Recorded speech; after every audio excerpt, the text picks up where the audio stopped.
Hello and welcome to HBFT Gaming. I'm HBFT and we are here for our very first look at Solasta II before it goes out in early access tomorrow. So big thank you to oh my goodness, I cannot speak today, but you know what, that's okay. Let's double down on it. Blah blah blah, blah blah blah. Big thank you to Kepler Interactive for giving us an opportunity to check it out together a little bit early.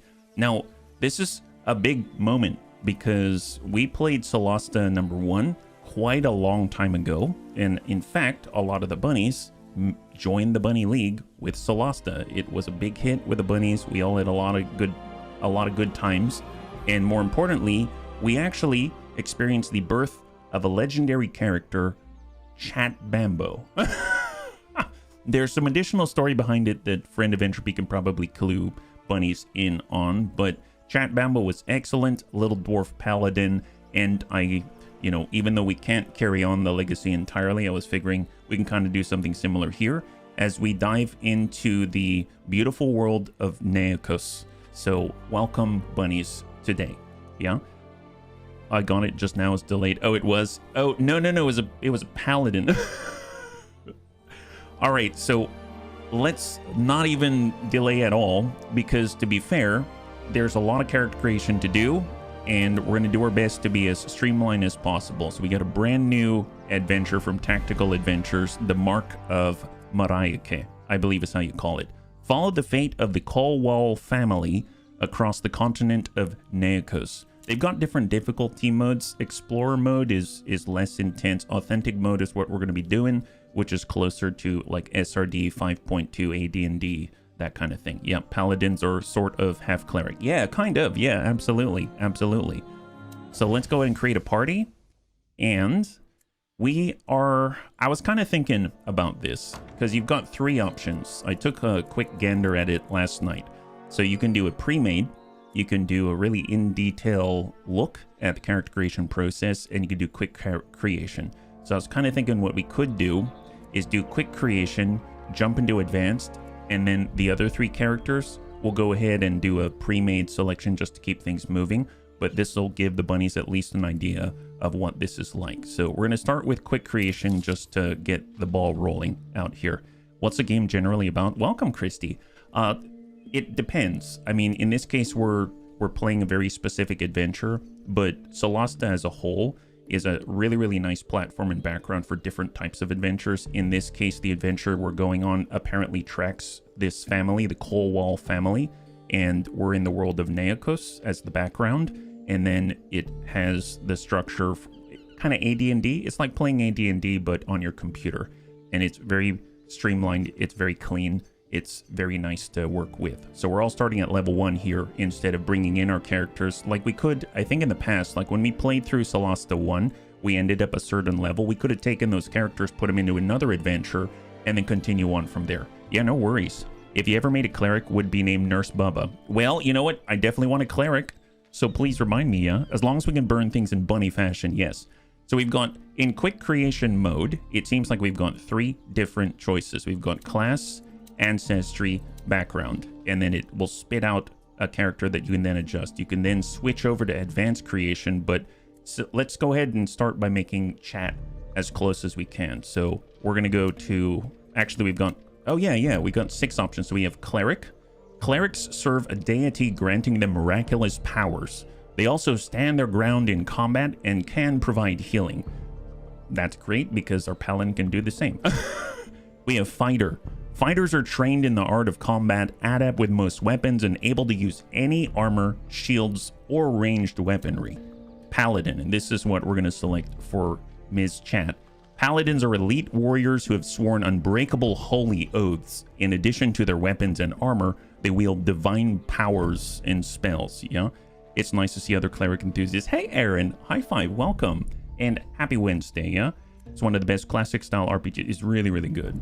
We have the rogue. Rogues use their natural talents to master various skills and find their own way to thrive. They are known for their cunning and deadly sneak. So I was at first, when I was looking at this last night, just to get an idea, I was trying to mouse over, trying to complete this, and I couldn't figure out how to do it. You actually have to go to advanced creation. You have rogue right here, And then you can see the entirety of the message on the right side here. So they're known for their cunning and deadly sneak attacks, which is cut off in the quick character creation selection, which I realized I just made go away. So, whoops. Here, tell you what. Ah, there we go. Exit. Perfect. We're back to it.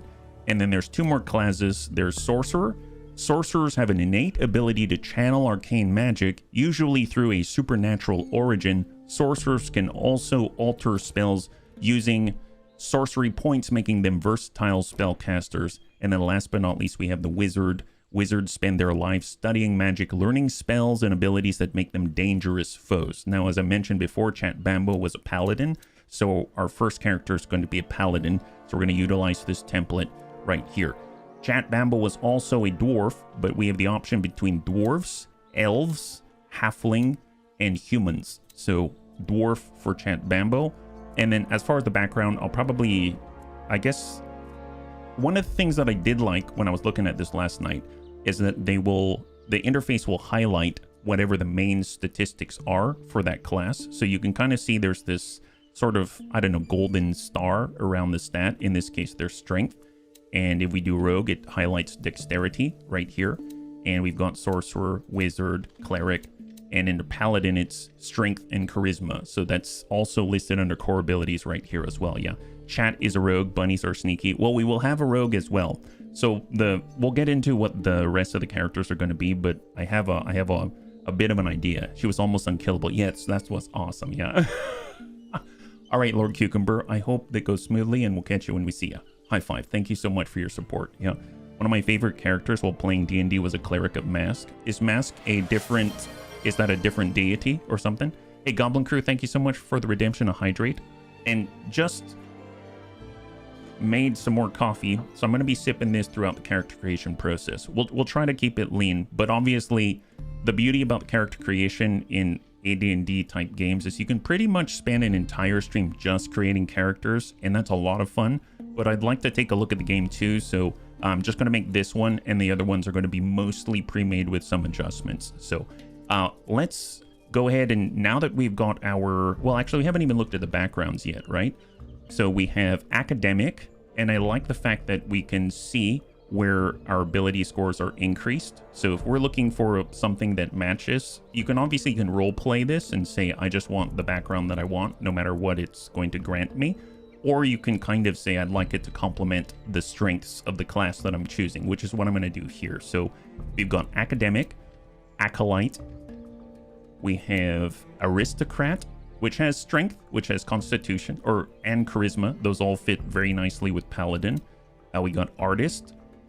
We have ascetic, lawkeeper, low life, occultist, philosopher, sellsword. I mean, that kind of fits with the bunnies in general. Spy, wanderer.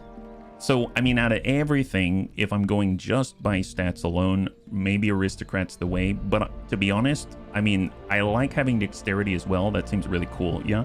Hey, Andre, good to see ya. Mask was chaotic neutral deity and old D&D. Oh, thank you so much. I didn't know. Low life has strength and charisma. That's true. I would imagine our rogue would be a great low life as well, right? Hey, Thrake, high five. Happy Wednesday. Currently, we're just in the character creation screen under quick character creation at the moment. So if we look, I mean, aristocrat, what's the deal with that? Because that kind of fits at the moment, right? Granted proficiencies in insight. Each background grants, and I'm not too sure what that little icon is. I'm assuming we're going to find out as we look at more tooltips, but it says proficiencies in some skills or tools. We've got persuasion. I'm assuming that's because of the charisma, right? Each background grants proficiencies in some skills or tools, and then skilled, the aristocrat specific feature, you will gain proficiency in any combination of 3 skills or tools of your choice. Oh, nice.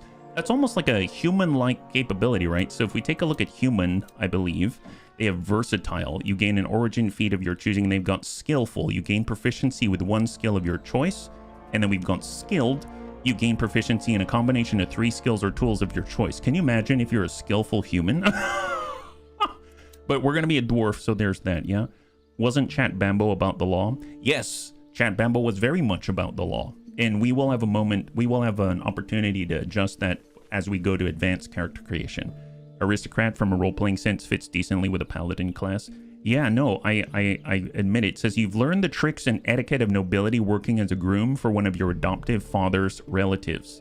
Oh, they're very specific. Adoptive father's relatives. I mean, that's very specific. Okay, let's take it. We're gonna go with aristocrat, and then we're gonna go to advanced character creation. So we've taken this template that we created from quick character creation, and then we can adjust things from here. Nice thing is, you can actually click on edit appearance and it's going to give you all of these adjusters. And most of the time, I must admit, I'm somewhat, I guess, intimidated by how many options there are, because an artist, I am not. That is 100% the case. But in this case, they've kind of done some things that I found to be kind of intriguing. So you can change the gender using the body shape specifically. And it seems like the way that they use verbiage and stuff like that is specific to, I mean, there's actually pronouns and stuff like that. So you can look however you want. It's not listed as gender, but I'm going to go with the traditionally female appearance. That was Chat Bambo. We're going to try to create her as best as we can. Then they've got this neat head feature. You can adjust things individually through face, but it seems like you can actually select different presets. So in this case, we have presets like this. It's a little hard to see, honestly, because actually, can we see the changes in the bone structure here?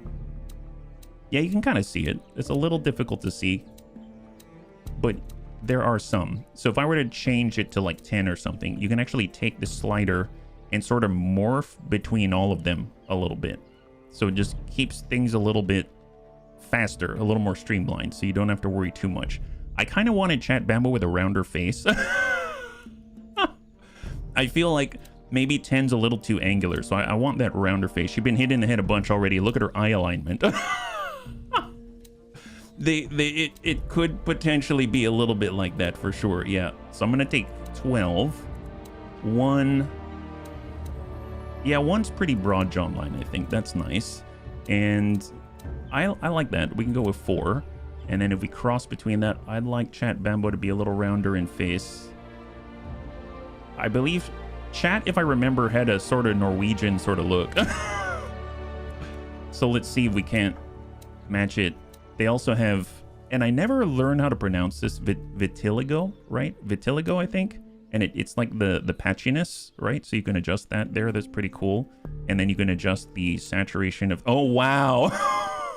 Now we look like a tiefling from Baldur's Gate. That's pretty nuts. Yeah, let me just reduce that a tiny bit, you know. I feel uncomfortable. Which one do I make eye contact with? Well, you'll wait until we get to face. You can actually go heterochromia and stuff like that. So there's that. You know what? That's not too bad. If we go over to face, there's wrinkle types. Really? Oh, and then wrinkle depth. Really? Okay, so I have not messed with this at all. Wow, this is like if Chat's been through the ringer. My God. That is nuts. And it's kind of cool because you can hit zoom. I remember before I felt locked in at looking super, super close, but you can actually zoom in and out at will, which is pretty darn awesome. I'm going to get rid of the wrinkles because Chat is a very youthful, youthful dwarf out there. We got freckle presets. I haven't. Oh, legit. I mean, I think I'm just going to do without freckles or moles here. Just keep it simple. Scars. I mean, I like the scars. I like the fact that it interrupts the hair growth on the eyebrows. Yeah. Whoa. I wonder what would leave this scar. Is that like if your head were inside of some kind of monster's jaws and then they left a bunch of teeth marks on your face? Ooh boy, ooh boy. I have a number of scars myself, but none look like that, let me tell you.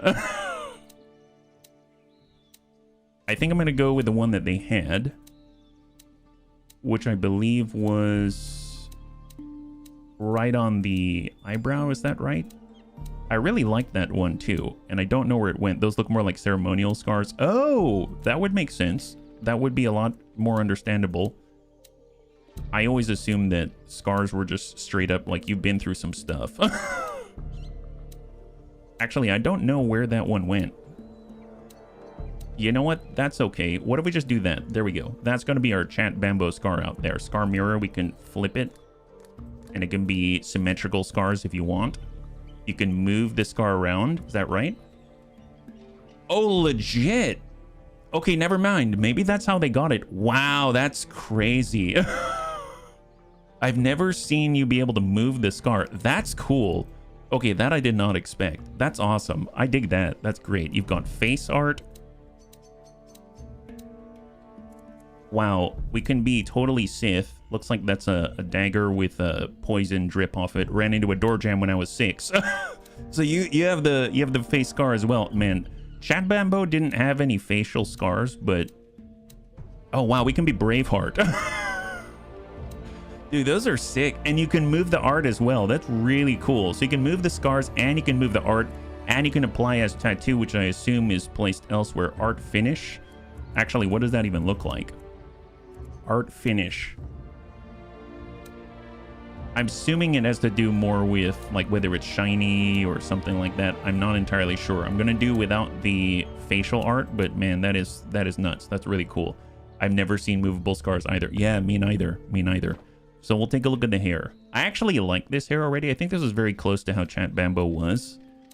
But we already have. I suppose it might be easier if we're zoomed out a little bit, but you can kind of see. See, that looks like a fighter type hairdo. I don't mind that. Although when I think about a fighter or a paladin, I don't really think about hair that you can grab. I think about hair that's, you know, a little more high and tight, so to speak. But so far, I liked the braids that they started with. I might go with that. Pretty excellent stuff, yeah. I played a demo this morning. The combo was fun. Nice, nice. I cannot wait. I mean, that's pretty cool too. But I think I'm going to go with this. I do like this. We can also get a beard. I mean, they are dwarves, so I'm... Actually, legit, that's... This is Chat's long-lost cousin right here. No, I mean... That's pretty epic. I really like... Man, I have to say, so like in XCOM, you know you can do facial hair and you can do beards, and it just sort of looks like clumps of stuff. This is actually as weaving and grooming and different volumes. I think that they've done a really good job with the beards, and I did not expect that. Obviously, I wasn't really looking into beards, but that's pretty cool. Eyebrow shape preset. Oh my goodness. Well, they have, and then you can do eyebrow position. Wait, how does that work? Eyebrow position, we're at 0.711.81. Wow. So we can look really concerned. Or we can just look like we just don't give a crap. Wow, that's pretty epic. Yeah, we'll just go ahead and confirm that one. I thought it was Panther. Oh, with the beard? Hey, Thorvar. Hair and eyebrow color. Okay, so hair color. I think it was more of like a brown for Chat Bambo. I don't remember if it was lighter or if it was darker, etc. You can do hair root color. You can do hair tip color. Like, how does that work? If I were to adjust this to, let's say, hair tip, slight blue, what's something that's in good contrast? You can kind of see it weaving in with the rest of the hair there. That's kind of neat. Like if you were graying, but then you ended up trying to get a dye, but it was a little bit of an older dye on your hair, then it might look like that, a little faded. Well, I'm going to go ahead and just reset, and we're just going to choose a normal-ish hair color. For Chat Bambo, I see Chat Bambo as somewhat youthful, but also maybe a little bit worn. So maybe we'll do like a light brown or a nutmeg or something like that, yeah. Nice to return to Chat Bambo as close as possible. I don't know if we'll be able to do it, because one thing I did note, in this specific adventure, you can see the last name is fixed. So I'm unable to name them Bambo, because this is all about following the Colwall family. So we can name them Chat still, which we can do right now. There we go. So we got Chat Colwell in this case. Makeup, we didn't really have makeup. I'm not the best judge of makeup or lipstick and stuff like that, but it seems like they've got quite a lot of options available. I don't know anything about makeup, so I can't really say.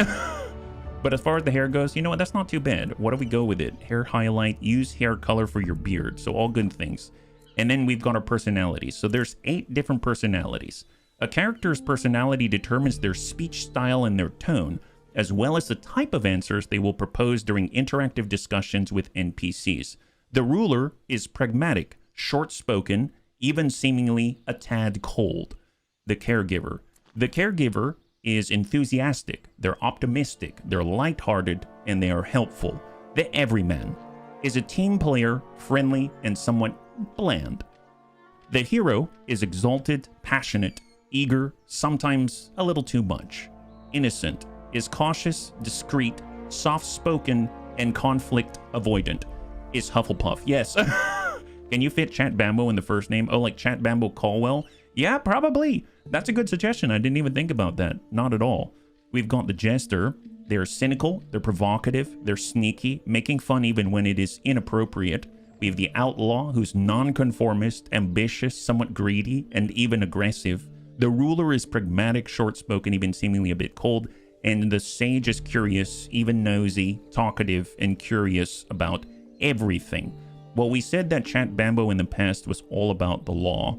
So I'm kind of thinking, I guess, Ruler, maybe? The Ruler's pragmatic, short-spoken, even seemingly a bit cold. I was kind of thinking Hero might work, but then Exalted and Passionate, I don't know about that. So maybe we'll go with Ruler in this case, and we'll just stick with that.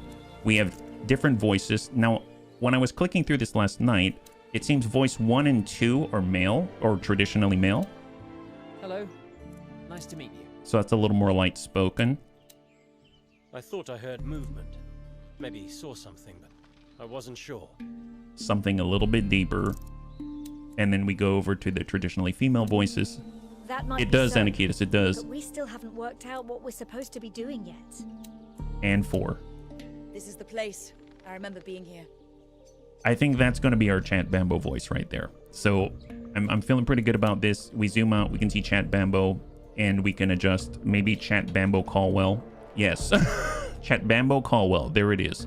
If this was like Cyberpunk 77, then after spending 2 hours on the face, the game would slap a great helmet on us, and that would be it. Yes, passion levels depend on what we're talking about. If it's loot, all the passion. Yes, no, absolutely. So we can save from here. There it is, and we've got our Paladin. So we've got a Paladin. They've got their Dwarven ancestry right here. We have our background, the Aristocrat. We have ability points. They've already been applied. Now, select your base ability score values. Higher values require more points to spend. I did notice something, and I will probably get to it, but I am noticing that depending on what class you choose, I believe, it allows you to emphasize certain things more or less. So we'll get to that in just a second, because I noticed it when I was just clicking in pre-made characters last night. We've got proficiencies, athletics, intimidation. Yeah, that seems fine. Charisma, strength, that lines up. That's perfect. And then spells out here. Select spells to learn. You can cast spells using spell slots. So the first one is Bless. Nice. You add 1d4 to your target's attack rolls and saving throws. Upcast +1 target per spell slot over 1. We currently have Cure Wounds. I like that. Love healing. Heals 2d8 hit points and your spellcasting ability modifier, and it's a touch spell, so you have to be adjacent to your target, but you'll give them up to 16 healing per slot over 1. We have Divine Favor. Adds 1d4 radiant damage to your successful weapon attacks. It almost seems like a smite of some kind, doesn't it? That's also touch-based, so you can smack someone in the face, make it even worse. It's kind of funny. Property is verbal. I bet this will come in... be really, really, really important. All the properties, whether it's verbal, whether it's touch-based, whether it's a transmutation, whether it's a buff, and that allows you to say, you know, like all verbal things are like this, or etc. So that's pretty neat. And then we've got, oh, there we go. We've got a smite. So this one was 1d4 radiant to successful weapon attacks. The smite, divine smite. You can smite someone 5 feet away. Wow, I didn't know that. Adds 2d8 radiant damage to your successful melee attack, melee weapon attack, or unarmed strike. Oh, so does that mean that if you were to... is it 5 feet? I'm wondering if it's 5 feet away for a divine smite because you'd use something with long reach, you know? Like if you use a spear or a javelin or something like that, yeah. Verbal matters a lot for the silent spell. That's a very good point. Did not think about that. Bless is cool, concentration based. Yes, Bless is something I used a lot in Baldur's Gate, so I mean, I relied on it quite heavily, but I do like the healing, and I do like the smiting, so I think those are... I would have chosen those anyway to start with. We've got Heroism. Prevents the target from being frightened and grants them temporary hit points equal to your spellcasting ability modifier at the start of each of their turns. Actually, kind of cool. A moment ago, I was saying I don't know what XYZ icon means. I think they're teaching us right now, because you can see that there's the highlighted words frightened, and it kind of looks like a red bat that's flying away. And then you've got temporary hit points, and it looks like a green heart, which would indicate usually green versus red. Green's like additive or positive, and it's got a little timer on it to symbolize, I assume, the temporary nature of those hit points. So I think they're actually training us to recognize what those symbols mean now. And a moment ago, I was thinking, I can't wait to understand what those symbols mean. So I think that's a really cool touch from the UI standpoint. We have Searing Smite. Level 1 spell bonus distance 5 feet as well, so a different kind of smite. Adds 1d6 fire damage instead of radiant to successful melee attacks. Once per round, at the start of each of their turns until the spell ends, a target takes 1d6 fire damage and makes a constitution save. The spell ends on a successful save. Oh, okay, so it might not do 2d8, but by golly, it's going to burn the heck out of them if they've got low constitution. I recommend taking 2 points out of intelligence, putting them in strength if it'll let you. So, yeah, let's go in and take a look at that. Let's just take a look at the other ones first. Protection from evil and good, touch-based, aberration, celestial, elemental, fey, fiends, undead, have disadvantage on attack rolls against your target and cannot charm, frighten, or possess them. That's really strong. And shield of faith, distance 60 feet. So this is one of the only super ranged ones in comparison. Grants a target a +2 bonus to their armor class. It's a bonus action to utilize it. Now, speaking of the abilities, if we were to, let's say, reduce everything, I'm just going to remember that we had 12 wisdom. So if I reduce a bunch of stuff, I cannot go past a certain point. I'm clicking right now, and I cannot go any higher. I'm capped at 15. I can't get that +3 modifier. Now, there are other things like charisma. As a primary, I can go up to 17 here. So they allow us to do a little more with certain classes and a little less with other ones, it seems. So we'll just bring that back to neutral out there. Hey, Pika, good to see ya. High five. Crazy American channel. Yeah, maybe. I don't know if it's crazy or not, but if we're crazy, hopefully it's a good kind of crazy, yeah? And for those that are just joining us, we're just finishing up our first character, Chat Bambo the Paladin, out here. So Chat Bambo Caldwell. So we're going to go in and save again. And now we have Chat Bambo Caldwell. So just to speed things up a little bit, I'm going to go in and select pre-mades. I know that I want a rogue. So they've got a pre-made rogue, Zoe Caldwell. I know that I want to have a wizard. So we're going to have Mr. Finale here. And I know that I also want to have a cleric, and that's Mr. Eric the Cleric. I just noticed that right now. Eric the Cleric. That's pretty good. I like that.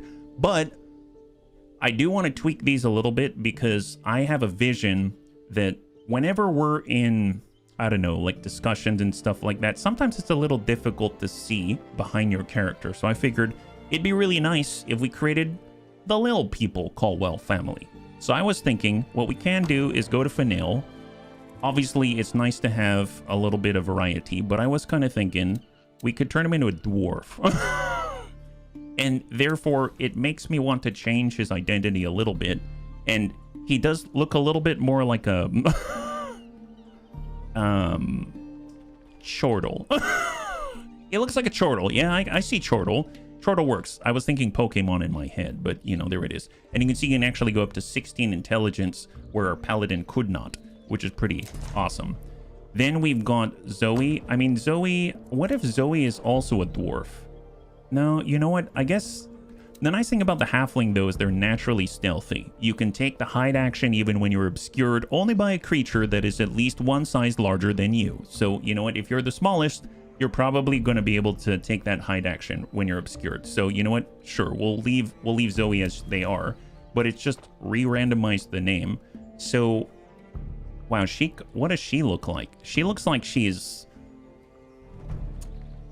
very unamused. We should call her Freya, or better yet, what's a name that's like, I mean this in the kindest way possible, shorter. a short.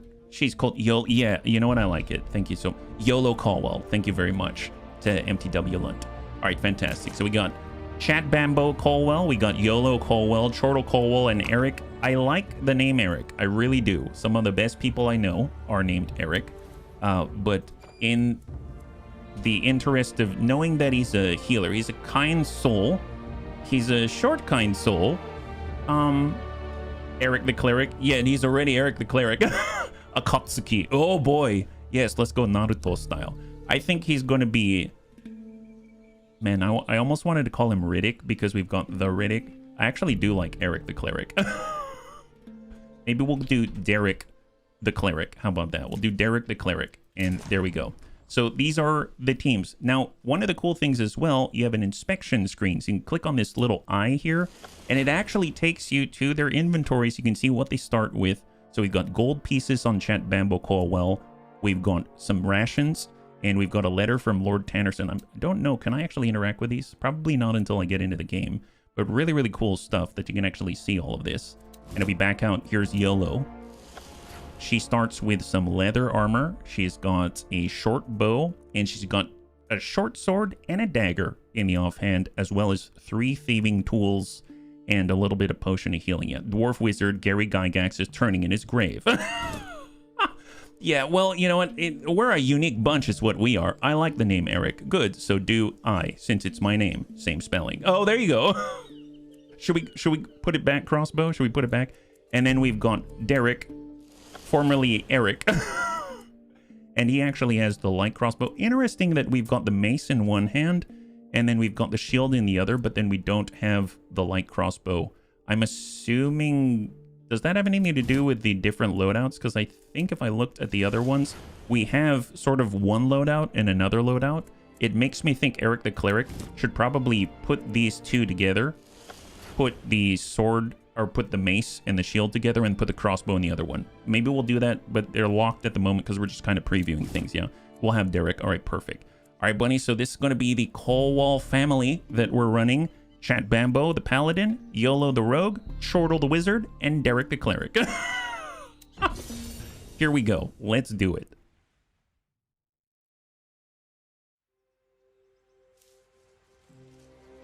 $10.95 AC, somewhere on the southern coast of Ferendrach. YOLO the adopted halfling. Yeah, we're all adopted. The mace is by itself to have a free hand for casting. You can describe this. Oh, really, Thrake? Thank you so much. I would not have kept that in mind. I appreciate it. Lockpicking kit. Can she reach it as a halfling without a stool? Well, maybe we'll have to bring one with us. We'll have to bring a stool wherever we go. There it is, Chat Bambo at the front.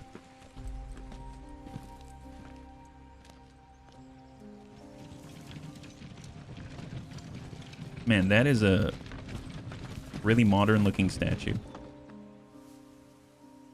What are they doing? They're moving the statue to the city.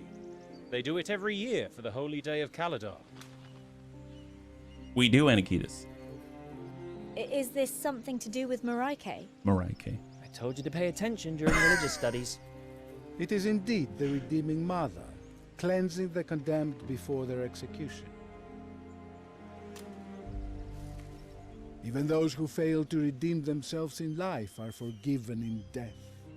An uncommon representation of our goddess, but fitting for this day of funerals. About that, we're running a bit late. Oh yes, I thought I remembered your faces. We're from the orphanage. Yes, of course. We're orphans? You're the children Mother Caldwell adopted. Oh. You must be going to her funeral. Bless her memory. Mahin was a truly righteous woman. Thank you, Father. Blessed day of Kaladar to you. Marike smile upon you all, Caldwells. We're all orphans. Yeah, Cleric had the mace and the shield. Landry. Couldn't mistake that mop of red hair for anyone else. Okay, awesome. Check the journal or faction section for more information. New faction revealed. New tutorial, the quest log. Quests will update on the fly with discoveries. Discoveries are bits of information that you collect as you play that shape your own unique story and help you to understand what the quest requires you to do and why. And we've got a new faction the Colwall legacy. The Colwall family dates back to the foundation of the Kingdom of Galavan. A tradition of clerics of Mareike has grown the past few centuries and led to the elevation of Thomas Colwall to the title of High Solace of the Order of Life Regnant. He married Mahin and founded an orphanage with her on the southern coast of the Principality of Masgarth. They gave birth to Rickard and Deork. That is quite a name. It made me think of, well, whales. They gave birth to Rickard and Deorcus, who followed in their father's path, becoming clerics of Mareike. The family also adopted 4 of the orphanage's children, who ended up choosing their own life path before being called to honor Mahin at her unexpected funeral in 1095 AC. Rickard is your adoptive brother, and Deorcus your adoptive sister. Interesting. So we're all adopted. That would explain why we all have Colwall as our last name. There it is, yeah. I tried to connect on Friday to wish you a good week. Pajaro, thank you very much. No worries. I always assume that you do. Thank you. High five. You can play this with controller. Oh, nice. We got our quest log. The funeral. You, the 4 adoptive children of Mahin Colwall, have gathered to attend her funeral. You are in view of the monastery where the ceremony will take place. Discoveries. Oh, they added that. You saw Landry, another former inhabitant of the orphanage. They said I recognize his red mop anywhere, I think is what they said. And then we got our map as well. And this is where we are. And you can kind of mouse over Father Dalrun. I assume I can... Okay, so I can drag around. I can look around. And then what is this little lock here? Container. Okay, just based off of whatever it is that we do see. They've got all these filters and stuff like that. Holy crap, I can turn these on and off. Nice! I know that seems small, but when there's a lot of icons, that's super helpful. That's super, super helpful. And if we can rotate with our right mouse, we can scroll all the way in with our scroll wheel. Very nice. And I guess I'll go over... Do we have our inventory as well, right? Yes, we do. And we can tab through and go to the other character's inventory. Characters' inventories. Each party member has their own inventory and can carry a weight determined by their strength. Try to avoid being encumbered, which can significantly slow your character. Use tab to switch between your character's inventories. Managing items. The tabs at the top of the list filter the items by type. All, armor, etc. Use the right click on an item to display the menu of actions you can perform with it, and you can also use double click to equip and unequip items like armor and weapons, or drag and drop to equip an item or transfer it to another party member. So if I wanted to, I could right click on the spell book and I can transfer it specifically to another party member. But I have a feeling this is specific to him because it's his spell book. And oh yeah, and then we've got the letters as well, right? So letter from the Dean. Do we all have this actually, now that I'm thinking about it? Letter from Beric Sunblaze. Letter from Lord... No, they're all different. Interesting. So I wonder if these open up like class quests or something like that. Hey, Dad, it's good to see ya. High five. Well, let's see. What's the deal with Mr. Chortle, our wizard? I have been informed by your tutor in esoteric abjuration and mana manipulation of the passing of your mother and your immediate leave of absence to attend Kaladar with your siblings. As an exemplary student, be assured your project will be put on hold, with its funding secured during your absence. Oh, that's nice. The governors of the Circle of Academic Spellcasters, Spellblades, and Lord Masters acknowledge your extended time away and understand the necessity for you to mourn. We await your planned return. Please accept my sincere condolences on your loss. Edvar Ashros, Dean, Tower of Knowledge, Dun Himruth. Man, that's... I wish universities and stuff like that were that understanding. I guess it depends on which one. That tower has got it going on. This is from Derek Colwall. This is our cleric. From Beric Sunblaze. My dear friend, please accept this gift from all of us at the Inarium to support you on your journey. We know that you'll be traveling south to the coast of Ferendrach, where the risks are all too real. Rest assured that I and all of your colleagues stand with you during this challenging time. Although your father, Lord Colwall, was a good friend, I sadly never had the pleasure of meeting your mother, Mahin. I hope that it brings comfort in your loss to know that word of her ministry reached far and wide and that she is undoubtedly with Mareike now. May the flaming sword be with you, Marshal Beric Sunblaze. Man, they all chose good mentors. These are nice people, and they write a lot better than I do. This is for Chat Bambo Colwall. Letter from Lord Tannerson. Hail, friend. Forgive my hasty scrawl. Word has been passed to me that you left urgently for the south, where you will join your relatives in honoring the passing of your mother Maheen Colwall. Perhaps it is too late, but I really think you should know that in all the years we've lived at my father's estate, I've always considered you family. Know then that the doors of Castle Sandreed will always be open to you. My thoughts are with you in these dark hours. Pass on our sincere condolences to your family. Yours, Lord Robin Tannerson, the third of that name. My god, yeah. I'm here on a recon mission to learn from any and all mistakes so I can play on hard difficulty. Oh! I think I only had 2 difficulties. There was like authentic and I think it's like, I don't remember what the other one was called, yeah? And then last but not least, we have our rogue, YOLO. Sorry, I'd have preferred not to call you back from your posting, but the service thought it unwise to apprise you of the situation while you were in the field. Solace Rickard Colwall, I'm assuming Rickard is our adoptive brother, right? From the Colwall legacy, sent word that your mother has passed.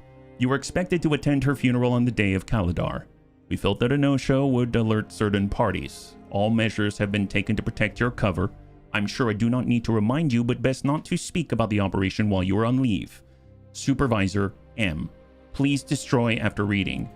Wait, we failed that miserably. Destroy it. Are you sure you want to destroy the letter from your spy master? It will be lost forever. Yes. Nice. Already down to business. My god, we're following the orders to the best of our abilities. I'm curious if you hang on to that, if something bad could happen. You know what I mean? That'd be really cool if that were the case. So on that note, I did wonder about whether or not we could actually move our shield over. We can, but as the bunnies have pointed out, we need a hand free to cast things because I believe there's a lot of somatic spells and stuff like that. So we can do the light crossbow and actually switch around. I believe that should manifest itself. Yeah, swap wielded configuration. So if we were to switch on over to Derek now, we should be able to switch like this. There we go. Yeah. But that having been said, obviously he's got spells, and I don't know what he has, actually. He's got light. It involves touch. And then we've got Holy Conduit. It's a melee hit. Interesting. The other one's no free hand. Gotcha. So we need a free hand to cast. We wouldn't be able to do guidance, etc. So Thrake was absolutely right.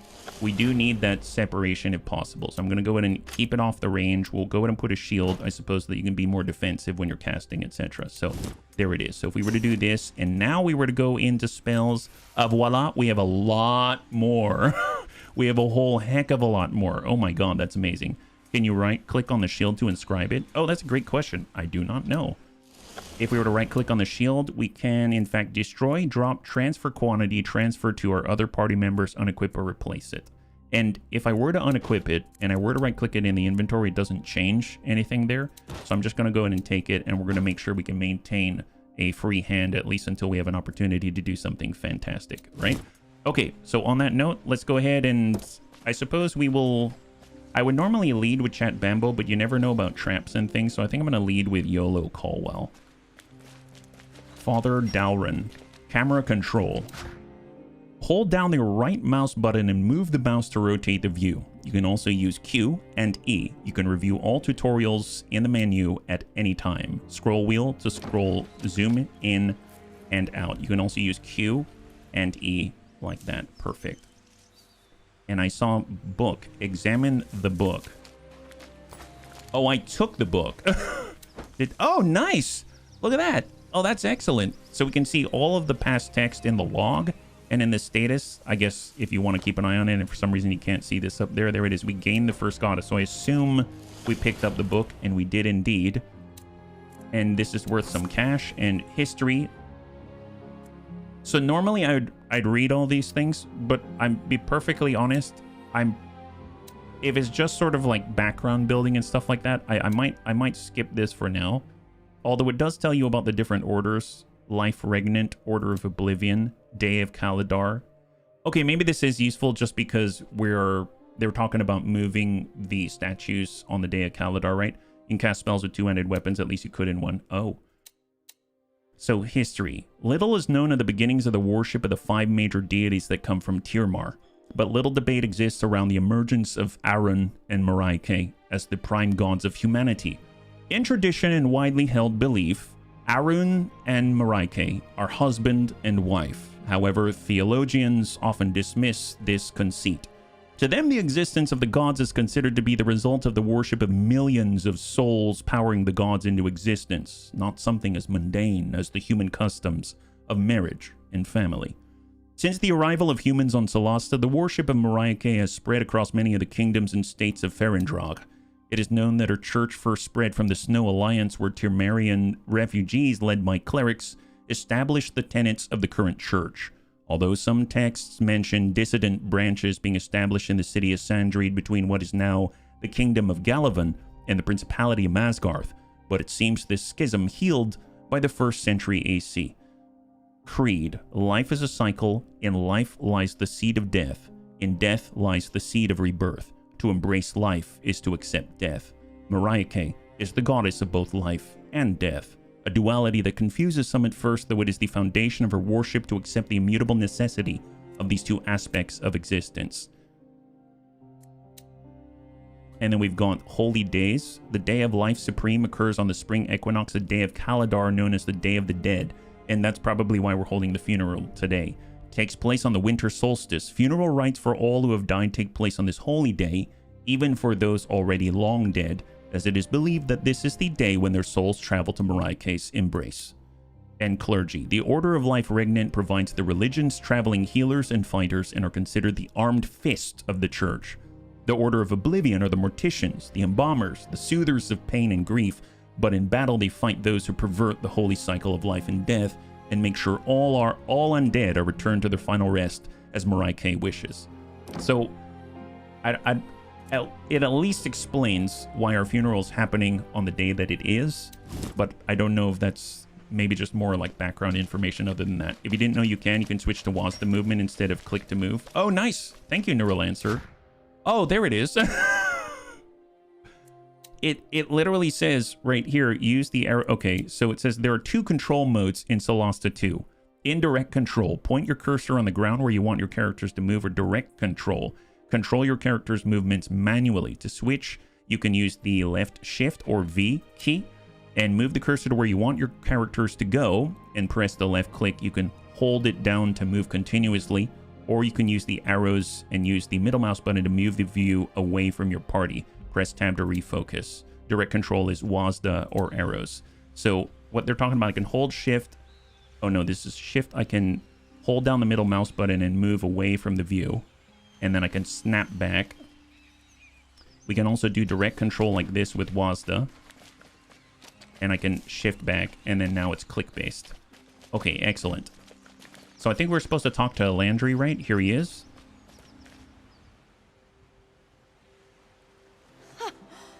Landry? Is that really you? The one and only. It's been a long time. Must be 10 years at least. It's so good to see you. I wish it would have been in different circumstances. Same here. I'm so sorry for your loss, by the way. Walk with us. We can speak about the good old days. I'd love to, but look. The war. bridge. Galavan troops had damaged it, remember? Well, it fell off a couple of years ago. I didn't know. Haven't been back since I left the orphanage. None of us have. We'll never get there on time if we circle around, especially with that storm coming.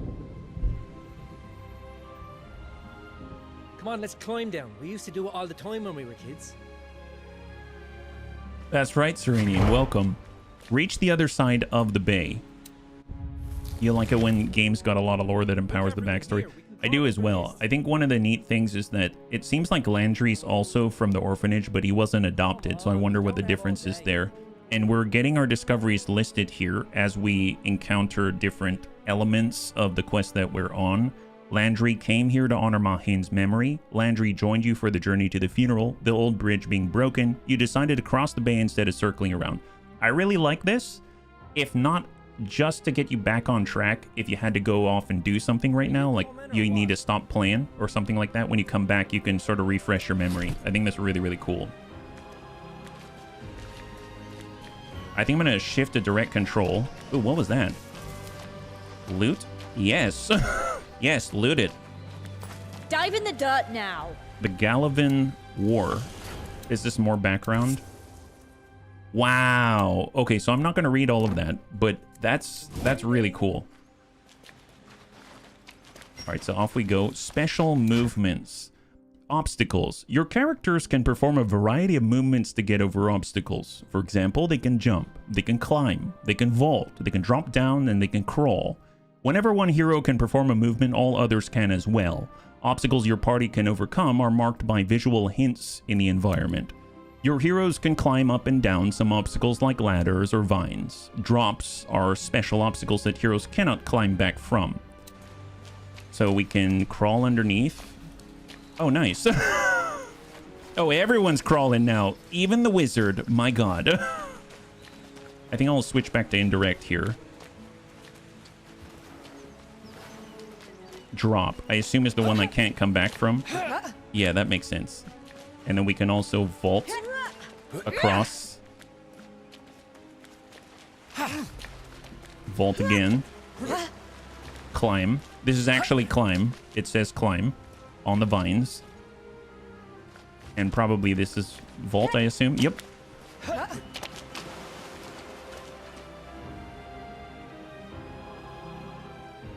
It would have been easier to bury Mother back in town. Marike was a big part of her life. She would have wanted to be buried in the old temple. I hear Rickard is the temple's new solace. He's gonna say mass at your mother's funeral. I guess that's why he called for us. It must be tough for him. Let's hope he doesn't down a bottle of liquid courage beforehand. Well, okay. So Rickard is our adoptive brother, I believe it said in the Coalwall Legacy. Everyone, look! The monster's cave! Remember how Mother got mad every time we went down there? Oh, here? Oh, wow, it's really dark. Light. Oh, there we go. Light helps your party to find hidden traps and items that they may miss in the darkness. That is why your heroes will automatically use spells and items to light up dark areas. You can switch off and on a character's light whenever you want. Press the switch light button, which is this right here. Oh. Oh, that's cool. So does everyone... They said they turn it on automatically. Oh, sick. Light cantrip. Light cantrip indeed. Well, what about Derek the Cleric? Okay, so he also does that. What about Chat Bambo? Lantern, okay. Turn on that lantern. There it is. Let's go. And crawl. That's really cool.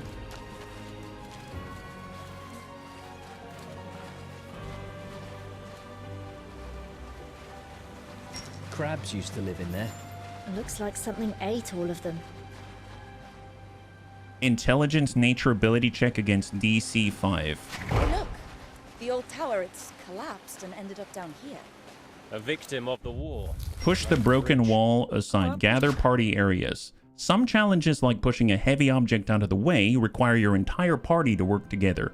To unlock the passage, gather all of your party members in the blue area. Hey Smeeps, good to see ya. High five. My arms are so Happy weak. Wednesday. Yeah, Solasta II. So do we push it now? Oh, now we can push it. You've unlocked a path through the collapsed tower. Blasphemy. Yes, we're all working together. I know. Especially orphans. Who would think that orphans would work together? My god. Thank you, Super Hugo. Welcome. What is that? What are those things? Oh. Well, they don't look like crabs. Never seen anything like them. Best to be cautious. If we stay low, we might get past without being seen. Stealth. Cautious mode. While exploring, you can switch to cautious mode by pressing Charlie or the toggle in your action bar. While in cautious mode, your characters move slowly and cautiously, effectively becoming stealthy. Your characters are more alert and have a higher chance of spotting traps and discovering hidden objects. Oh, it actually affects that too? Okay, fair enough. Noise ring. While in cautious mode, your heroes have a noise circle that will indicate how much noise that they are making. When a foe enters that circle, they will start detecting your heroes. The size of the circle depends mostly on the type of armor that you're wearing, but also on whether you're proficient with stealth or not. Whenever foes start detecting your heroes, the detection gauge will start to fill. You need to move to avoid the detection gauge to fill, otherwise your stealth will be broken. The speed at which detection gauge fills depends on many factors, but mostly your stealth skill and perception skill of the enemy. But be wary of carrying lights, they make you more visible. Oh, we have a ton of lights right now, so I should probably shut those all off, right? You have to crouch. So we're gonna switch, shut off the lanterns, right? Shut off the lanterns. Turn off your cantrips. Can we turn off cantrips? Yeah, I'm pretty sure he doesn't have his cantrip on because it would show like a cancel button right here. So I think we are all without the light. Perfect. Yeah. No giant robots. Hey, Brayden, it's good to see you. When you mentioned push wall, I wasn't expecting a slider wall. All right, well, let's start with our rogue, so to speak. So off we go. Do they all follow? They do. And they're whatever these are. Sneak by the creatures. Oh, they're like... They live in the water? Okay. What in the world? You can stand up now. That was odd. You saw strange, unfamiliar creatures in the remains of the collapsed tower. At least they've gone now. Let's take a look at these ruins. Oh, I remember this beach. Oh, damn. Kobolds. What? I like them all meaty. Oh, look at this! He's Glebbo's meal. We hunted together. We share. Hunted? My track's got him. Gobble, you greedy. All right, so... Dude, those are cool. And they're actually talking to each other as well. That's pretty epic. All right, let's maybe just group up. I think... Can we split up? Use this control to group the party or split up into individuals. Yes, let's split up into individuals. There we go. Split the party. How to split or regroup your party. In Solasta II, you can split up your party. In this mode, you control only one character while the rest of the party stays put. This can be useful for preparing an ambush or to send your rogue to scout an area while in cautious mode. To split up or regroup the party, press X or the party mode button. Yeah, kobolds get it. No sharing BS. Okay, well, let's just separate. We'll get... Careful. This place is full Oh, of she's kobold detecting traps. Oh, wait, stop. We've been... Oh, boy. I don't know how to pause, so... We were detected. I was on the wrong side of cover, and that guy pattered right into us, so... I guess we're in the fight now. We did not successfully set up an ambush. All right, so chat, Bambo surprisingly is the highest initiative right now, right? Turn-based combat. In a turn-based combat, all contenders act in sequence in an order that is determined by the initiative system and visible in the initiative bar on the top of the screen. The battle is a sequence of rounds. During a round, each contender takes a turn. They can act when their portrait is highlighted in the initiative bar. When every contender has taken a turn, the round is finished and another... Oh, is that... There was more? And another one begins. This goes on until one of the sites has been defeated. Whenever a battle starts, all combatants roll for initiative. Each combatant rolls a d20, adds their dexterity modifier to the result. The higher your initiative, the earlier your turn comes. Once established, initiative order is set for the entire duration of the battle. Various spells and powers can increase your initiative rolls. On your turn, you can... Oh, I love the... Okay, so first of all, I didn't notice that this was happening this whole time, but as we're going through the tutorial screens, it's actually highlighting the area that they're talking about. So they're talking about initiative order. They're highlighting this up here. When I go to the next screen, down here, now they're highlighting in the bottom. That's really, really, really helpful. On your turn, you can do a number of things in any order. You can take a main action, that's the blue square. You can take a green bonus action, that's the green diamond. And you could take a free action, that's the golden diamond, such as an inventory action, take movement up to your speed. You can also break up your movement. For instance, you could just spend half of your speed, take your main action, and then move again. Your main action allows you to perform the most significant things in battle, including attacking, casting a spell, dashing, disengaging, dodging, using an item. You can choose to ready the selected main action instead of using it immediately. To do so, press the ready action button instead of targeting a creature. When you ready an action, your character's turn will end. Until the start of their next turn, your character will automatically use their reaction to perform that selected action if the conditions are met. Oh, interesting. So I assume that means, like, if you're in range, you can ready your arrow and, you know, basically shoot it if you're in range and have line of sight when it's the enemy's turn instead, as a reaction to whatever they're doing. That's pretty neat, yeah? How do you think... hey, Yuri. A 4-party member enough for 6 like Baldur's Gate? Oh, I have no idea. This is our first fight.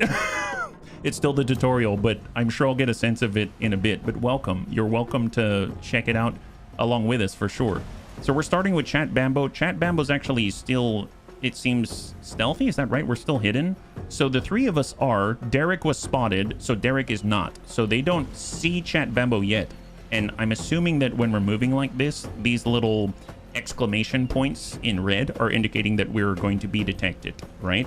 So I guess I can stop hiding as a free action. So let's do that. Boom. We stand up. Okay, perfect. What if I just want to run in and contest and get this choke point under control? So we're just going to move Chat Bambo in, our paladin, move and dash. On your turn, you can move up to your speed. The blue area indicates the maximum distance that you can reach if you use all of your speed during this turn. If you want to double your movement, you can spend your main action to perform the dash. The area outlined with the yellow dotted line will indicate the maximum distance you can reach if you were to dash. To dash, you either use the dash action or double click in the yellow area. This will automatically spend your main action to dash. With certain spells or abilities, it is possible to gain the dash action without even spending your main action. For instance, the Rogue's Cunning action allows them to take the dash action as a bonus action. Double-clicking in the yellow area will automatically spend your Rogue's bonus action. I like the fact that when you double-click, it will use the most efficient thing possible. So obviously, the Rogue can also use the main action in order to double their movement, but instead it takes the cheaper thing, the more efficient thing, and uses the bonus action in that case, at least in the example, it seems. So we've used most of our movement just to close the gap. I'm curious if we can still have our attack as a main action. Longsword, +4 to hit on the attack roll, 1d8 +2 on slashing. That's well more than the 5 health that they have, and we have a 65% chance to hit. I assume that's because of the enemy's armor class. They have armor class 12. I see control for lexicon. Oh, interesting. An attack roll needs to match or be higher than the target's armor class to hit it. On hit, the target's armor class does not reduce the received damage, right? And oh, we could try the ready action as well. That would not happen on this turn, but honestly, I'd rather just take them out now. So I'm going to just try to smack them on the 65%. You rolled a 3 + 4. 7 would fail against their 12 AC. Wow, look at this. This is cool. So first of all, they've got a log that's always on and then disappears. If you want to expand it, you can do this. But on all of these hyperlinks right here, you can mouse on over, and it actually breaks down the calculation so that over time you can understand and learn it, which is really, really cool. We have the strength modifier because we currently have 15 strength, I believe. And then we've got a proficiency bonus, and we rolled a 3. So it was 3, and then plus the strength and the proficiency bonus for 7. 7 was not greater than 12, so therefore we fail. Man, that's really cool. I love that. That's really, really, really, really helpful. That's super great. I realized that Derek never prepared and he didn't cast Bless and stuff like that. That would have helped in a situation like that, but we're just going to go in and end the turn for Chat Bambo. We've got Yolo Caldwell next. She has not been spotted. We do have the short bow equipped. Do we have line of sight here? We do. Success is a 70%, but yeah, Derek can't go until much later, so I'm just going to try to land this. We've isolated the enemy. Oh, nice. Advantage and disadvantage. Sometimes you will have advantage or disadvantage on a d20. Someone's been looking. Yep, they did a good job. I mean, Larian's a great example to reference. When that happens, you will roll 2 dice. For example, you roll a 16 and a 4. If you have advantage, you will keep the better number, the highest number. Use the 16. If you have disadvantage, you will keep the lowest number. Use the 4. Note that rolling a 1 is always a failure and rolling a 20 is always a success, regardless of modifier. Sneak attack will inflict 1d6 extra on the kobold. You hit them. Honestly, I don't think we need a sneak attack, but it doesn't hurt anything to do it, so let's just overkill this guy. Enemy down. Beautiful. Ranged combat. Oh. Each weapon that can be used to make ranged attacks has a short ideal range and a longer range. If you attack an enemy beyond short range, you will attack with disadvantage. You cannot attack an enemy beyond its long range. In addition, ranged weapons are designed to attack from a distance and are very impractical in close combat. Whenever you attack a creature that is within melee range with a ranged weapon, your attack will have disadvantage. Your equipped bow or crossbow comes with an automatic supply of standard ammunition. You do not need to equip standard arrows or bolts to shoot. Oh, nice. Wow, that's cool. That's different. And throwing weapons. If you attack with a throwing weapon, such as a throwing dagger, the weapon is consumed when thrown. Make sure your stack is not empty, or you will not be able to attack with it. Do not confuse a throwing dagger with a regular dagger. A throwing dagger is made for ranged attacks. You will have disadvantage on melee attacks made with it. Good clarification, yeah? There's a lot of Divinity here. I haven't played Divinity in quite some time. I don't remember it yet. Digital Player's Handbook. It's really, really, really nice to have. I was always intimidated by AD&D, but I have to say that it's nice to have something that allows you to just sort of streamline the process so that you can get down to the adventure, right? Ally's turn. That's Landry. He's next on the initiative order. He just blasted, but he was hidden, and he just blasted that guy in the face for 9 piercing damage, and he was revealed. Okay, so we have our wizard. Honestly, I'm just gonna probably just hang back for a second. I don't know if I need to cast anything at the moment. I know that cantrips aren't going to spend any slots. There's melee, shocking grasp, shadow dagger at distance of 60 feet. Oh, wow, that's...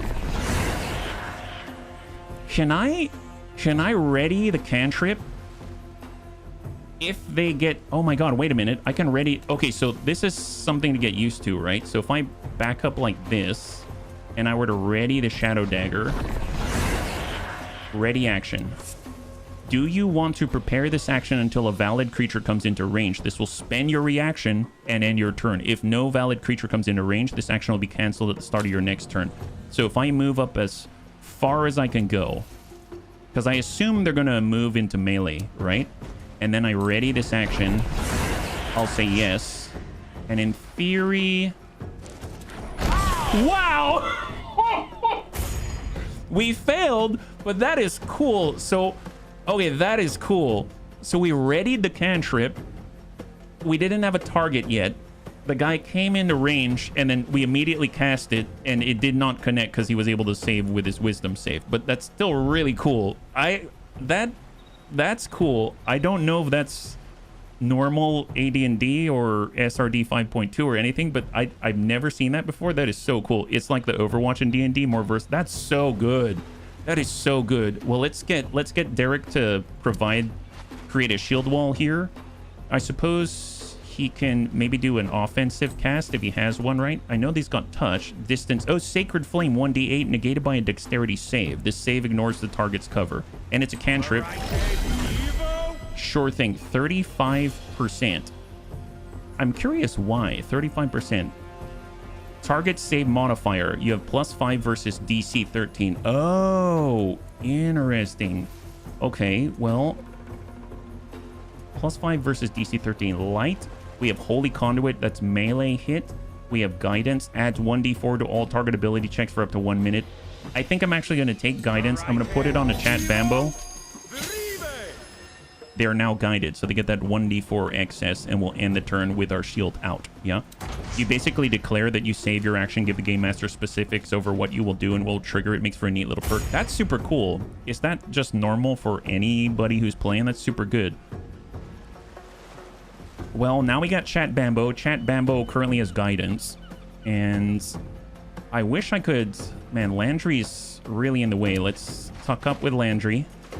And now if I were to do a swing, 65% still, is that right? 1d8 +2 +4 to attack roll to hit. Let's do it. Divine Smite. Add 2d8 on this kobold. But it's a level 1 spell. I don't think we need it. Let's just say no response. Because that's more than enough for that little guy. And then we're going to push right through and get on the opposite side. And we will end the turn. Then we've got YOLO. We got YOLO. Can she land it from here? 55%. I think they said if we get into an ideal range, which is shorter, we'll have a better chance to hit. So if I actually suck in this way, 65. Try it.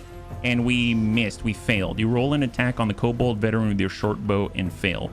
And we will end the turn. Yellow can hide as a bonus action. Oh, YOLO. And that guy's dead. This shortcut is looking more and more like a trap. Don't worry, we'll be fine. Take a short rest. We're almost there. Can we take a short rest? Man, this is cool. Fine, just a short one then. You faced a bunch of kobolds and killed them. At any time, as long as they're in a safe place, your party can take a short rest. During a short rest, heroes can regain some uses of special abilities and powers and spend hit dice to recover HP. Heroes have as many hit dice as their level. Spending a hit die heals heroes by the number rolled and their constitution modifier. Magic items are extraordinary items, recognizable by the blue aura on their icon. When you loot a magical item, it is unidentified. You know it is magical, but its properties and how to use them remain unknown. The Identify Ritual spell is the fastest way to reveal the properties of any unidentified items in your party's inventories. Alternatively, each character can identify one magic item during a short rest or a long rest. That makes me think that there's a magical item somewhere. So we've got a drop pouch right here.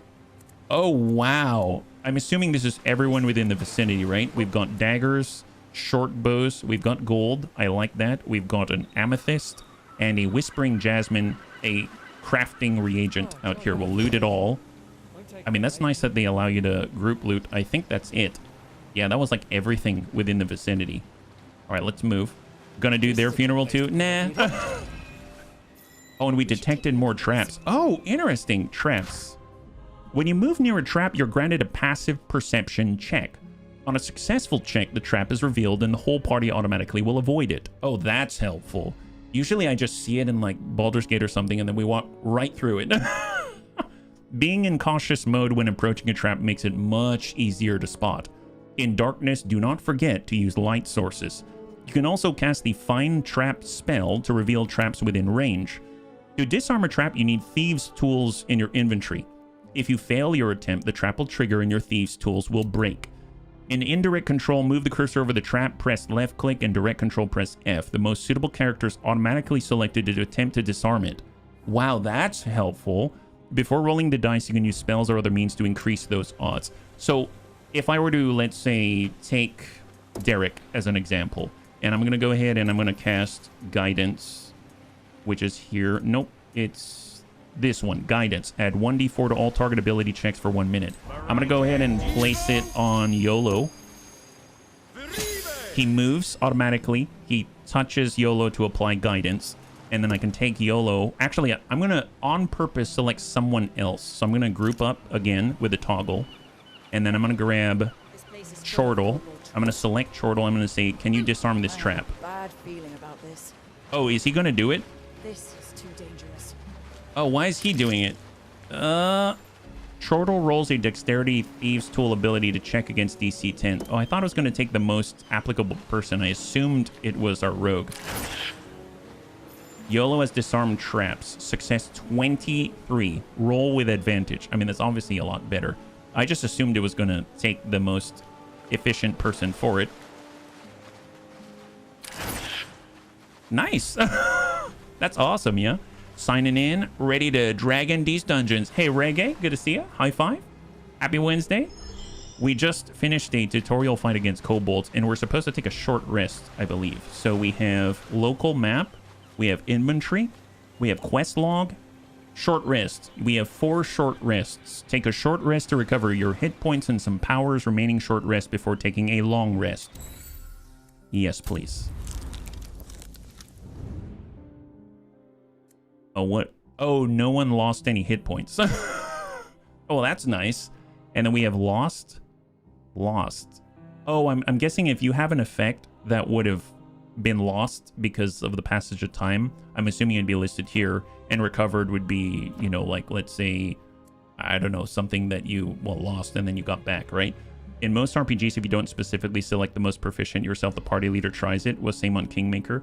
I thought it said in the tutorial that it would automatically select the right person, which is why I chose the wizard on purpose, but he went and did it anyway, so I'm not too sure what happened there.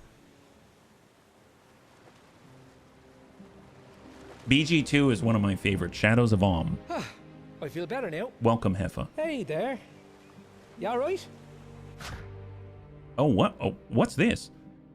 Family roles.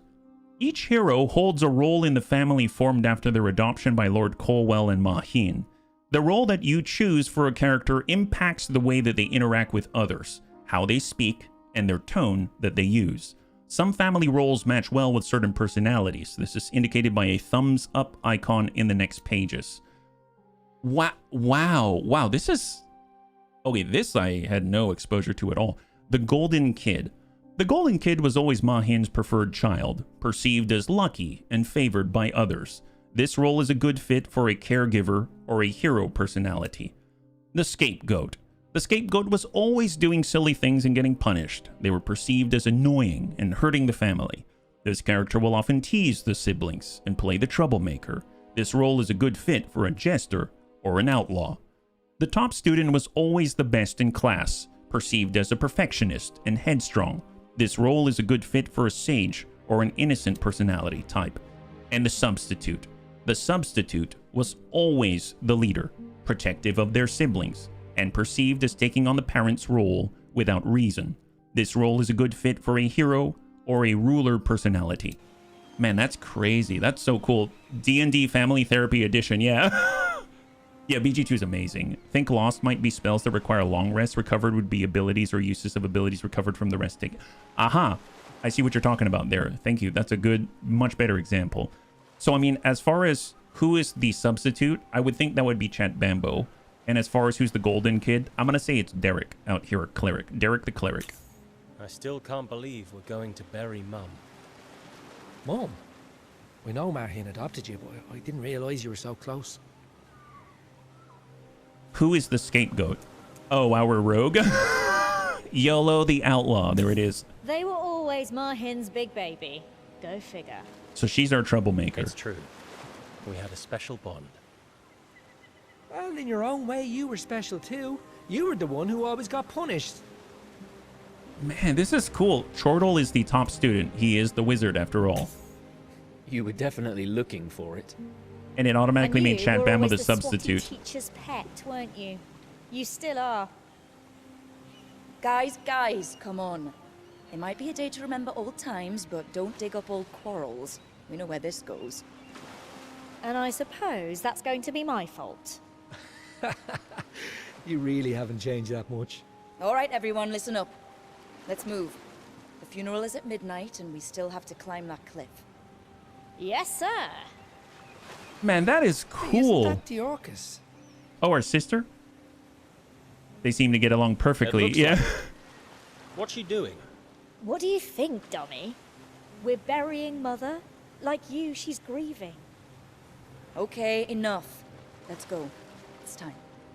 A funeral at midnight, that is odd. Well, one of the things that we read earlier is actually in the first goddess, and in, I think it was like page 3, is that right? Or page 4?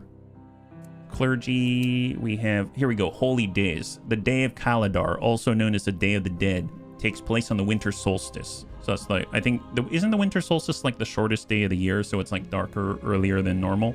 Funeral rites for all who have died take place on this specific holy day, even for those already long dead, as it is believed in Neokos that this is the day when their souls will travel to Mariake's embrace, and Mariake is the goddess or the deity of life and death.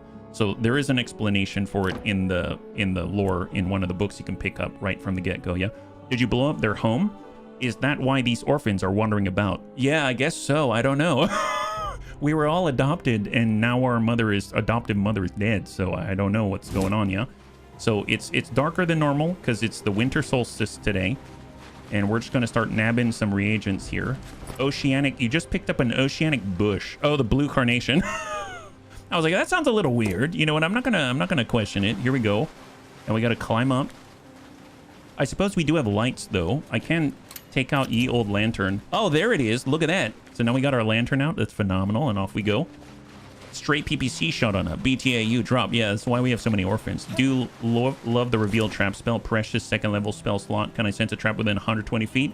Great. Where is it? Oh, that's a long way to jump. Holy moly. What a fantastic leap. No kidding. Dude, she looks awesome. Look at that armor. It's like banded. You? Neokos. It's been a while. 4 little troublemakers. Like old times. You haven't changed a bit. Oh, Landry. Hiya, Dee. Is this a party or a funeral? Rickard sent us a message. Yes, he sent me one too. He said you didn't answer. He was worried. Oh, really? How interesting. We had to come and pay our respects. You don't need an excuse. She adopted you. You're her children as much as I am. It's probably time to go, don't you think? Give me a moment. I'll join you there. I mean, to be fair, her mother died. But at the same time, she seems the most, at least at the moment, closed off. Yeah, on the right side of the ladder. Oh, you said that you think there was an item at a ledge. Oh, back there? Sure. It's supposed to be the jump where you have to eat the dwarf if you had humans. Oh! Out this way? I know we picked up an oceanic bush already. So here's the ladder, so to speak. And it was right here, and we already got some carnations. Unless there was a different one. So I'll go back up. Maybe here? I know we picked up another set of carnations on the left side. There were like 2 so far. Yeah. I don't know. Maybe we'll see at the 2 at the TOO. It's okay. I don't know what it is, but we're just gonna keep moving. I'm sure there'll be more out there, What was right? that about Rick? She angry at him or something? Almost there. Oh wow, she sounds salty a bit about something. Yeah, no, she's an actual kid, and we are adoptive for sure. Yeah. Oh, that I don't know, MTW. We passed it a couple of times. I didn't see anything. Yeah. I'm deeply sorry for your loss. Oh, that's cool. As we walk around, they actually... My deepest sympathies. Oh, that's cool. Loot. Marike welcomes your mother, Colwalls. Celebrations of Kaladar, 1095 AC. I'm assuming it's another book. Is that right? Oh, no, it's not. Maybe it's like a pamphlet. Dear friends, this year we celebrate a special funeral on Kaladar. That of my beloved mother, Mahin Colwall, one of our community's dearest figures and head of the Colwall orphanage for many years. She will be honored during a ceremony at Temple Cole. The church, led by the Order of Oblivion, will organize a festival near the temple for Mariah K's visitors and followers.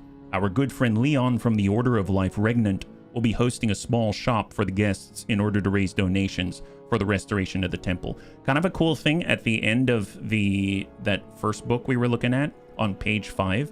They mentioned the Order of Life Regnant, which is like the military arm of, or I guess like the military outreach of this, I guess, Temple of Mariah, and the Order of Oblivion are kind of like their priests, I believe. As is customary, a number of guests will give eulogies and sermons during the day, and at nightfall we will continue with the funeral itself.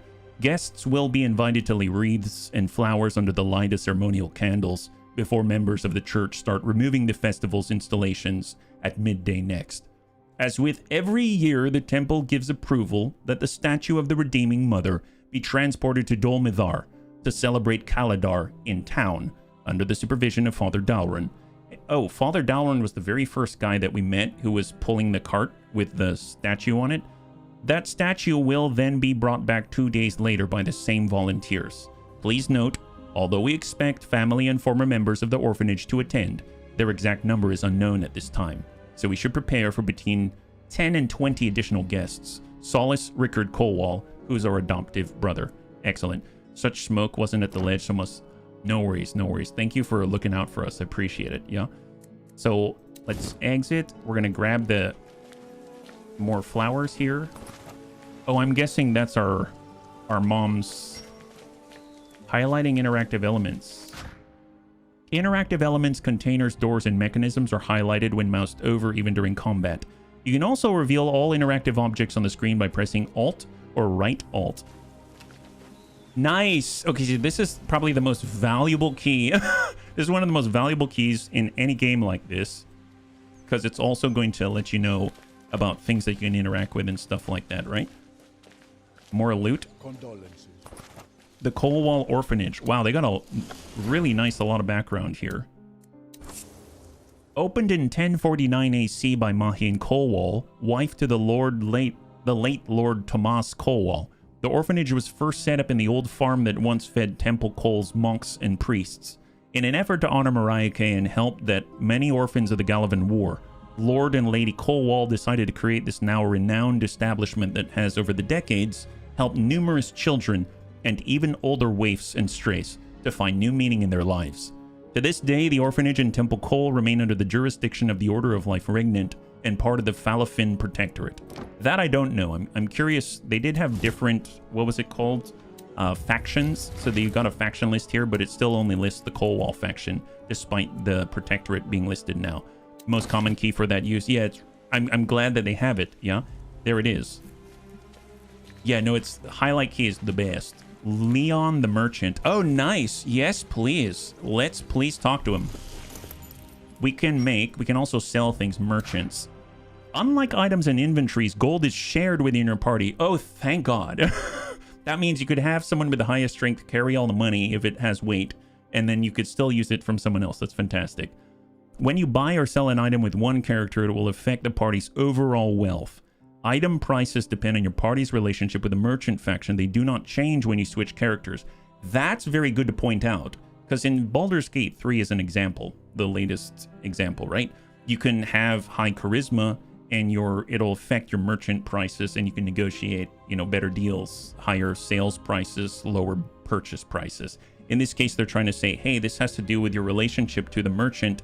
It's based off of that you'll actually get a better price or not. Doesn't matter who you talk to or who's doing the talking, right? So that's really nice that they point that out. You can actually see up here 10% discount. Kind of reminds me of like Battletech, where you have a reputation with a faction and that faction likes you more, and therefore you get discounts or they overcharge you, right? Use tab to switch between your characters. In the purchase and sell views, you can use tabs at the top of the list to filter the items by type, all, armor, etc.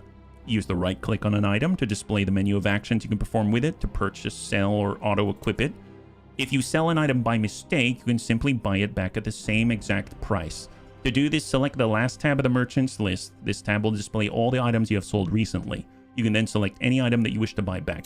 That's nice, because sometimes, and I'm assuming just this one on the end here, if you accidentally sell something, and this is for purchase here, you can actually get the Colwall Orphanage note.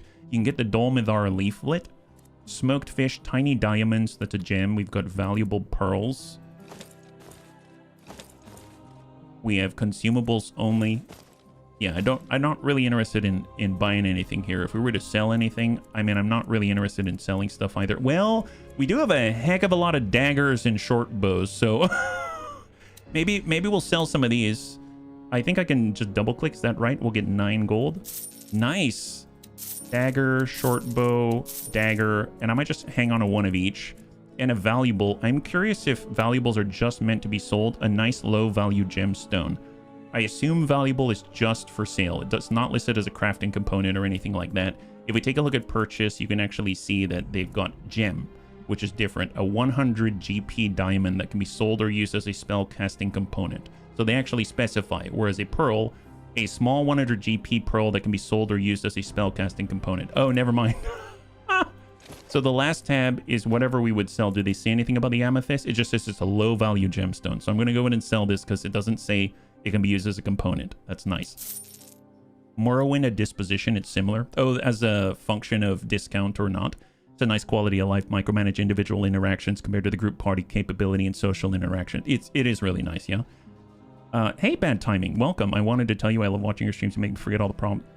You know what? I'm just glad if I can help at all. So, again, thank you so much for hanging out with us. I really appreciate it. High five and welcome. Happy Wednesday. All right, we need an amethyst to save the kingdom. Gosh darn it. Gosh darn it. All right, well, you know what? I'm just going to get the cash out of that. That's great. And we have 204 party wealth behind my face. And we have 4 party food. Maybe buying more food would be nice if we need to. So I'll just come back to that one. But glad that we had it. And if we hold down Alt, we can see all the people we can talk to. So I'm guessing the next place to go is to our good old Mahin up this way.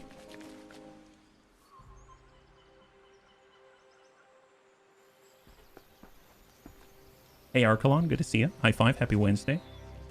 Oh, there's that statue that Father Dalrin, I think his name is, brought.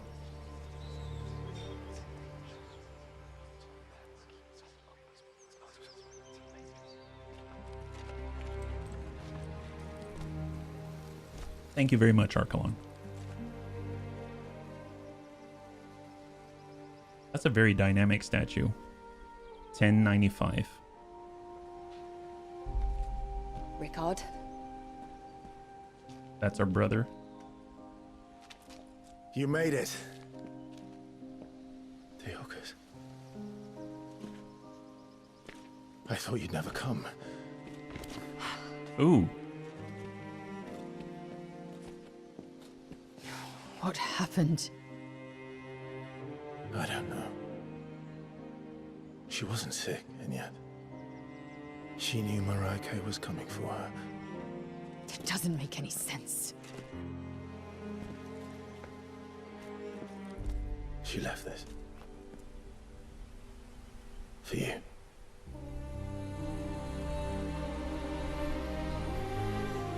Dude, look at that on her arm, her.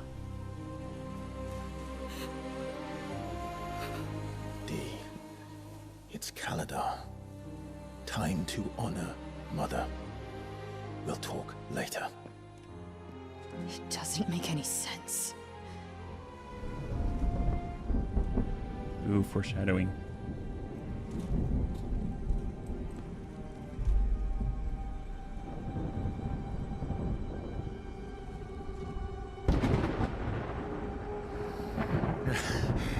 Thank you for coming. I know it was a long trip. We had to come. She meant a lot to us, but you know that. Yes.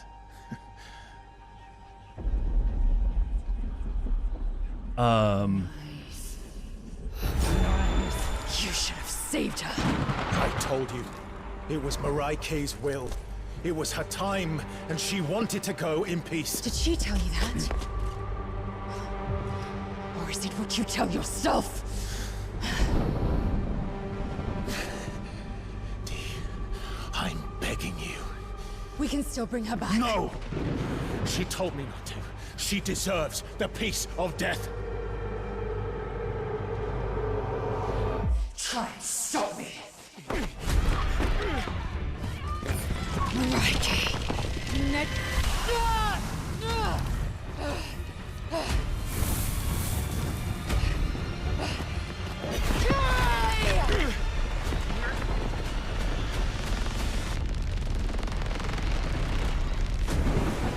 Oh, that's not good.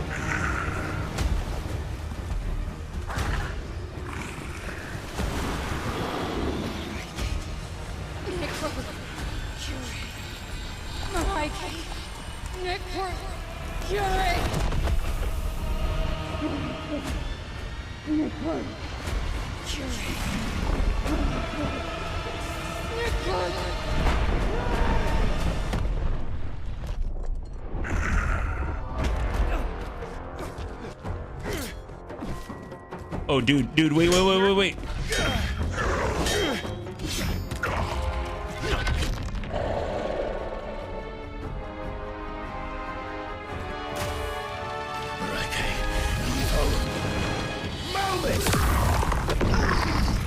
Oh.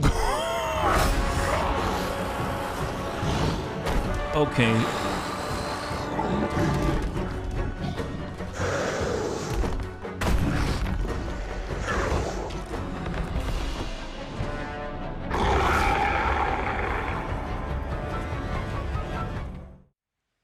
Dude, this is at level 1? Wow, that escalated so freaking quickly. Don't fight me. We're being attacked by a Kivuli brute. You cannot do that. Marike won't allow it. I cannot lose her. Not like that. The pillar. Knock it down. Man, this is so cool. Holy God, dude. Sorry, let me catch up. They really bumped up. They really did. They really did. I'm a little bit put off at the amount of armor decorations. I did note, you remember Landry? One of the things I was thinking was like, my god, his leather armor is so ornate, but I feel you on that, yeah? Ignore everything, stop the resurrection, yeah? How many more spell slots do you have to that, bro? This escalated. Yeah, it did. Masters of magic. Wizards are scholars of magic. That's actually one thing I really liked in that cutscene. Shortle was the one who reached out and touched, he kind of tested that protection globe and whatnot. He is the wizard, so that's actually really cool.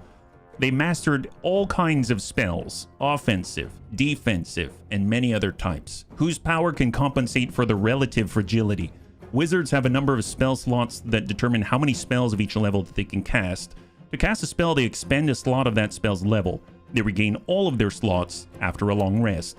Once per long rest, wizards can regain spell slots during a short rest. The combined level of recovered slots can equal up to half of their wizard level.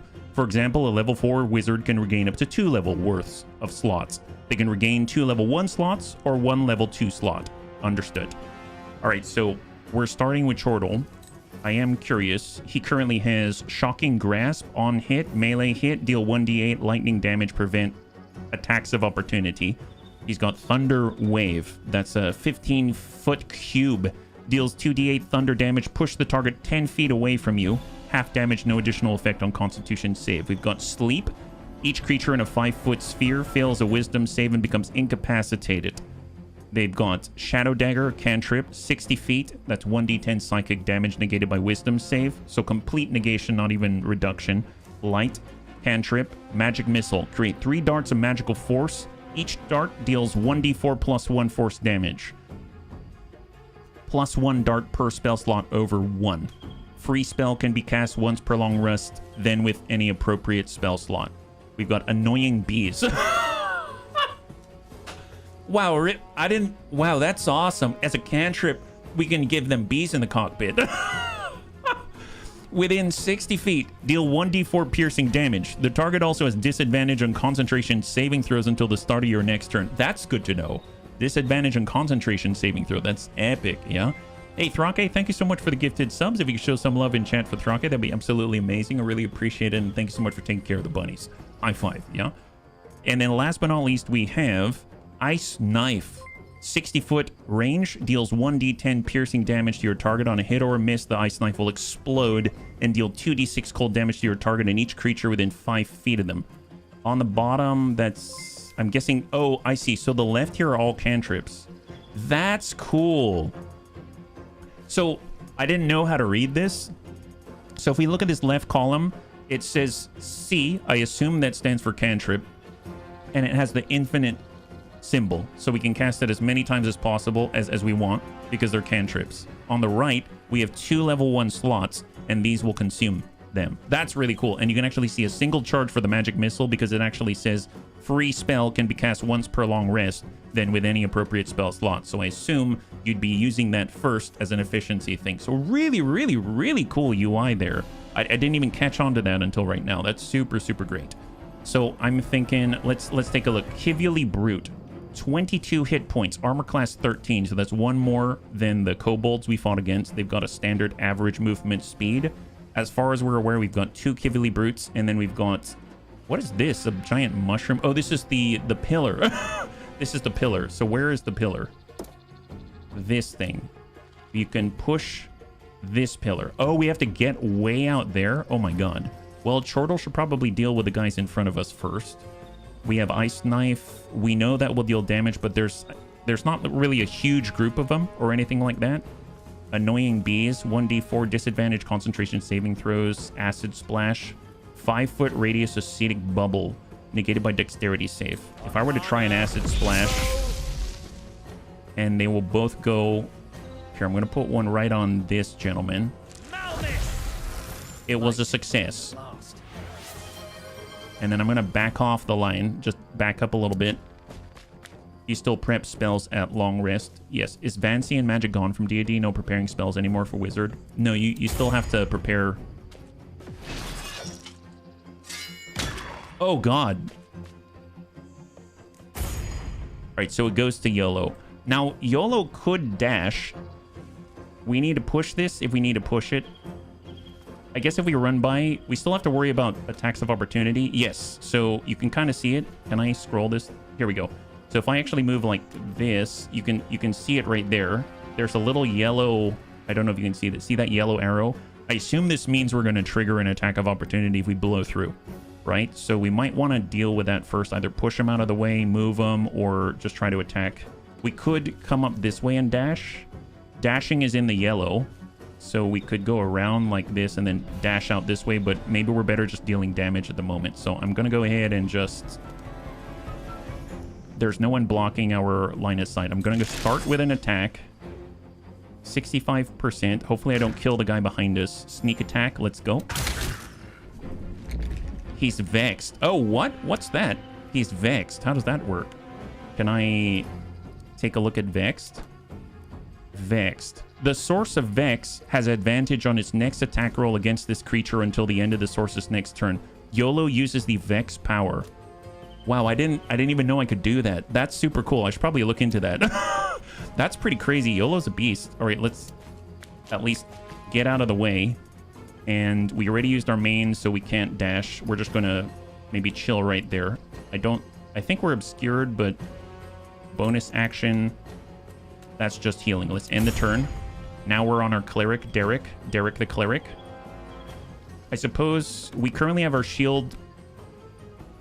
I'm gonna approach the main target, who's still active. And then I know that we can actually cast with our free hand. So let's... Sacred Flame is 60 feet. 55% against his dexterity modifier. 55%. All right, go for it. We dealt 2 damage. And then as a bonus action, Stone Cunning. Gain Tremor Sense for 10 minutes. You can pinpoint the location of creatures within 60 feet, provided you are all in contact with the same stone surface. I mean, I don't need to detect anyone right now, I don't think. We're just going to end the turn right here. It's a weapon power. Each weapon type does different things. Oh, nice! That's cool. That's super great. Well, on that note, I suppose we could throw a knife.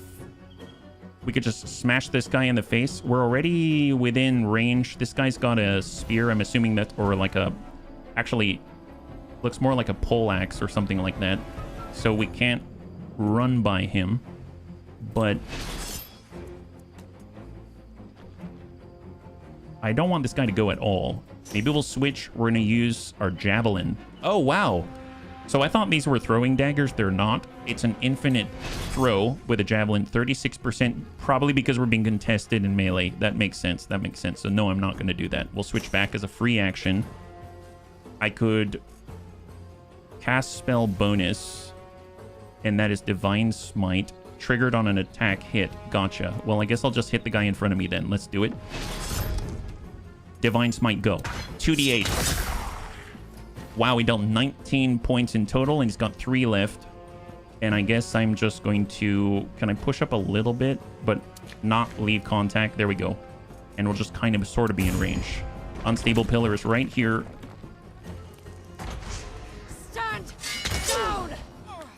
To kill you. 4 damage to Cat Bambo. Wow. It's a battle axe is what it is. They said it's a battle axe. We have 8 dexterity. I guess depending on who it is, right? Well, let's see. We can have... It's going to be Chortle first. So I'm going to cross left. All we need is 1 point of damage. If he has a wisdom save, he'll negate the damage, but that guy failed it and died. And then we'll just suck in place, end the turn. That's going to allow us to then dash, right? So this is hide, use device, advanced combat action, shove attack. Let's go dash. We're going to dash up, and we're going to go full speed. We'll probably vault over this, I would imagine. So full dash for YOLO. In true YOLO fashion, she's YOLOing the heck out of dodge. And end the turn. There it is. All right, Derek. Sacred Flame. Oh, look at that. So it's taking what we can actually set favorites, and it's right here. So even though he's got a longer list, then it actually works out where you can just... You don't have to go there all the time. Guidance, Divine Shield, grant the 1d8 temporary hit points. Holy Conduit, on hit, deal 1d6 radiant damage. I mean, he doesn't have much left. So 65%. Nice! High five. Oh, that's not good. and end the turn. Then it's up to Chat Bambo. Well, oh, wait a minute. There's an enemy. Okay, never mind. I thought that we would be fine. We are not. There's actually more brutes. So, all right, advance. We still have a main action. I'd like to use the heal wounds, ideally, right? Cure wounds, no free hand. Oh, gotcha. So I'd have to switch first. Then I can utilize it. 2d8 per spell slot over 1. Gonna heal ourselves.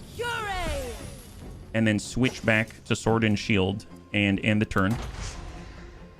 Kibili brutes. Careful. Okay, great. And it's going to our bro. Madness! She won't come back! She didn't want to! I don't believe you! The Okay, more you Chortle. kill, the more will come! I'm gonna magic missile so I don't accidentally hit this guy. I know this is not Battle Brothers, but we might need to sidestep a little bit. I always thought magic missile will just hit in general. Yeah, who needs dexterity? The biggest two-handed maul or battle axe? Arcana, Evo. There it is. It will hit. 1, 2, 3. We dealt 10 total in force.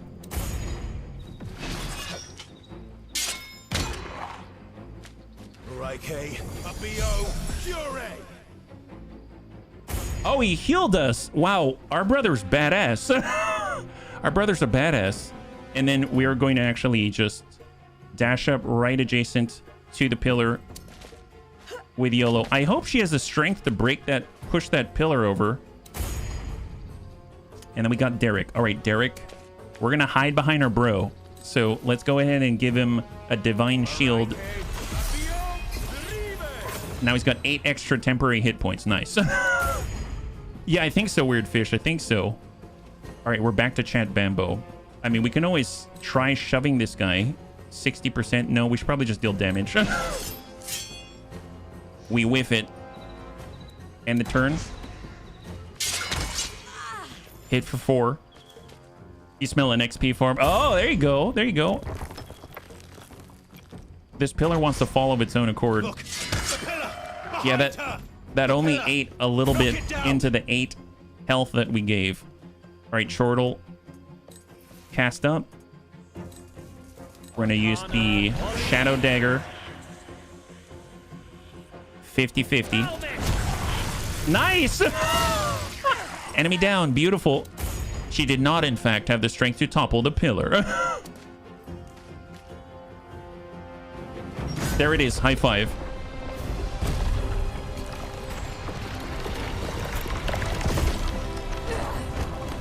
Oh, I thought we were going to land right on top of Mahin's grave.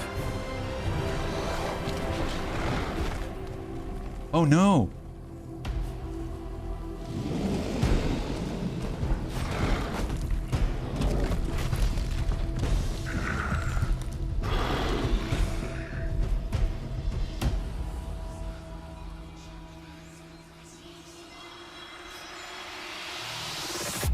Holy Mother.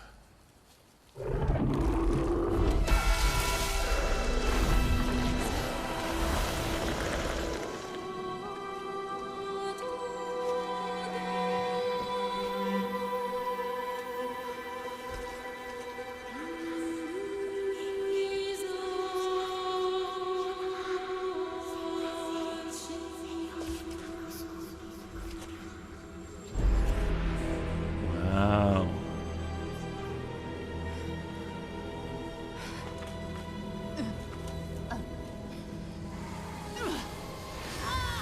Oh, that's not good.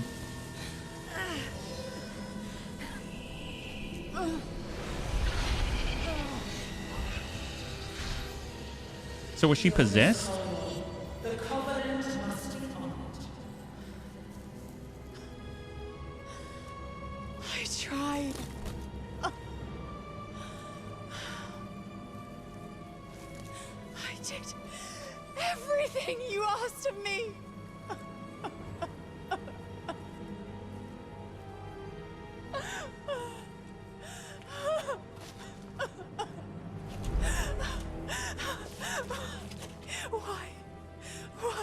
take her from me.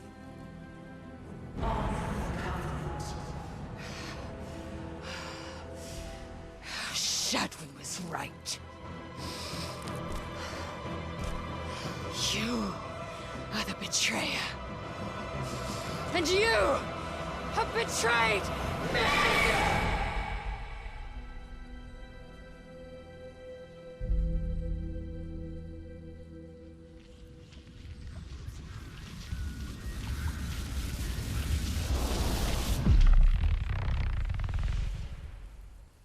I'm surprised she didn't just get smited right there. What the?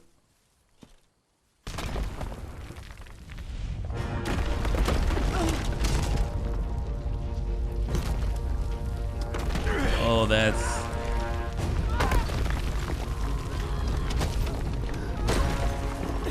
Dorcas, what did you do?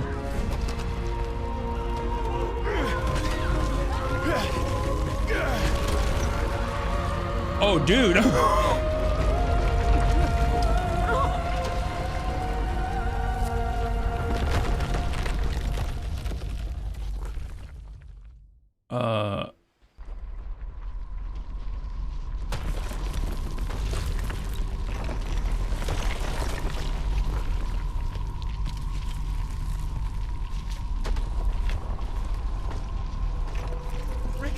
No kidding, Dennis.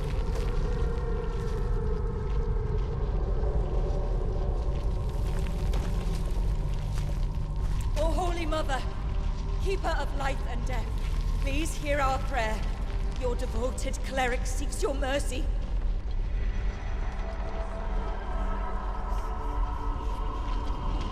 They've got very active deities.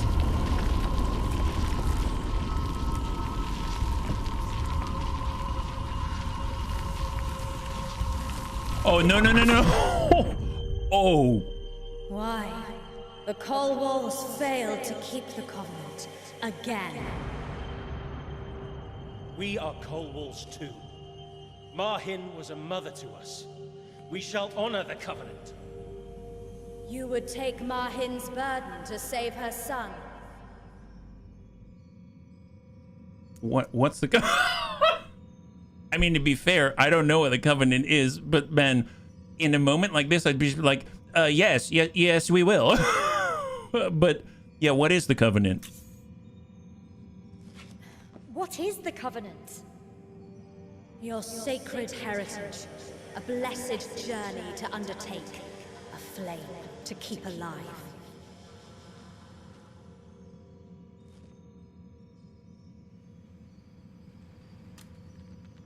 Yes, we will.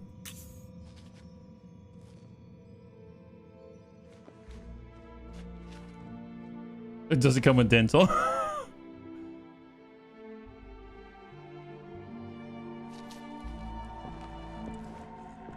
We will.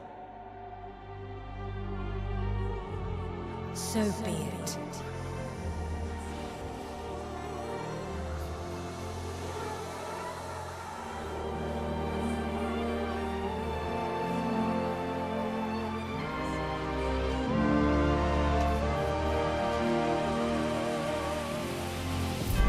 It would have debts.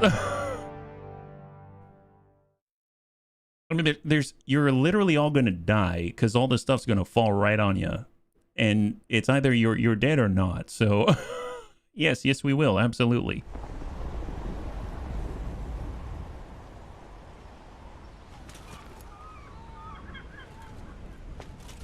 Are we in paradise?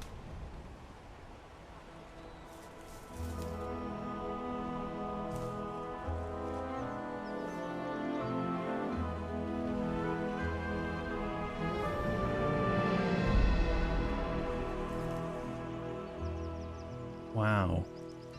Where are we? Neokos. She sent me back. Back? Where? Rick.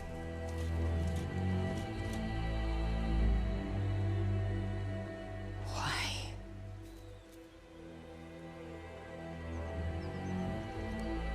Why did you have to take everything from me? Shadwyn was right. It's all lies. Deceit. All of it.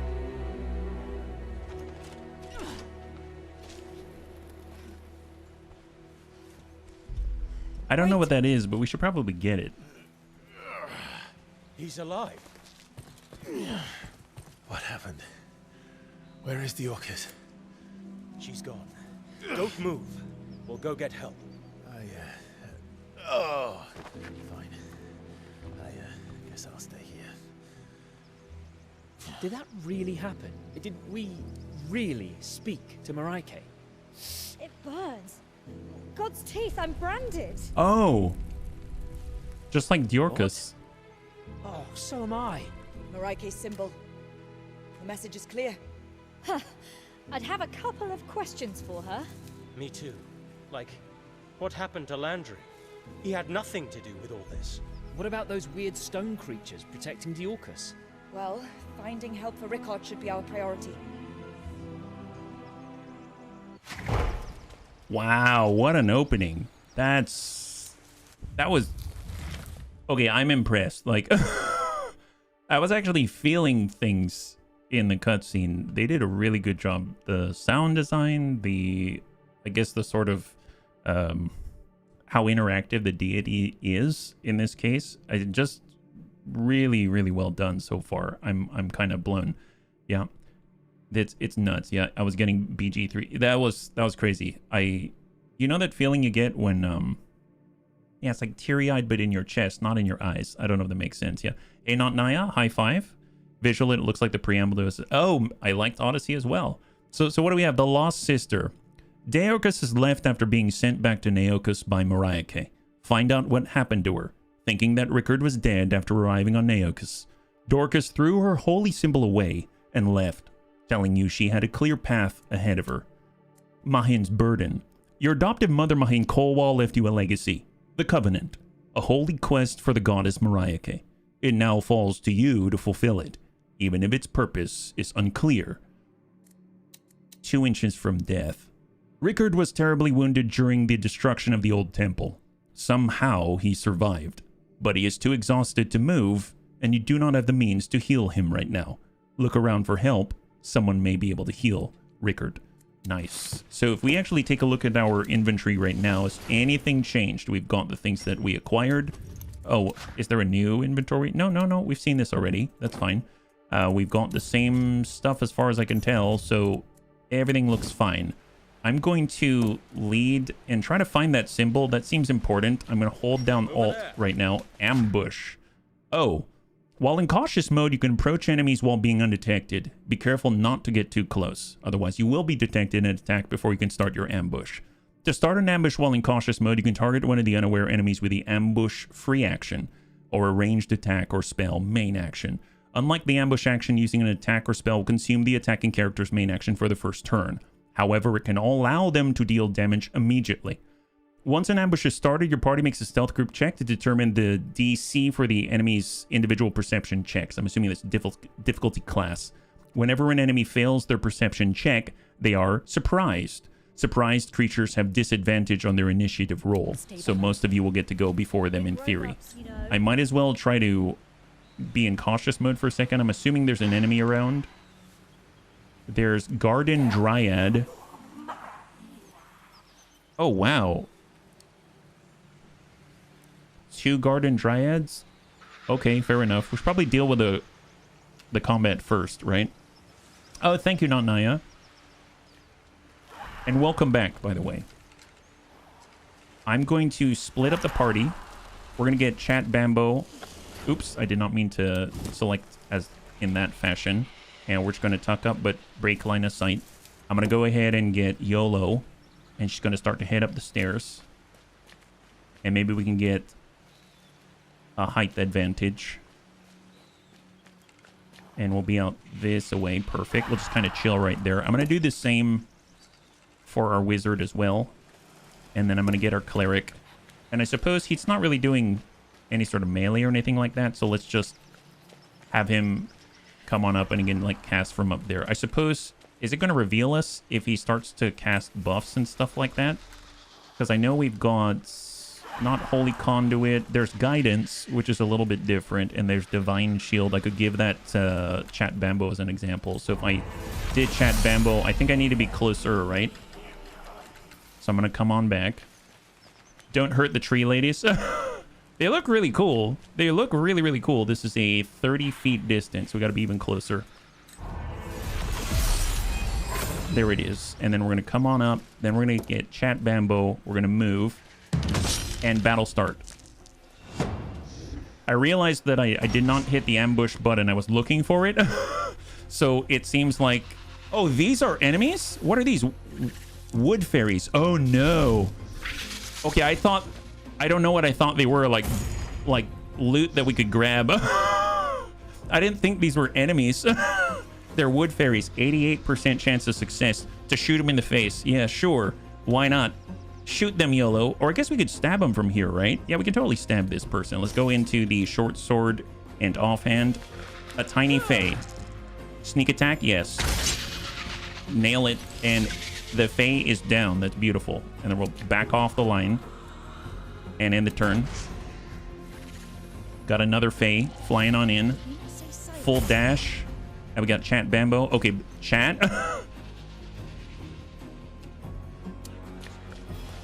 Sneak in with Chat. Chat's super sneaky, super sneaky. I suppose I could get the javelin, and I could try to 84% from down below. Wow! And slow has been applied. Movement reduced by 10 feet until the start of the attacker's next turn. I don't know how we... I mean, that's pretty epic. You can slow down a ball of light. That's awesome. And then we've got... How much more? 5 points remaining. Well, I definitely want to finish what we started. Shadow Dagger seems to be 55% is psychic damage. What about Acid Splash? Nope. This is melee hit, shocking grasp, 1d8 lightning. That's also 65. I mean, might as well just toss the dagger and see what we get. Nice. Fae is down. And end the turn. Oh, well, they found Chat. They found Chat Bambo. More wood fairies. Yeah, go to Chat Bambo. Chat actually has temporary hit points. And they both double dashed.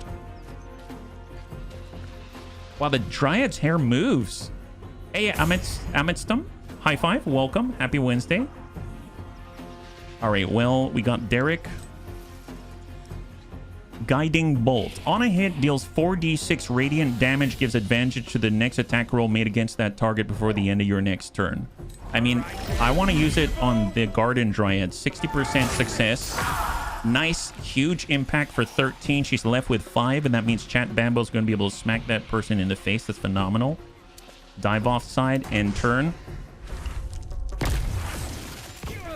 She just shot poison damage at Chortle, but we are resistant and halved the damage and only received 3 points on Chortle. So Chortle's not in a good spot though, so that's something to keep in mind. We got YOLO.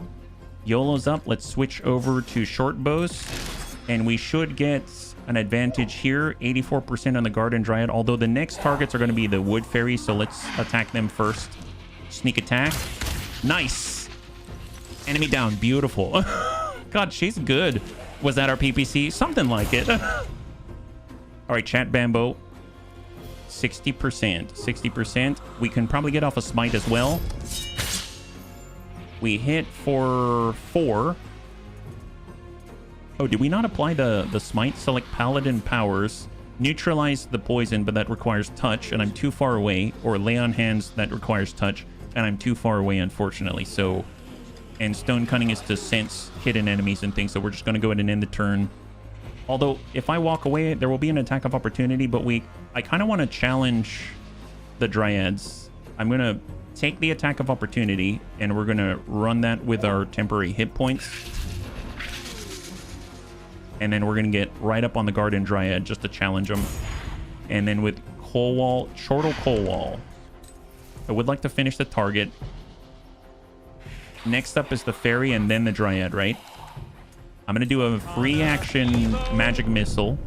We will send 2 to the Dryad, 1 to the Wood Fairy. That's a clear on the Dryad, and then I'm going to try to gain as much distance as possible. End turn. All right, here it comes. Critical miss. Rolls a nat 1. Okay, on the move. Derek. We need to challenge the Dryad, right? Challenge a Dryad. We have our main action. Holy Conduits. Light. That's guidance. That's touch. Bless. 30 feet. Add 1d4 to attackers. Attack and saving throws. So apply. I should have done this right from the get-go. There it is. Now we're blessed. And end the turn. She's at disadvantage. Longsword is a reaction. She runs the attack of opportunity. She succeeds. Well, you know what? Let's stop this little Fae. 78% sneak attack. Enemy down. Beautiful. Holy moly, she rolled a nat 20 and crit the heck out of that wood fairy, despite it having like single-digit health there. All right, let's get in on it. Smack her right in the butt. Negative. We are not hurt, so end the turn. Chortle, do you have that range? We could try to make a Dryad sleep. I don't think so. Annoying bees. Disadvantage on concentration saving throws. They're not doing any concentration, anything like that. What if we just do a Shadow Dagger? 50-50. Negative impact. Derek. I'd actually like to get on over and try to take care of Chortle here. I'm a little nervous about him. And there's Cure Wounds touch spell. And we're back up to full. That's beautiful. It does. It has a release date of tomorrow. So it's available to everyone tomorrow on early access, yeah? Where did the Dryad go? She is... Oh, she walked away. That's why we got the attack of opportunity. And 83. Nice. And she is now vexed. Source of Vex has advantage on next attack roll against this creature. Chat, Bambo, come on. Come on, chat. Come on, chat. I almost just want to push her in the wall, but we haven't been succeeding here. Now she's been sapped and she's dead. Oh, new faction revealed. What is that? Looks like we're not welcome. Neokos. I guess we're trespassing in their territory. We'll come back to that. Maybe. Let's just stay alert. Hmm? Did you see that? What? Some kind of giant bird. Stay alert, everyone. Interesting. A giant bird, like Big Bird. So let's take a look at the factions. Neokos. Neokos is an isolated continent on the southern hemisphere of Solasta.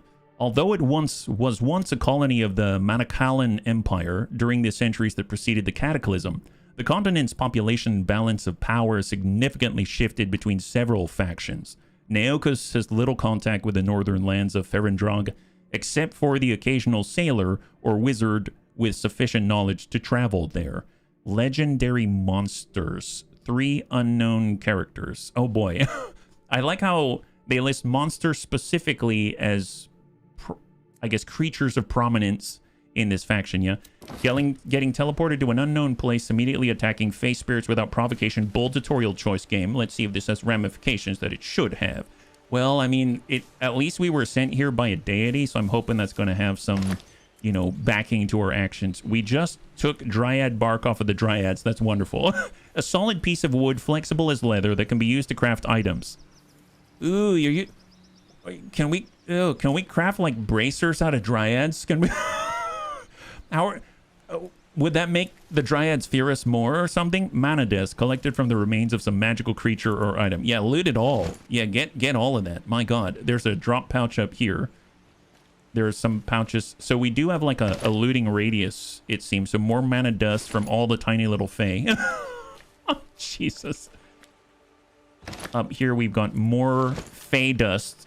And we got another pouch. More Fae dust. My God, so much Fae dust. Actually, even more Fae dust down below. There it is. Grab that. A lot of Fae dust. Wow.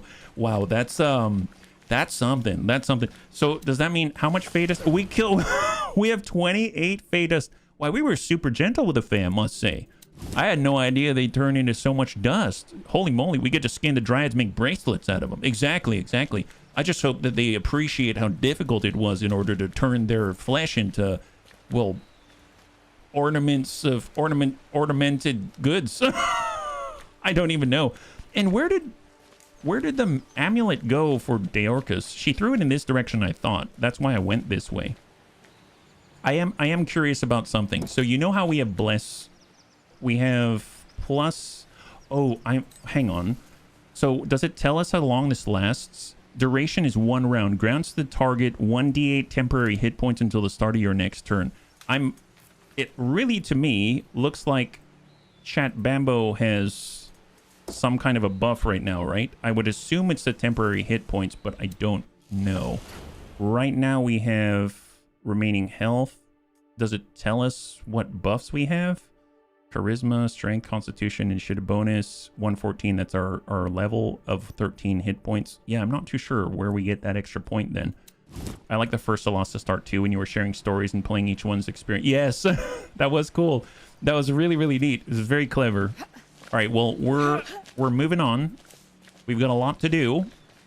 And I suppose, yeah, it's pretty bright. I don't think we need to turn on our lanterns or anything. I'm actually going to switch on over to YOLO and lead with YOLO. Just because it's very possible that she's going to spot something maybe with her perception. Oh, what is that?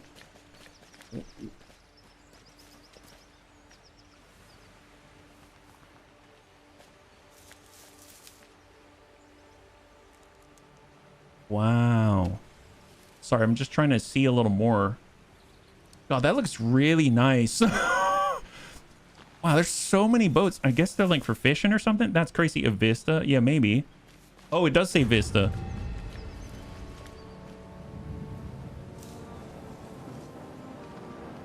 It looks like Spain or what I'd imagine ancient Greece or... This is so cool. The heck is that? This? Yeah, that. Okay, so that's just the same thing. Holy moly. Crazy. Huh. I wonder if it's a city of... It would be much simpler if we actually knew something about this place. We need to find a book. Oh, hello. Where are we? Oh, that's a lot of armored people. Do they look friendly-ish? A thin deal steel... Wow, they're much higher level than we are, that's for sure. We should probably try to approach them with good faith and not sneak around, so... I'm gonna lead with Chat Bambo. And... Are they gonna talk to us? You tried the demo? Nice. High five. Well. And just exactly how did you get here? You wouldn't believe us if we told you. Huh. Perhaps not.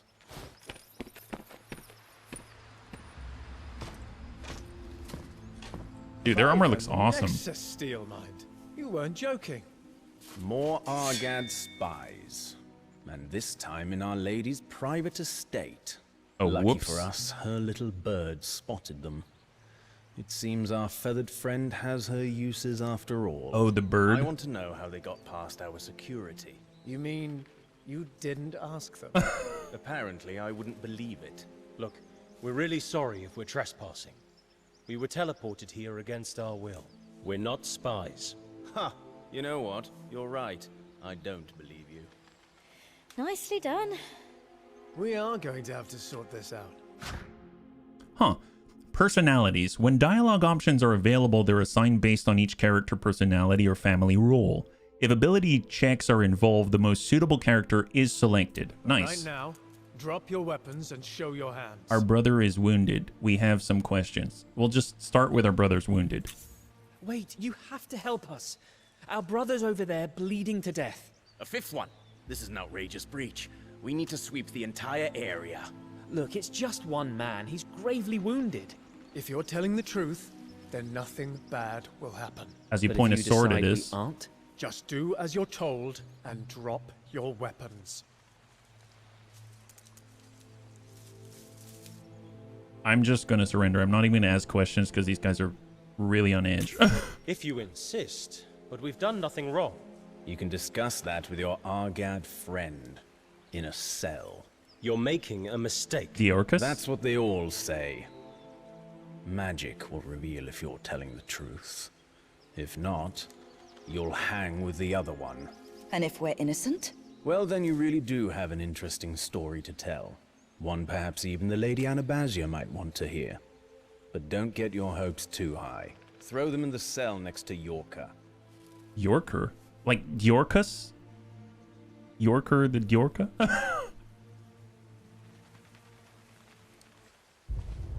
Couldn't you just say escort us to the cell instead of throw us? Might as well get cozy with your Argad friend. He ain't got long. Oh, that's not the Orcus. Here Lord Steelmind is looking for his head. Guess you'll be next. They did a good job with the animation What there. friends? Psst. Hey, are you part of Gilana's outfit? Who? What? No, we're not part of anybody's outfit. Shh. No, you can't talk openly. Beacon eyes and ears everywhere. I get it. It's time, Yorker! Crap, it's too late. We need to trust each other. Please, find Damien in the lion's den. Tell him 8 circles make 1. What? But... No time. Damien's waiting for me, but I won't make it. Tell him not to wait. He has to finish the job. Where's the lion's den? East side near the shore. An ancient sickless ruin. Damien's hiding there. Shut your trap, Argad spy. Time's up. Make sure you aren't followed. Jira sharing secrets with ya? Ha ha ha! Don't worry. You'll be joining him on a gallows soon enough. But we don't know this man. We're not spies. Ha! Yeah, pull the other one. Now, move your ass, Yorker. Long live the Republic! Death to the beacon! I thought they were going to question him, but they just killed him instead. Take your breath, Yorker. Not many left. You're next, rebel scum! Everyone okay? Not too sure. It feels like a nightmare. If only. Mareike, the funeral, Rickard. It's all real. And this mark. What have we done? We should never have accepted this quest. We had no choice. Mareike would have killed us all. Don't forget, she's the goddess of life and death. He's got a point. Go to the old sickless building. Yeah. Yeah, a stormtrooper, yes. And there's Jira's secret, the Argad Republic. Long rest. Your party can take a long rest at a campfire or an inn. This takes about 8 hours and the party requires food in order to rest. One party food is enough to feed the entire party and companions for a full long rest. If the long rest isn't interrupted, the heroes regain all of their hit points and half their spent hit die and all of their spell slots. To cast spells, spellcasters... This is something the bunnies were asking about, right? Spellcasters must prepare spells from among those that they know. They may know many spells, but they can only cast the ones that they have prepared. They can change their prepared spells each time they take a long rest or at other times depending on their class. In addition, some classes or subclasses grant a short list of spells that are always prepared. Magical items are extraordinary items. We talked about identification before. So, Jira told you about a secret hideout near Kermar and asked you to meet with someone there, a friend called Damien. And we got the 8 circles make 1. Thank God. When he said, say 8 circles make 1, I was doubting my memory and I was like, I sure hope they write it down. This is what I like about the discoveries. They actually list that right there, so it's all pertinent to the situation. I'm assuming the Argad Republic's another faction. It is. Here we go. They're indifferent to us at the moment. Founded after the Cataclysm and the following crises within the Manakalan enclave of Kermar, the nation of the Argad Republic was born out of the legions of slaves who escaped the clutches of the Elven Empire. Equality is the core value of the Republic, closely followed by freedom and the pursuit of wealth. It is a nation of laws led by elected individuals within a complex and hierarchical organization. The faction doesn't even care about you. And unknown as far as who the prominent members are. Yeah. This is Solasta II. And welcome, bunnies. Welcome, Kim Palaku. High five. Thank you for answering, Digester. I really appreciate it. That was their question. Do you die when stabbed? The answer is yes. All right, so we still have the temporary hit points from Chat Bambo. If we hold down Alt, we can see the different locations that we can interact with. We can get party food. So I assume that's... They took all of our belongings, right? They did. So now we have party food, which means we can actually do a long rest, is I assume what they're getting at here. So then we can use the party food to rest on the bed. Long rest. Rest for a long time, recovering all of your powers, your spells, your hit points, and half of spent hit dies. Select a time to wake up at the dawn of your long rest. Dawn, day, dusk, and night. I'm going to say dawn, and let's start. I am curious if it's going to tell us what we lost and what we gained, just like before, because it might tell us something. Oh, we can level up. Nice. It might also tell us something about what it was that had the extra temporary hit points. So if we say lost, we lost food rations. That makes sense. Recovered. We recovered spell slots. Okay. And then actions that we can take. We can prepare spells and we can replace our weapon mastery. We can replace our weapon mastery? Really? On the fly? You can replace one weapon mastery with another untrained one. This change can be done after each long rest. Interesting. And it actually does point to the weapon type. So one thing I asked was, how did we get vexed, right? How do we get sap? How do we get slow? So by an weapon archetype, it seems like, just like the bunnies were absolutely right, there is a certain additional effect from your mastery. So sap, if you hit a creature with your longsword, that creature is a disadvantage on its next attack roll before the start of your next turn. If you use your javelin and throw it at them, you hit and deal damage, you will slow them, and it reduces their speed by distance 10 until the start of your next turn. I guess these are the train ones. If I took longsword and selected with one of these weapon masteries, well, I don't have any of these weapons, so I'm not going to replace it, but that's really cool that we can actually do that. And depending on what it is, you can mouse over, it'll tell you what that is, what the extra effect is. Hail Rumsey, thank you so much for the hydrate, much appreciated. And Prost, let's do levels up. This is awesome. Select the class you want to level up or add a new class. Oh, you can multi-class right from the get-go? That's crazy. And I think I saw there, did it have... I was going to look at the tutorial, but I missed it. Oh, it's okay.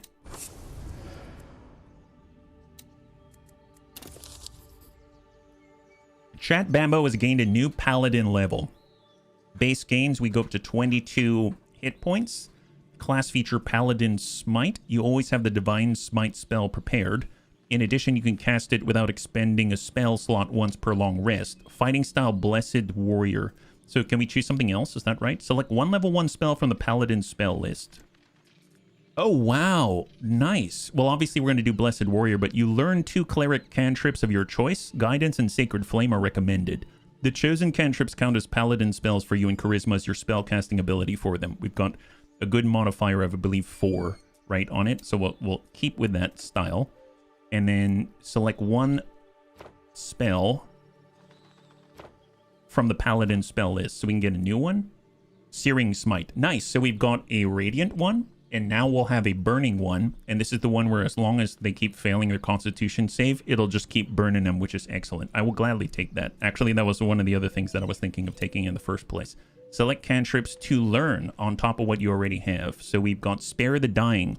This will stabilize a dying target. The target remains unconscious, has 0 hit points, but does not make death saving throws anymore. That's cool. I like it. We got Sacred Flame. 60-foot distance, deals 1d8 radiant damage negated by a dexterity save. There's also resistance. Target will take 1d4 less damage of a specific type. And that's a lot of types out there. We've got Light. Holy Conduit, that's melee hit cantrip. Deal 1d6 radiant damage. Target each enemy within 5 feet can also take an additional 1d4 radiant damage. We've got Guidance, Divine Shield, which I'm curious if you can put on yourself. It says one ally, so I assume not yourself. And Dazzle. The target is dazzled. They cannot take reactions until the start of their next turn. Touch one enemy. I like all of the touch ones because we're the most likely to be in touch range. But you know what? I like... Maybe instead of Sacred Flame, it's 1d8 radiant, but if we were to do, let's say, Holy Conduit, it's 1d6 radiant, but it has a little AoE as well. Additional damage negated by a Constitution save. Then, I mean, we're smacking people anyway. Although I suppose if I needed to reach out, like we hit somebody and then we need to also reach out a little bit further away, we'll have something that isn't being contested by melee proximity. So sure, I'll take these two. I think, can I advance from there? Previous, Level gains. Next. Blessed Warrior. Yes. Next. Yes. And I can't say next. I selected them and then save. There it is. So we'll select these two. And finish. Nice. And then we can also level up YOLO. If we wanted to add a class, I'm assuming it's one of the previous... Okay, yeah, no, let's cancel. I'm just going to stick with the class that they're already at this early on. We go up to 15 hit points. We have a cunning action that's nice. You can spend a bonus action to dash, disengage, or hide. That would have been very helpful when we were trying to push that pillar. And we're just going to go with it. Cunning action's awesome. I will take it. And then Chortle. Wizard level 2. He goes up to 16 hit points. Got hit earlier and almost died. So it's going to be nice to have a little bit more. Arcane recovery. After a short rest, you can recover expended spell slots up to half of your wizard level. You cannot recover spell slots above level 6. So that tells us something, right? So really, really nice. Now that we're level 2, that means we can recover a level 1 spell. And we get another level 1 spell slot. We've got following gains can be edited in advanced leveling. Scholar, Arcana, your intelligence, Arcana check. What does that say? Did I totally miss that? Proficiencies out here, Arcana intelligence.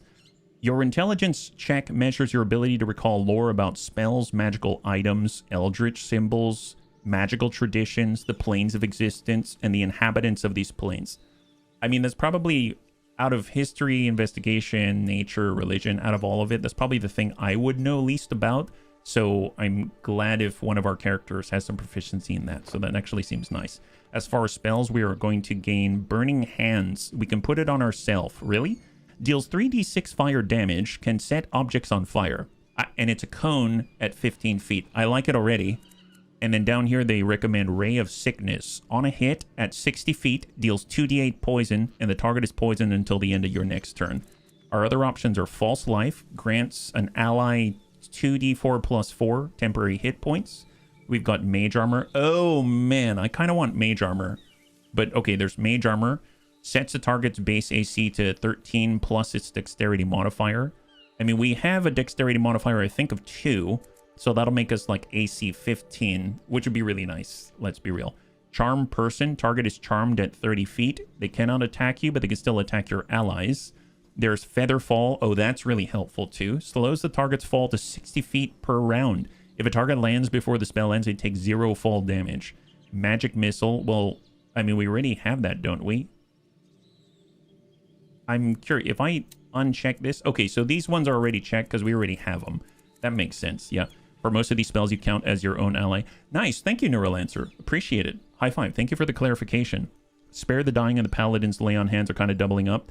Getting someone's back up with 1 HP as a bonus action from Healing Hands almost always better than just stabilizing. Oh, thank you very much. I had no idea. Appreciate it. Neurolancer, thank you so much for the follow and welcome to the Bunny League. It's very good to have you with us. Dead Jester, same to you. Thank you so much for the follow. Welcome to the Bunny League. High five and happy Wednesday, guys. The ones with a tick we already have. Yes. It looks like BG3, not Solasta. No, it's really well done so far. We got Chromatic Orb. On hit, deals 3d8 damage of your choice. Acid, cold, fire, lightning, poison, or thunder. If you roll the same number on at least 2d8s, the orb will leap to a different target within 30 feet. That's awesome. Because it's your choice for one thing, but then it can also, in theory, be able to leap to another target, and you've got a 90-foot range. That's not too bad. I'm going to keep that in mind. I almost want that more than Burning Hands, although it's nice to have a cone effect available to us. Hideous Laughter. The target goes prone and is incapacitated for the duration. Cannot end the prone condition on themselves. Negated by a wisdom save. I mean, that's powerful. Protection from evil and good. We've got Color Spray. Create a 15-foot cone of colorful light that will blind enemies if they do not make their constitution save. Comprehend languages. You understand any spoken or written language you hear or see. This spell does not decode symbols or secret messages. I mean, that sounds strong. Expeditious Retreat allows you to take the dash action as a bonus action on each of your turns, almost like the cunning action that we had from I forget, it's cunning something, cunning action, cunning activity from the level 2 rogue. And then finally, Longstrider. Increase your speed by 10 feet until the spell ends, and you can put it on anybody, including the rogue.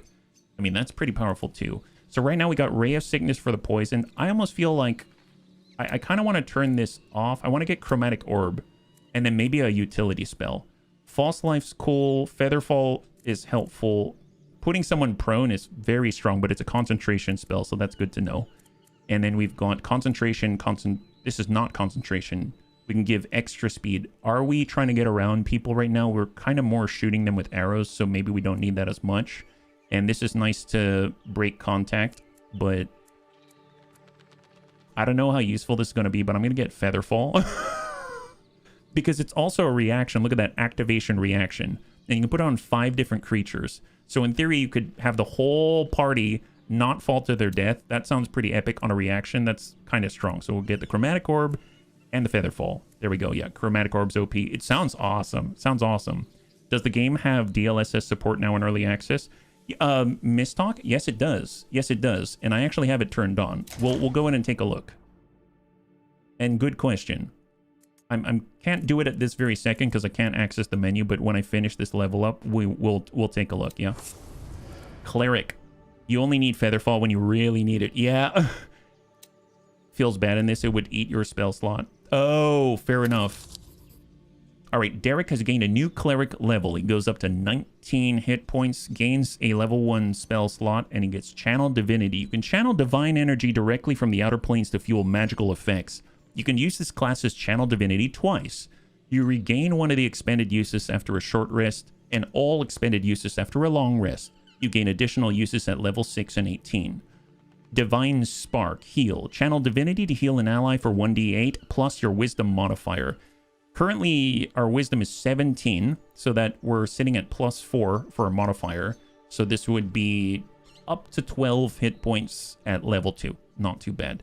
Necrotic. Channel Divinity to deal enemy necrotic damage plus your Wisdom modifier. So up to 12 damage outwards. And Radiant, the same thing, but Radiant damage to an enemy. And Turn Undead. Nice. You will channel Divinity to force undead creature within 30 feet who can see you to flee.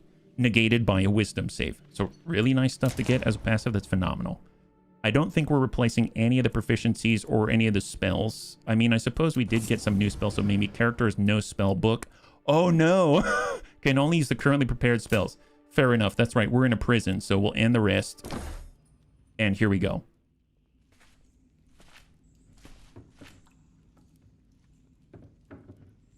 I have orders from the Lady Anabasia. Fetch the prisoners immediately. Well, the Argad spies? To the palace? Do you have a problem obeying orders? No, my lord. But they're dangerous. Not to Our Lady Anabasia. Now do as you're told. Yes, my lord. Of course, my lord. At once, my lord. You, stay in there and wipe your feet, you worthless scum. Okay, so before we do anything else, the bunny's asked if there's DLSS support at the moment. So if we go over to video, you can see that I actually have it turned on right now. So I have it set to quality. We have it at epic quality. And then we're using NVIDIA DLSS 4. Requires an NVIDIA RTX graphics card. So it is there. It's available. And we've already got it applied. So hopefully that answers the question. Yeah. Come on, you lot. You're going to meet with the Lady Anabasia. Nice. It's a great honor. As a wizard, if you take a spell tagged as a ritual, you can cast it out of combat without expending a spell slot. The cleric should be able to prepare without a spell book. Oh, see, that's good to know. That's good to know. Worse than the new empire. You're very welcome. A cursed city forever. It does. It does, the Mistalk.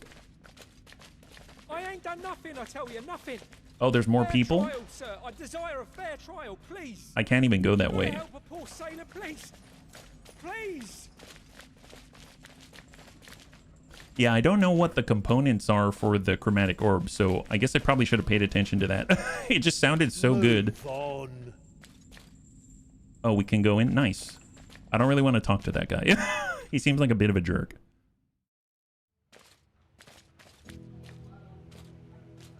Well, they have all our stuff. If I were to zoom out, can we see more out here? You can see all the cutaways. It's always interesting to see how a game handles occlusion. This almost looks like a holy temple or something. Oh, we're following him. Okay, fair enough. Wow, it's really pretty. It does kind of look elven. Holy moly. Wow, look at this harp. Can I play the harp or am I gonna get in trouble? Did we just teleport to the new empire? Wish it was that simple, but it's got a definite old world Mana-infused feel. Ugh. We don't have time for that. The new guests in the dispensary? Yes. He seems harmless enough. Come on, don't dawdle. I'm not dawdling. You just have a really pretty place, so why don't you just chill your bones? Oh, whoa, look at this. We're like in a museum. Oh my god. It's like a saber-toothed tiger. I don't know what this is, like a millipede or something. If the Spy Master's goons are after him, then he'll soon hang along with his friend. What? Wild. I'm assuming these are things that will fight. Dude, look at that. It's almost an amber. And there's like a tag here. What's the tag say? I want to know. Why does that one have a tag and all the other ones don't have a tag? Are you trying to give us like a little more information where you're setting up the museum and maybe we're going to tell us about how it's super, super dangerous that you caught it mid-flight as it trying to, you know, become your dentist or something? All right, fine, fine. Look, you just have a very impressive palace. Well, you don't. Obviously, you don't. Miss Anabasia does. You have to forgive us if we want to steal all her stuff. I'm just going to look at this book. Don't worry about it. Oh, boy. Did we just... I just want to examine it. Don't worry. Can I look at it? Diplomatic note. Notes about diplomatic relations with Labeacon. Well, okay, it's ours now. Enjoy. I will enjoy. Thank you very much. All right, talk to you later, gent. Where? Wow.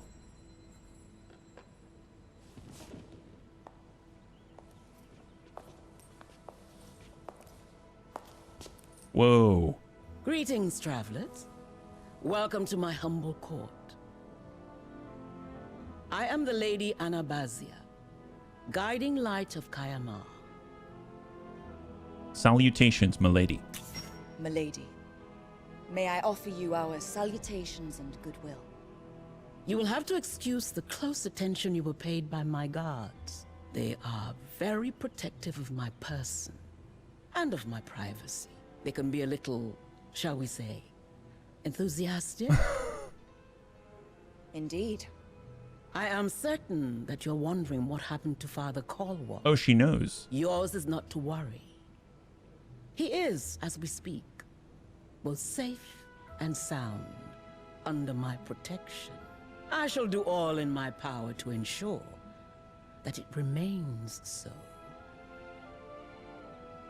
And now you must excuse my curiosity. I could not help but note that each and every one of you has a mark, a symbol of the goddess Marike. You are keen followers of her creed, like your friend? Dude, they have good voice acting. Her tempo is completely different internally. It's really cool. He's our brother. Actually, he's our brother. Is that so? Oh, they like us more. My. What an interesting family you must have. I do feel obliged to admit that I am most intrigued. You see, here in Neokos, too many followers of Marike are mere ragtag acolytes of the barbarous Ka'um. Nomad wanderers, beggars of the wilds. You, however, seem different. Lest you wonder, I have already spoken with Father Caldwell and have offered him my full protection and shelter in exchange for the opportunity to build a place of worship here, where he may bring his faith and service to my loyal subjects. Does she follow Mariah? He sounded most interested. And of course, he's still in need of much rest. But I am certain he will see the sense of it and agree. I'm not sure that a return to preaching is his current priority. I wouldn't know, and would not dare answer for him. But I sensed a strong sympathy for the proposal. But please, tell me more of your good selves. I am intrigued to note that you all hail from far-off Ferendra, the Principality of Masgarth, I believe. Indeed. We actually don't know where we are right now. Oh, but of course. How remiss of me. My appetite for information can be voracious. Is she You drow? are in a continent known in the common tongue as Neokos. And this is the city of Kayamar, my humble abode and capital of the Beacon. A most cosmopolitan place where I am certain you will fit in without problem. As long as you abide by our laws. Indeed, we saw your Temple of Pakri. We have laws upheld by them at home. We won't be a problem to you. Oh, I'm certain you won't. After all, your brother is my most gracious guest of honor. It would be disappointing not to extend you that same benefit. I thought he hadn't accepted yet. Oh, I'm sure he will. Can we see him? Ah, where are my manners? Absolutely. I am confident that you're eager to make certain of Father Caldwell's well-being. So we're free to go? Oh, but of course. Why would you not be?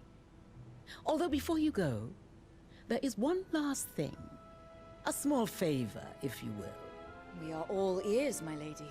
When you're done in the Fount of Wisdom, I wish you to meet with Lieutenant Silverstar, just outside the palace. He will brief you on certain things that will ensure the quality of our relationship. Ooh. He will be in charge of our future communication. Since though I deemed it important to meet you today, I won't have time in the future. Then we thank you for your time, milady.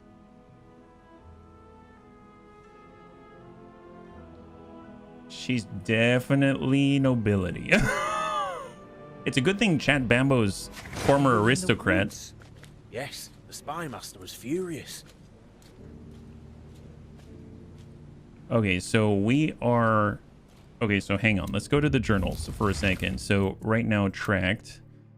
Followed the jailmaster. Rickard was terribly wounded during the destruction of the old temple. Somehow he survived. You met Anabasia, ruler of the city of Kermar. She told you Rickard had been cared for, is now safe. He's a guest of honor in her dispensary.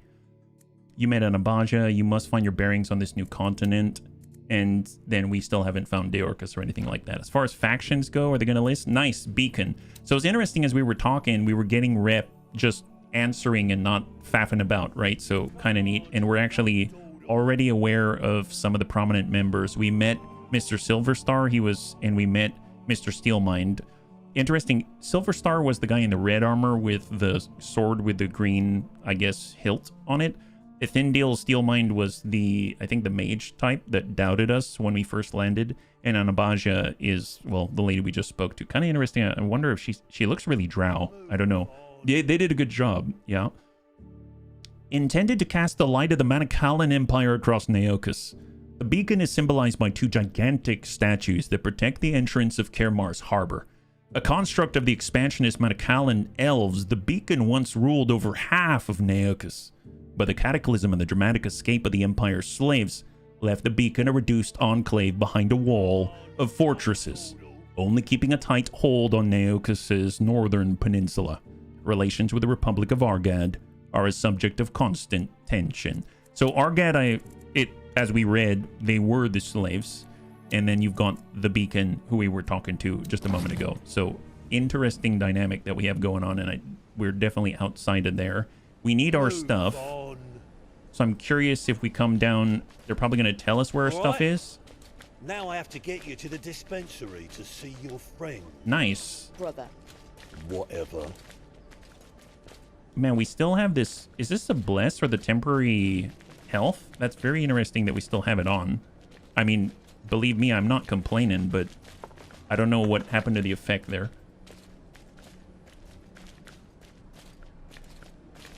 I'm just going to control it directly so that it's a little easier to maneuver inside of a building.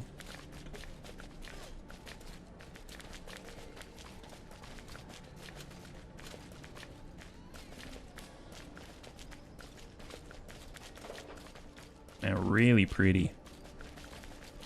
Are we going back to the cell? There you go. Enjoy. Talk to Rickard. There we go. Okay, fair enough. And we are now inside. Hold down Alt. Oh, there's Rickard. Ah, you're here.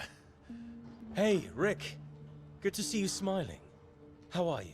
Tired, but alive. Thanks to you and Mareike. What's that smell? When did wine become part of the healing process? They asked if I wanted a little taste of the local grape. Would have been rude to say no. Rick. Ah, enough of the lectures. Any news on Neokos? No. She left in a fury, mad at Mareike, as if she took Mother from us. We've no idea if she'll return. It's my fault. How? I was there when Martín got ill. She helped me understand. Yeah, since always. Told me about her past. Neokos didn't get that chance. Her past? It's a long story, but you need to know. Mother was chosen by Mareike to fulfill an important quest.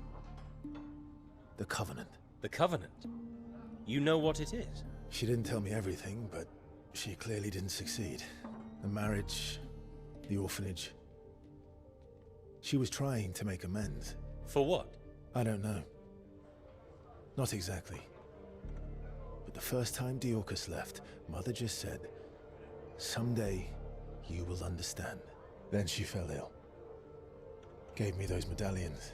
Made me promise to help Neokos fulfill the Covenant, and that if she failed, I would have to take her place. Neokos took on the Covenant. Sounds more of a curse than a holy quest. Maybe. But Neokos has failed. And now it's our turn. Why us?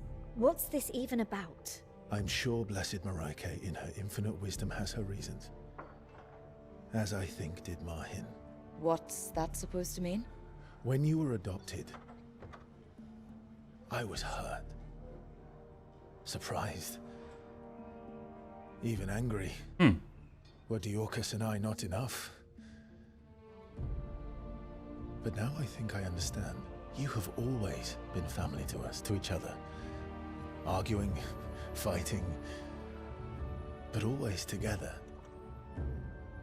Like today. Maybe that is why. She knew one of us was not enough. Wow. Man, the voice acting in this game is really good. How do we get home about Anabasia? Yeah, let's ask about that. How about this place? Have you noticed the architecture around here? Yes. This must have been part of the Mana Empire. But not the new empire. I haven't seen any slaves. The cataclysm struck here too, just not quite as hard.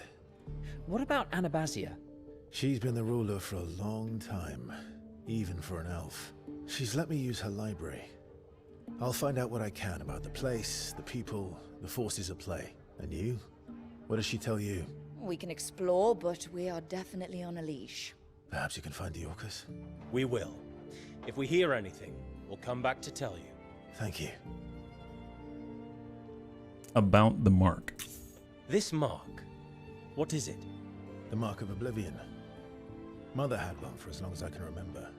When I prepared her body for the funeral, it was gone. Some inheritance. Neokos has one too. Yes. I think that happened the day before she first left. She was upset. Went to Mother. I heard raised voices crying, and then she grabbed her stuff and was gone.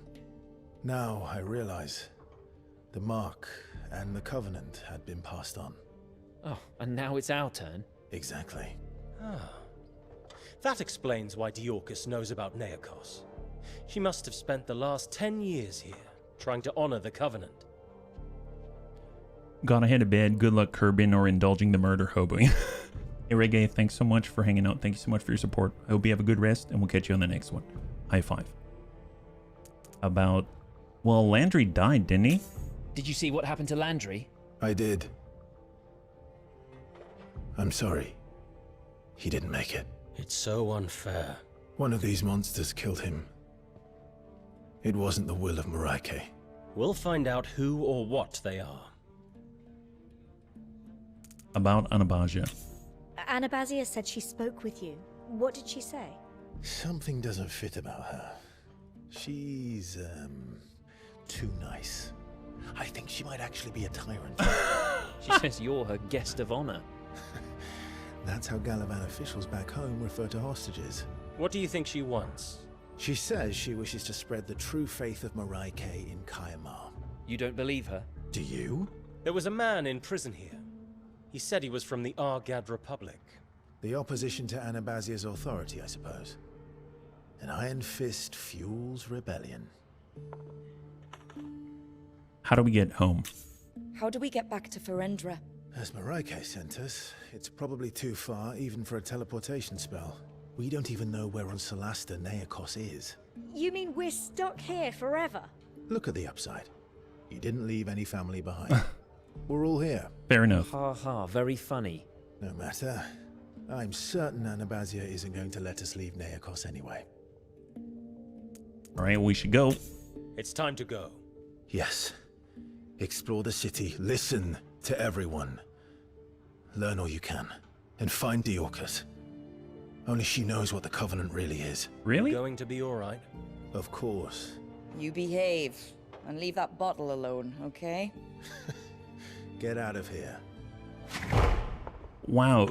So interesting that Diorcus is the one that knows the most about the Covenant. I guess she's the one that left and ran away and didn't want anything to do with it. So still need to find her. We've actually completed 2 inches from death, which is great. Rickard is safe now. He told you Anabazia's guards saved him and that he was brought to the dispensary to fully recover. On the downside, he's kind of a prisoner here until you can convince Anabazia you are trustworthy.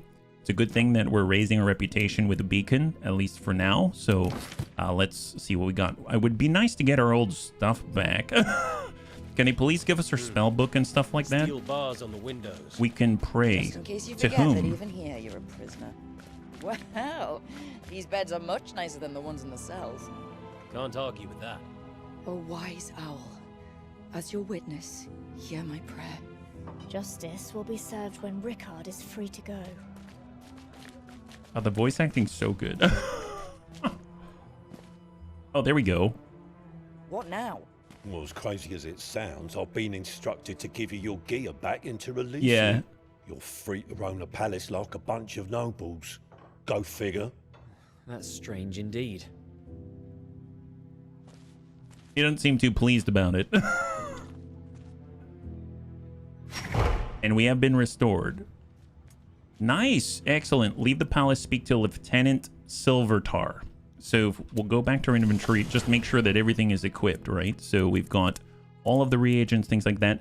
I figured I should carry the most things on Chat Bambo as possible, just because that they've got highest strength. So they're not going to get encumbered as often. So I'm just going to go ahead and transfer things to Chat Bambo that we don't actively need on that person.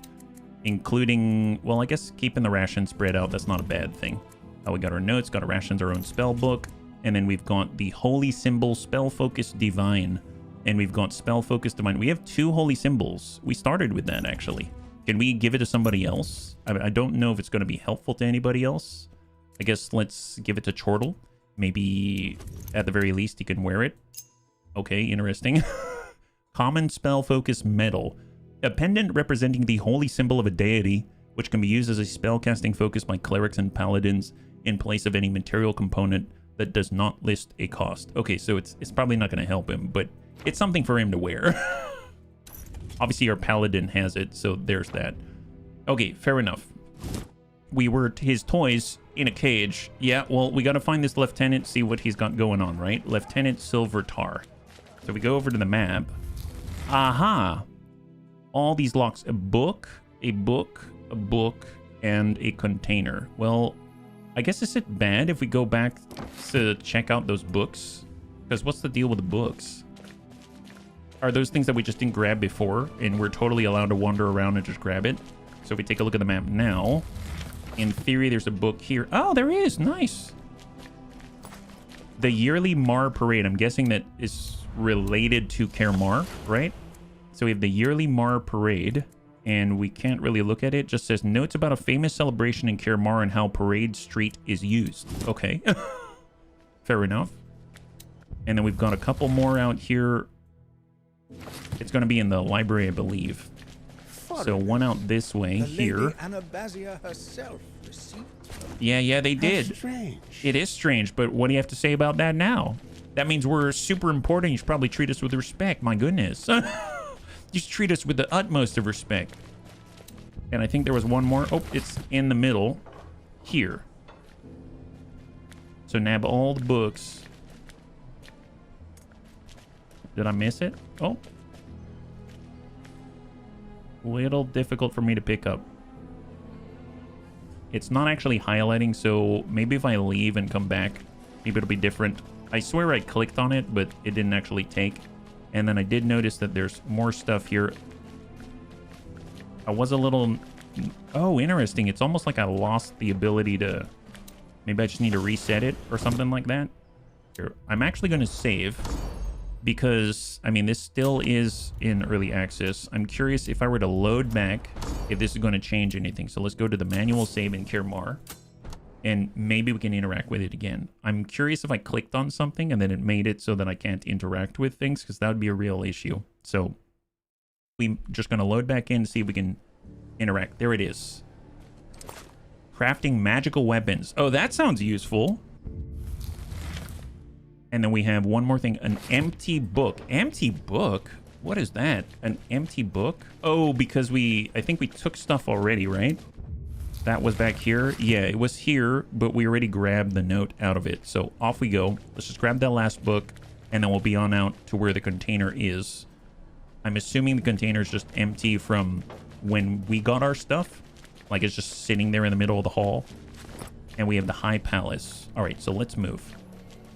So out we go. I do like the indirect movement mode. Just because then I can click and we'll auto pathfind. Oh, she looks cool. What's her deal? Is she the lieutenant? Negative. If I zoom out. Nope. Can't go out that way. Can't go this way. Okay, fair enough. Negative.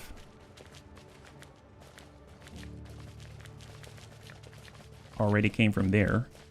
Is there a way out here? Okay, hang on a second. If we zoom on out, we know where Rickard is. We know that this is where Anabasia is. And in theory, actually, if we go to the left, I think that's where we need to go. So my bad. I didn't quite take a look at the layout of this place. So I think we have to be here and then... Nope, that's too far. Through here. This door right here. There it is. All right, now we're talking.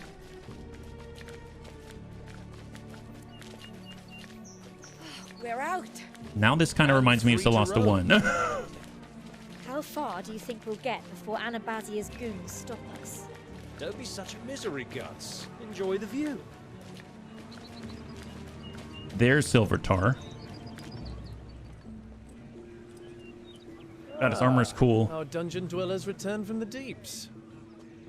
We're supposed to be free to go. Why are you stopping us? So I heard. But you still have to prove yourselves worthy of trust. Which is why our brother is still unfit to travel. Exactly. Trust is in such short supply these days, especially around here. You could be Argad's spies, cunning as they are. Cut to the chase. What do you want? Patience. Patience. Pleasantries first. I'm Isorel Silverstar, Lieutenant Protector of Kaya Ma. I'm in charge of security and everything that ensures the well-being of the citizens here. Hey, Hitman. I see your question. I'll answer in just a We've second. had reports of problems with the city's filtration system. Someone needs to take a look inside and clean up whatever's blocking the flow. Is it like rats or something? You want us to crawl around in the sewers? Sewers? Goodness, no. Quite the opposite. We have a unique system that keeps the entire city's drinking water supply clean and supplies fresh air to all the buildings in Kaya Ma. So, if we do this, we're free to leave the city? Yes, yes. Unless the powers that be change their minds. My esteemed colleague, Ethindil Steelmine's trust is not easily earned. And it's him you need to convince. Honestly, I think this is ridiculous. They're just testing how much humiliation you'll take to gain the beacon's trust. Just swallow your pride. It won't take long, and then you're free to go. Thanks for your support, Lieutenant. Where do we need to go? Down these stairs, you'll find the entrance to the facility. That's not bad. We'll see you soon, then. No chewing. Hey, Payne. Guys, I just enter. What score do you think this game is from a 10? So I'm assuming that means like out of 10. I haven't played enough to state that, but I will say that at a minimum, I feel like it's probably like a 7.5.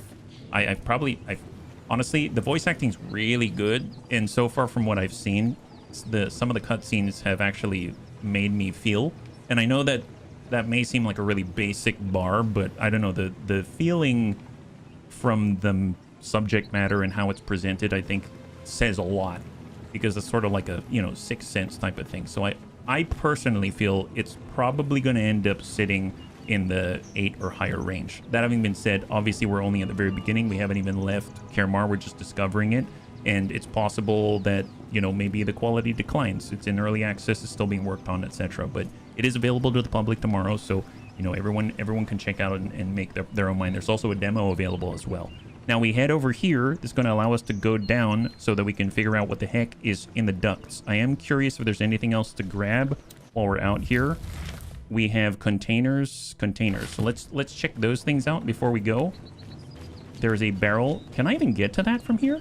I don't think so, can I? Yeah, negatory. I'd have to like throw my buddy over. And there might be another container out this way. We're holding down left alt, and it's allowing us to see interactables and stuff like that. I think it's up here. We are... Oh, no. Complete opposite direction. It would be over here. Oh, it's this place. Fair enough, yeah. Not even Chewy. I send my protest to Music Room in Discord. I don't understand the Chewy bit, Payne. Here's a crate. We can get a shovel, a gardening tool, a trowel, a tool that is most useful for gardening. Yes, that actually sounds helpful if we're going down into wherever this place is. So let's gather a party before venturing forth, and we're about to head on down. There it is. High five. I am curious what is blocking this place. Clean the ducts. The Millennial City. This doesn't look that bad down here. Bad feeling about this. Oh, never mind. She has a bad feeling. More lockpicks. I mean, I'd really like to give that over to YOLO. Harvest to Coral. ×2 Coral. I am curious. We didn't prepare the chromatic orb, did we? Narke concentration. A batch of Nacre. Oh, Nacre splinter. I have no idea what that is. I'm assuming it's component as well. We got a jute bag. Iron ingot can be used to craft other items. A metal ingot ready for crafting. Don't even have to do smelting. This is awesome. Gardening. Right. Yes. Super right. Oh, they're giant crab clacker. Giant crab scrapper. Okay, well, let's go ahead and hide. We're going to go ahead and separate for a second. I'm going to get Chat Bambo. We're going to go ahead and get on the side right here. And then I suppose we can open... I know there's an ambush button, but I didn't actually see where it was because last time we were interrupted. So if I were to... There's quest log. There's stop hiding. There's... Aha! Ambush. Take initiative and start a fight with a chance to surprise your foes. So they're all going to have disadvantage when they make their initiative roll, which is going to be really helpful to us, right? So let's start up here. We're going to go in and get Chortle or Wizard and hopefully be in a place that they're going to have to go around in order to engage us. And then I'm curious if we can actually do Bless now. So that's Guidance. Here's Bless. It does take up a level 1 spell slot. Adds 1d4 to attack rolls and saving throws. So I'm going to go ahead and precast it. And we'll put it on ourselves. There it is. Oh, I didn't put it on our rogue sister.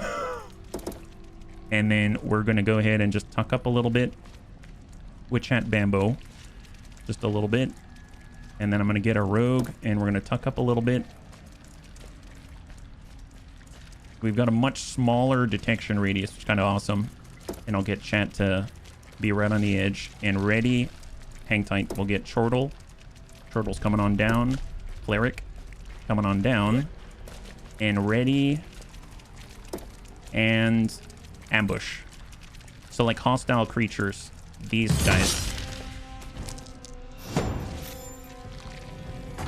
Right, success. Oh, their initiative is... Wow, they were... Even on disadvantage, they rolled a higher initiative. Oh boy. Oh boy. All right, there it is. You just found Chat Bambo. Oh, they're definitely going to find our rogue. That's not great.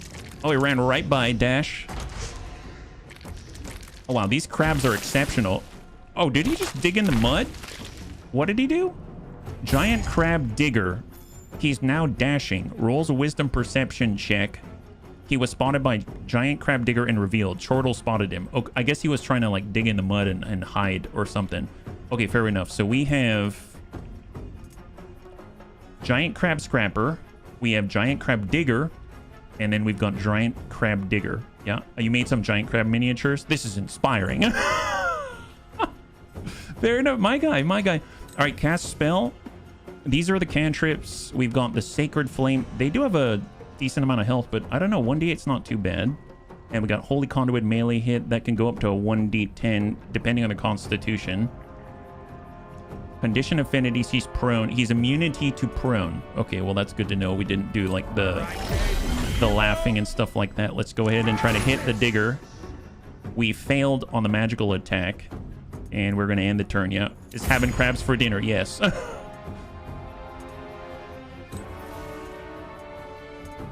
Let's just smack this crab. Divine. Nice. Nice. Well, can you make the Constitution save? I'm going to do the Paladin Searing Smite. That's the brand new one that we have. Let's come in with a Searing Smite and burn a crab. This city has a crab problem. 8. Oh, there it is. You cast Searing Smite with a level 1 slot. He receives 1 fire damage. Nice. He has to make a Constitution save or it's going to continue to tick. And I want to stay here to contest his movement through that choke point. We'll go in and end the turn here. Now we got Chortle. I mean, he's kind of in a bad spot at the moment. We could use a main action and disengage, which we might want to do. So I'm going to go ahead and disengage. And that's going to allow us to break contact. I am going to try to move towards Chat Bambo so that we can be shielded. Probably should have been in between them and Derek, but I made a mistake, and we're going to end the turn. Here's the giant crab clacker. No, they didn't see. Wow, the fact he did not see YOLO is amazeballs. Is amazeballs. I'm curious, can we get in and stab this guy in the butt? So if we switch over, instead of doing range, like, what if we swap? 88%, huh? Yeah, go for it, go for it. He's got full health. Here comes YOLO. And she failed. Oh my gosh, really? You failed? You failed to it? Oh, that's not good. That's not good. Cunning action. We should probably... If we move, we're going to have to disengage. Cunning action, disengage.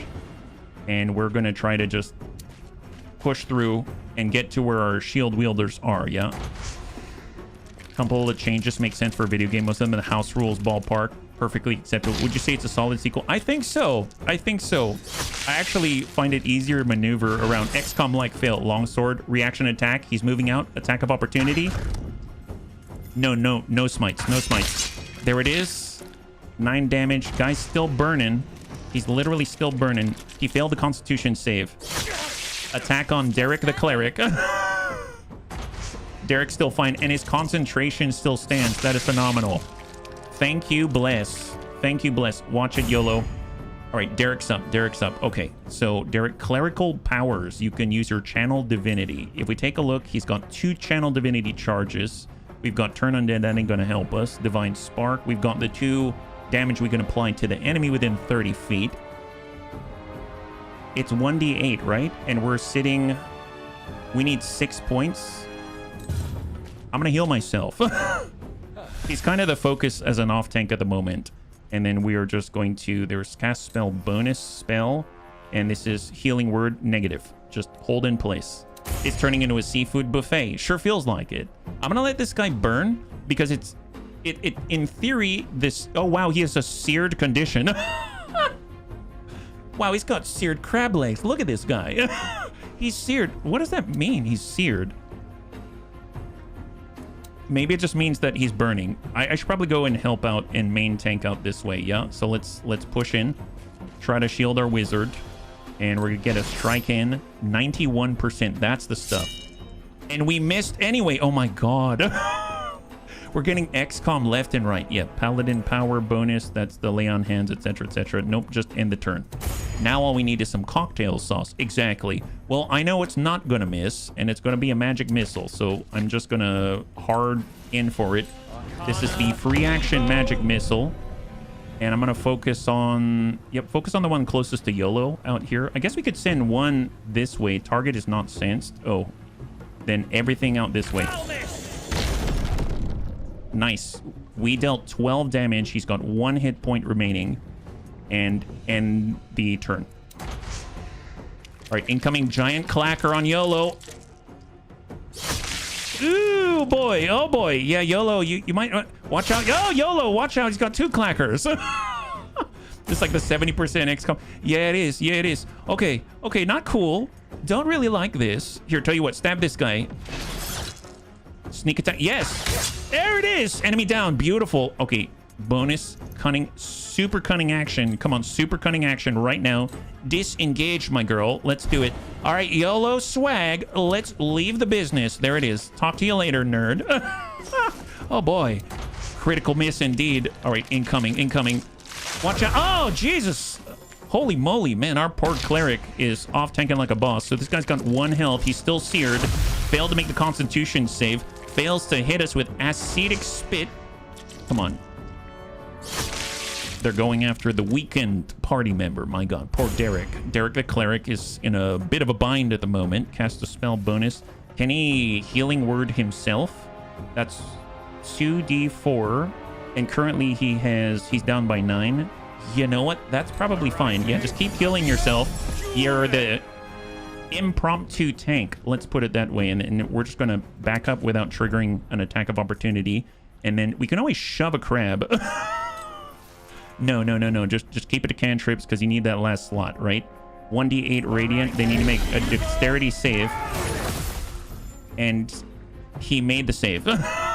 He made the save on a 14 on a DC 13, so he was 1 right over. End the turn. Come on, chat. Come on, chat. We're just... All right, smack him. Oh, we can burn his pal? Yes. Nice. Oh, he's enemy down. That is beautiful. All right, we have to contest the clacker. We have to contest the clacker. Chat Bambo is in the front. And the turn. And then we got Chortle. And Chortle needs to start this off. We got Acid Splash. That's a bubble. It's an AoE, so I gotta be careful. Deals 1d4 piercing damage, disadvantage on concentration saving throws. He's not making any concentration saving throws at the moment. Mage armors for ourselves. Ice knife. Yeah, we could freeze him. Freeze the crab for later. And that did have an AoE, and we failed to save, and Chat Bambo took some damage. What about sleep? Ooh, so smart.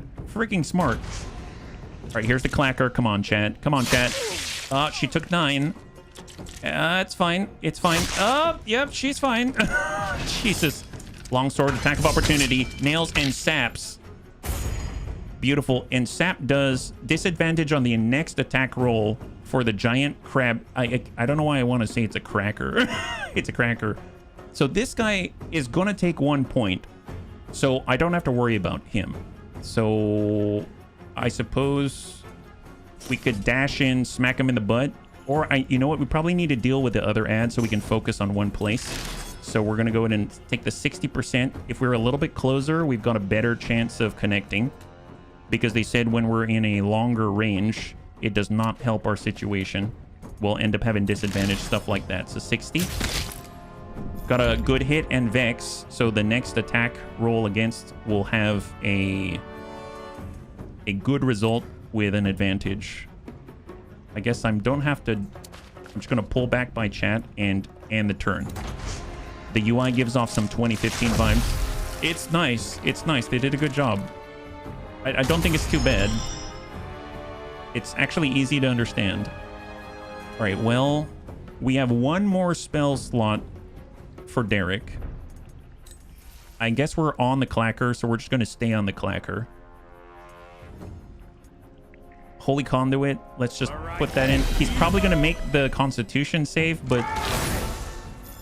Oh, nice. We dealt the 4 damage. He did make the Constitution save, but it's still some upright damage. Yeah, cantrips are free. Absolutely. Chat Bambo's going to have to help themselves out. So I'm going to go ahead and if we switch over, there's Sacred Flame, there's Cure Wounds. Oh, but we're out of the standard... We're out of spell slots for Chat Bambo. Okay. We do have our Paladin powers, and we do have Neutralize Poison, Lay on Hands. Can we lay hands on ourselves? Wait a minute. It heals using our own hit points, right? How does that work? You can touch yourself. Yes. Heal lost HP using your healing pool. Oh, your healing pool. Okay, fair enough. We'll try. Select the amount of points to heal with your pool of HP. It's perfectly natural for paladins. How much are we missing? Yeah, we have 12 missing, so we'll use the full 10. And then we will close that gap and contest the clacker. And we still have our action. Excellent. Let's go ahead and take a swing. 50-50. And he is now sapped, so he's going to have disadvantage on his next attack roll. And then we got Chortle. Honestly, don't have to worry about that guy. And this has 13 remaining. I'm not going to worry about him. We got to focus on the clacker. Thunder Wave. We've got 2 more. Oh, yes. Sleep. Each creature in a 5-foot sphere that fails a wisdom save becomes incapacitated until the end of their next turn. Then they repeat the save, falling asleep on a failure. So let's place it right here. He rolled a wisdom save. He rolled a 16 on a DC 13. Okay, well, there's that. That's fine. That's fine. It's okay. It's okay. Here, let's get some distance. And the turn. God, that clacker is terrifying. Giant Crab Clacker is now dodging and receives 5 temporary hit points on Hunker Down. I wish I could read dodging. What's with dodging? Condition... Affinity, resistance, immunity. He's immune to going prone. That's fine. He has resistance to thunder. Can I right-click on him? Negative. Can I... I guess that makes him more dodgery-do. I'll have to take a peek. Yeah. It's a wise crab. Applied to be the scholar of Crab Academy. Yes. Gives you disadvantage. Fair enough. Well, let's take the 75. Sneak attack. It's got 4 remaining on the giant crab scrapper. And end the turn. He actually moves sideways. Ooh, acid spit. There it is. He actually moves sideways. That's so cool. Dodges a small armor class bonus temporarily. Oh, nice. High 5. Graduated Summa Lung Crab. Summa Crab Laude is what he is. He graduated Summa Cum Laude. Light. I'm just going to keep... I feel like if I just... You know what? I'm going to give Divine Shield with a cantrip over to Chat Bambo. Temporary hit points, they seem to be a focus anyway. And we can probably hold off on the healing for now. Just end the turn. And Chat Bambo... We have a 25% on disadvantage in order to hit this guy with a sword. Oh my god. Oh my god. All right, well, I'm just going to get on the opposite side. And I'm not going to poison the freaking crab. I guess we'll take a swing in it. He is dodging. That's why. Yeah, we did not land that. That's fine. End the turn. Autocorrect got me. Summa cum laude, I spelt it wrong. Well, Crab Laude works perfectly. Crab Laude works flawlessly. Let's see if we can't finish this guy. Shadow Dagger, failure, failure. I just keep getting distance from that guy. And the turn. Dodging has expired. Ooh, what was that? Oh, thunder damage. Derek made a successful save and only takes half of the thunder damage. Receives a 4 thunder damage from Echoes of the Deep. Oh my god, that sounds a lot like XCOM Terrors from the Deep. And Chat Bambo receives 5 thunder damage from Echoes of the Deep. Okay, well, it's not too bad. That's really not bad at all. This crab has... Yeah, I just want guns off the field. Sneak attack, sure. Nice! Absolute devastation, and we're gonna gain the high ground and hold in place. Man, YOLO swag for sure. Can we just, like, fist the crab? Ew, you know what? Let's not fist the crab. Instead, Holy Conduit. Yep, just keep radiant damage. Nice! We dealt 7 with that right to the face. Crab fisting. Why not? Exactly, exactly.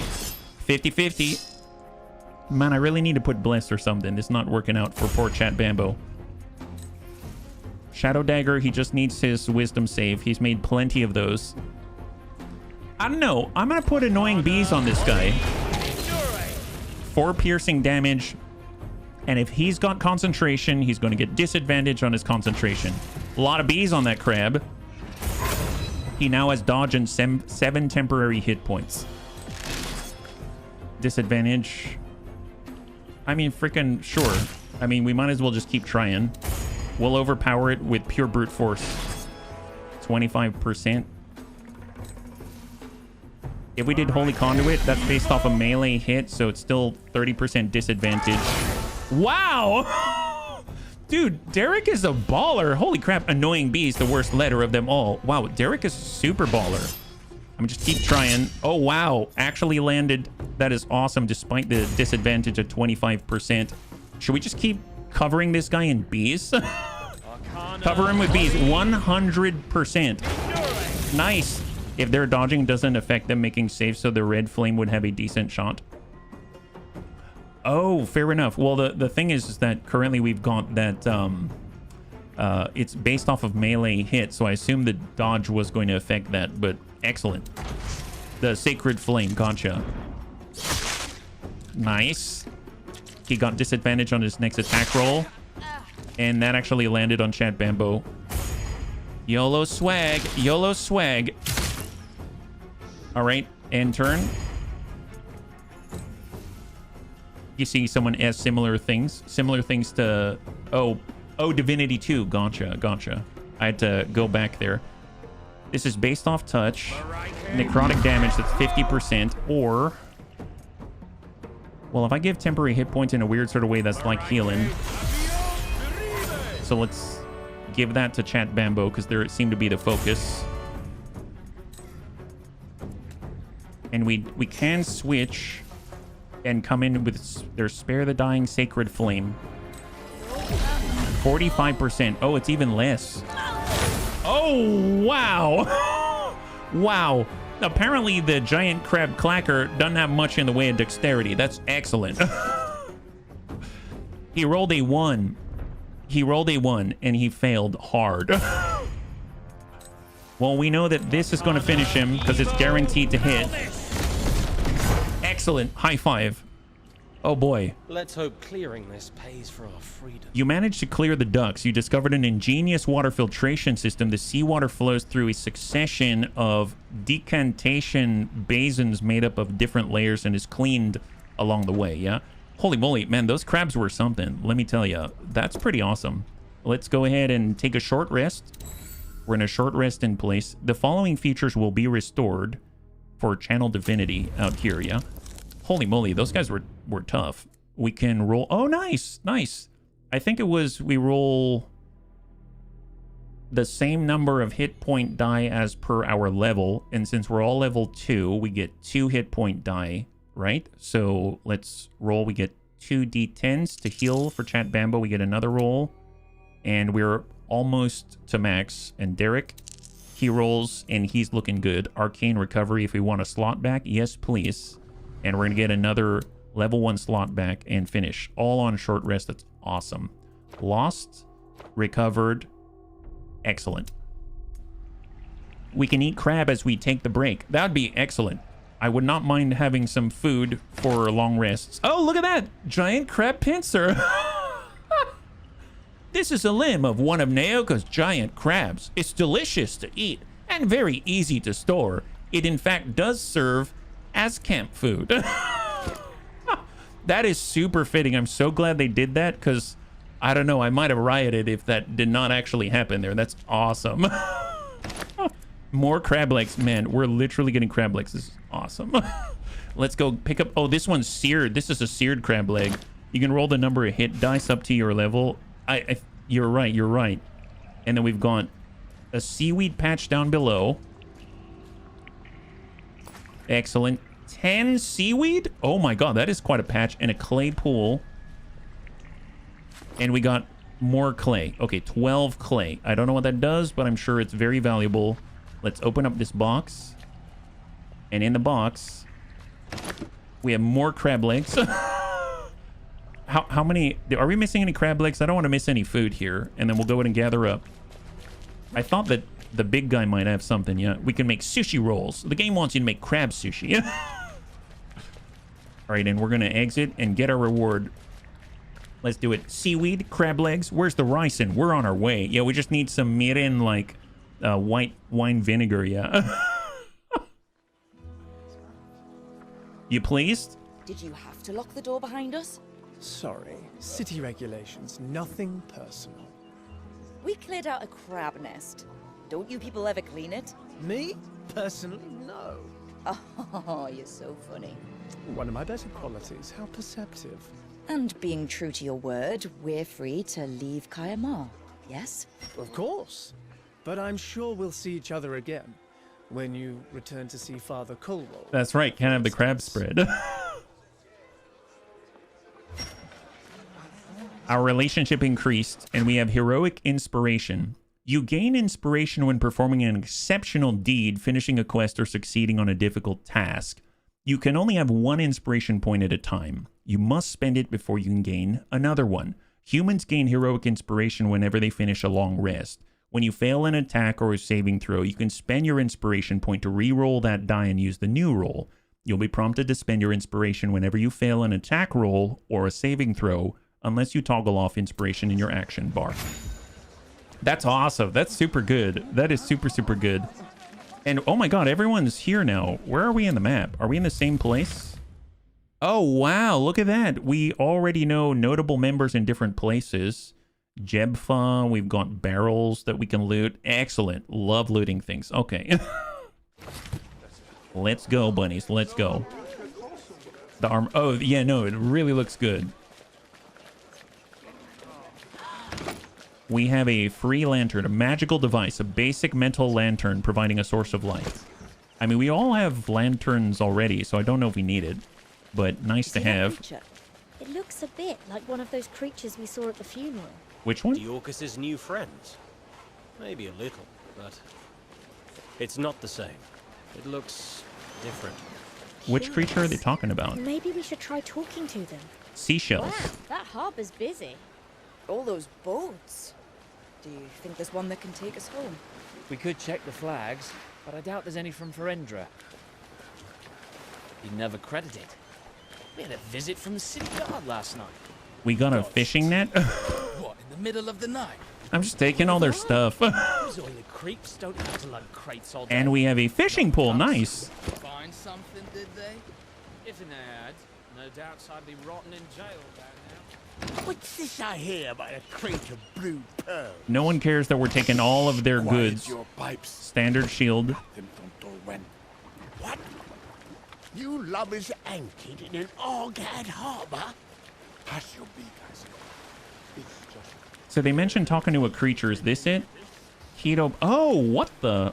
This is it, I guess. Greetings. Well met, strangers. Oh, it is. We're new here, looking for information. New? How? First time ever visiting these lands. Well, I'll be. So, have you met He reminds me of Garrick from Mass Effect. Fisherman? I am Siklus, the most venerable and noble of Neokos' people. Quito is my name, and you? We're the Colwalls. Colwall.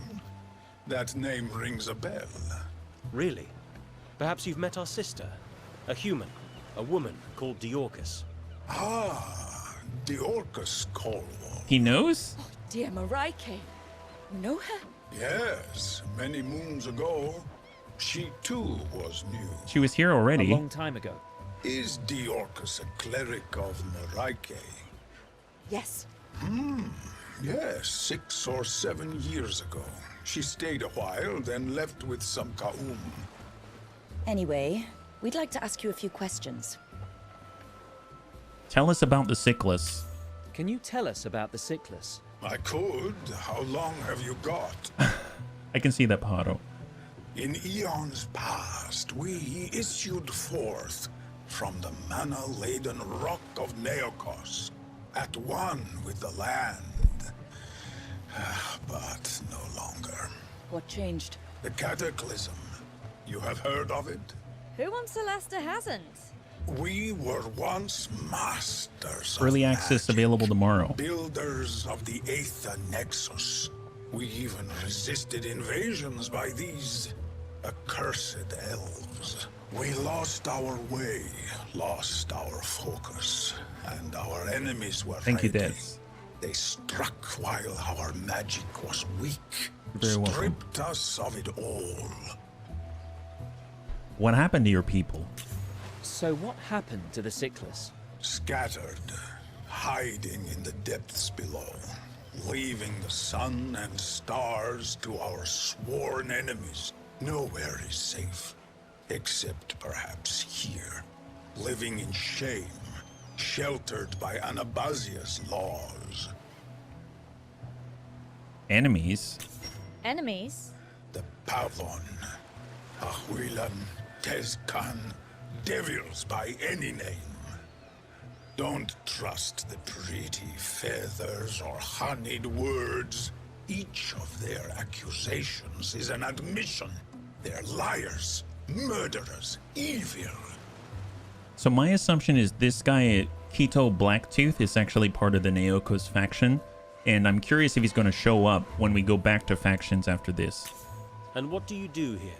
I chose a simple life above ground. I did not want to hide.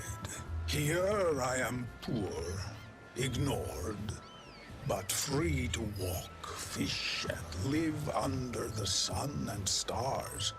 The way of the hearth. The hearth? Those few of us who refuse to hide. My old friend Akina tends the hearth. Where can we find these hearth Cyclus? They are always on the move. But last I heard, Akina was exploring the eastern coast. Not much to go on, but thank you. And we'll be going. Thanks for your time, Quito. Don't mention it. Beware the Pavon, is all I say. All right, so I want to take a look at the factions out here. And I don't think he's listed at all. I'm assuming he's Neokos. I'm assuming he's of the Neokos faction. So that's pretty neat to see that there are representatives from, I guess, the faction that aren't hostile, right? We have more boxes. We have, ooh, Mana Dust Vial. A vial of Mana Dust ready for crafting. So that almost sounds like they took a bunch of Fae, took their Mana Dust, stuck it into a vial and called it good. So they probably turned a bunch of fairies into that vial, and no one's questioning it. It's a regular occurrence out here in the great lands of Neokos. Well, it looks like we're blocked from this location. Is that right? We can head up. I guess we can head up this way, right? Up the stairs. They're not going to block us there. Wow, pretty... Who's this? Hello. Clear skies and hail, my hearties. Welcome aboard the Era Tempest's Garden of Marvels. Clear skies to you too, Lyra. Well, I'll be blowed. You wouldn't be from Perendra, now would you? How would she know?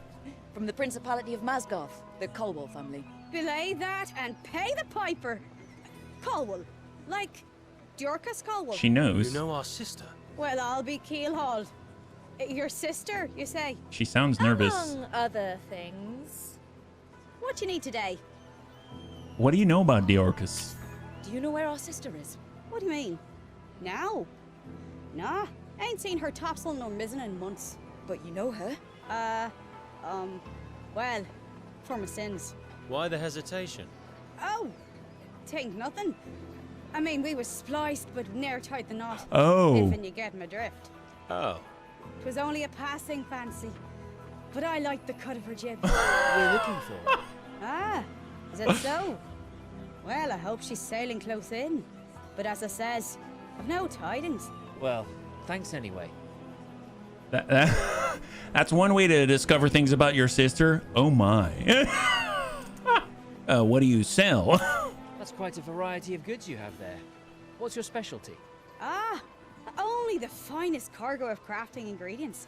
Plenty of plants, herbs and dainty flowers, all grown in my own greenhouse.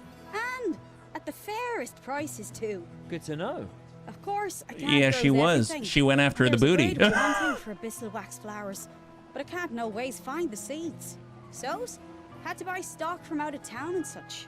Do you think you could grow your own abyssal wax flowers if you had the seeds? Well, I'd give it a handsome try. You don't have those seeds to hand, I suppose. No, but now we know you need some, we'll keep an eye out. If you bagged me some, that would be fair handsome. I'd pay well. Duly noted.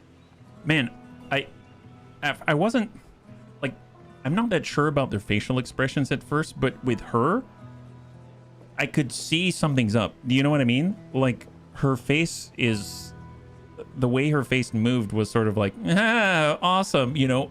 It worked. Like, it communicated stuff that wasn't in the text until it was. Does that make sense?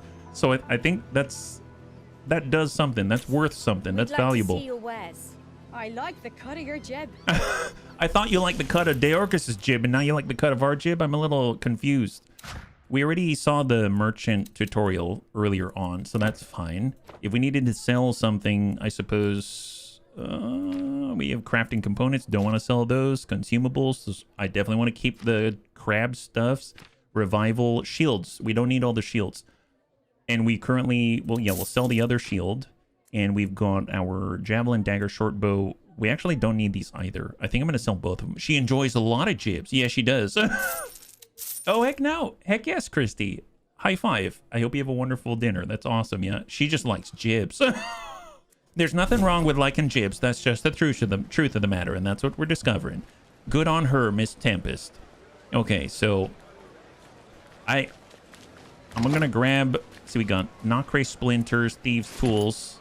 I guess the Thieves' Tools are probably going to go over to YOLO Swag. We should make a character named Jib. She's like, I like the cut of Jib's jib. Oh, are these... Oh, this is like the board. The mission board, right? So we have... Let's loot all of these. And I think these are quests. Oh, can I sort these? Here we go. So we have Examine. Caleb's cantankerous cats are available for hire to get rid of all of your pests. Do you own an inn or public house? Do you have a basement full of rats? Are you tired of so-called adventurers solving the problem only to have more rats than ever, or worse, a basement full of dead rats?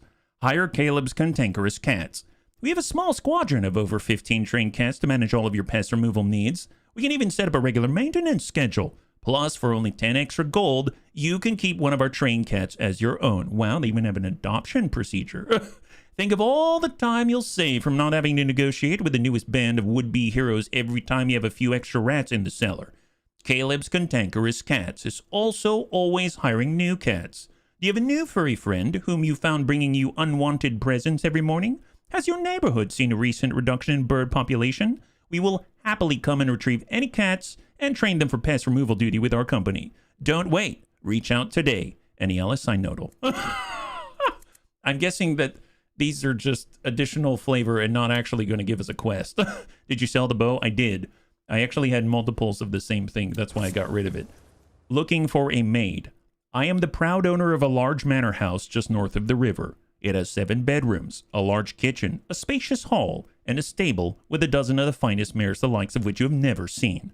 I have a wardrobe full of garments made from the most exquisite of fabric. My cellar is stocked with barrels of yesteryear's vintage, and there is no shortage of venison on my tables. I am not, in fact, looking for a housemaid. Wait, what? I just wanted to make sure you harebrained peasants know exactly how well I'm doing this. Wow, really? I am not, in fact, looking for a housemaid. I just wanted to make sure you harebrained peasants know exactly how well I'm doing these days. Remember this the next time that you mock someone for their shortcomings of a physical nature. Oh, wow. Know that I live the best life the gods can give and never think about you. Not ever. Harris the Lame. Holy crap. Wow. That's yeah, I'm definitely going to sell these off, but that's hilarious. So what's the deal? Ooh, what did I do? I think I just moved that to someone else by accident. Yeah, from Harris to Lame. He could be a really boring guy. Yeah, mushrooms wanted. Oh yeah, this actually led to a mission, I think. Poisonous caps amongst your harvests, strange sprouts in your loft. How about pungent spores in your undergarments? Sell your fungus for coin. Competitive prices offered for your strange mushrooms. All varieties considered, psychotropic strains especially valued. Expert mycologist Milo Introcaso is waiting to make you rich and can be found at number 33 Dirt Street. Turn your strange growths into great profits today. Milo Introcaso. I think that one actually gave us a quest, though. So if I actually take a look here, strange mushrooms, there it is, and it's actually tagged. That's awesome. Yeah, that's really, really great. Use your cats or cast a fireball. Same result. It's an interesting idea for an adventure, the Lost Pet Control Cat. I once saw a video of someone using a snake to scare away mice in order to catch them. It was incredible how the snake didn't attack them to eat them. Oh, wow. Maybe he just wasn't interested. He was full. Yeah, they did a really good job here. I especially like the 180 that they pulled with that guy who just wanted to flaunt his goods because he was, I guess, insulted by people contesting his physical insecurities. Gods of Tirmar. Mushroom spores in underwear. That would mean having soiled underwear and continuing to wear them long enough for spores to settle. Gross. I don't know if you were here for the previous, I guess, exonerations of a physical stature. Oh, did I miss? So this has happened before. I can't interact with these. I may have to save and then load. That's probably the only negative thing that I've run into thus far. Is occasionally I think you got to save and load, because take a look at this. I can't interact with the interactables, right? So I'm gonna go ahead and save right here, and I guess in a weird sort of way, it's not a bad time to ask the bunnies how you feel about the game. So I guess I'm just gonna let that load in the background. One thing that I was willing to do, but I wasn't sure how the bunnies would like the game or not, is that we couldn't continue tomorrow. Now, as a side note, Solasta II is available in early access for everybody tomorrow. So, you know, it may not be that interesting because you want to play it yourself. That's totally understandable.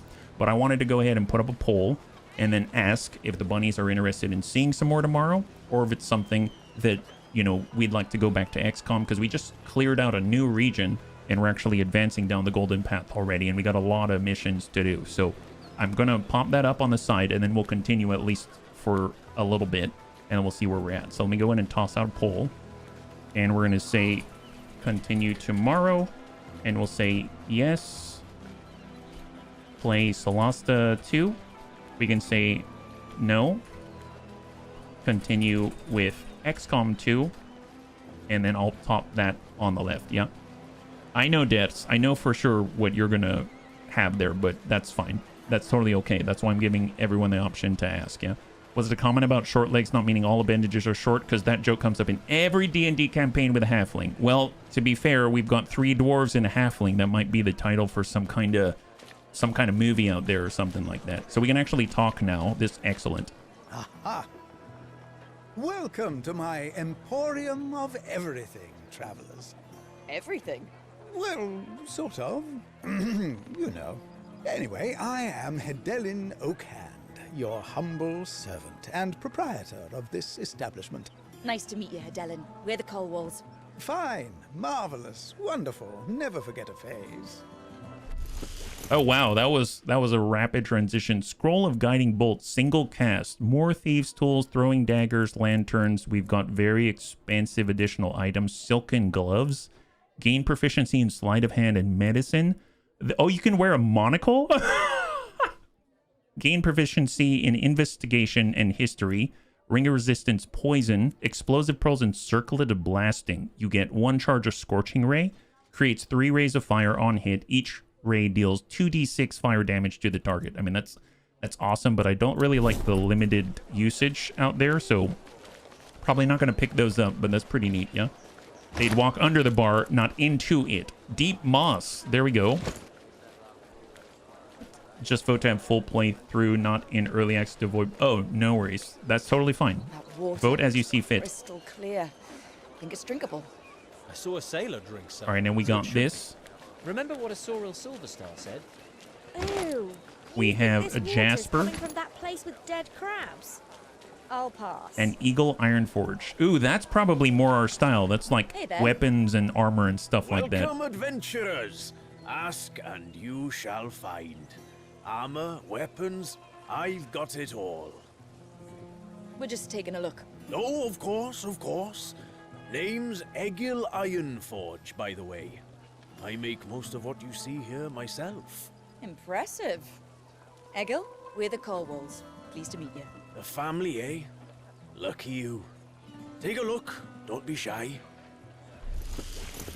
Standard daggers, maces, spears, quarterstaffs, short swords, long swords, all the basics out here. Throwing dagger, short bow, long bow, heavy two-handed, heavy crossbow, shield, leather armor, chain shirt, scale mail, breastplate. Currently we have 218 gold, and we're definitely not getting any of the enhanced items out here, that's for sure. But very nice indeed to know that there's something that we can actually attend to grab it. Maybe not a monocle, but glasses could give you a bonus for saying, well, actually, it's her 49th rotation. Oh, nice, Lord Cucumber. Happy early birthday. That's awesome. High five. Congratulations for surviving another round the sun, yeah? Did the vote end yet? Right now, it looks like we're leaning to continue with XCOM 2 tomorrow. Bunnies, thanks so much for weighing in. I really appreciate it. So there it is. The poll has ended. And hopefully you're enjoying it. So we'll go ahead and do it for another like 15 minutes or so, and then we'll wrap up. But thank you again for checking it out with me today. Yeah? So let's go ahead and take a... Ooh, what's happening? What's going on? Keep back! Stand clear! Looks No like worries. someone's died. Blessed Maraike! I'm guessing she Did you see knows that him. woman? She looked terrified. Got something to hide, I'd say. Find the suspicious woman. Find the suspicious woman. Okay, fair enough, yeah. So we are... God, I really like Anabaja's people's armor. They look really, really cool. So if we're to zoom out, she's within the area. There's Jebfa. Let's come out this way. This is Eagle Iron Forge. Nope. I think... Is that in the right direction? Currently we are down here. We need to go north, right? North. It's this way. There it is. Can we make it? Yes, we can. Perfect. So we're going to continue to pursue to the north. Are we still within the search circle? We are. Perfect. And there's Jebfa. Aaron and Maraike, leave me be. I don't have it. Have what? Have what? What are you talking about? Oh, your song has a different note. Who are you?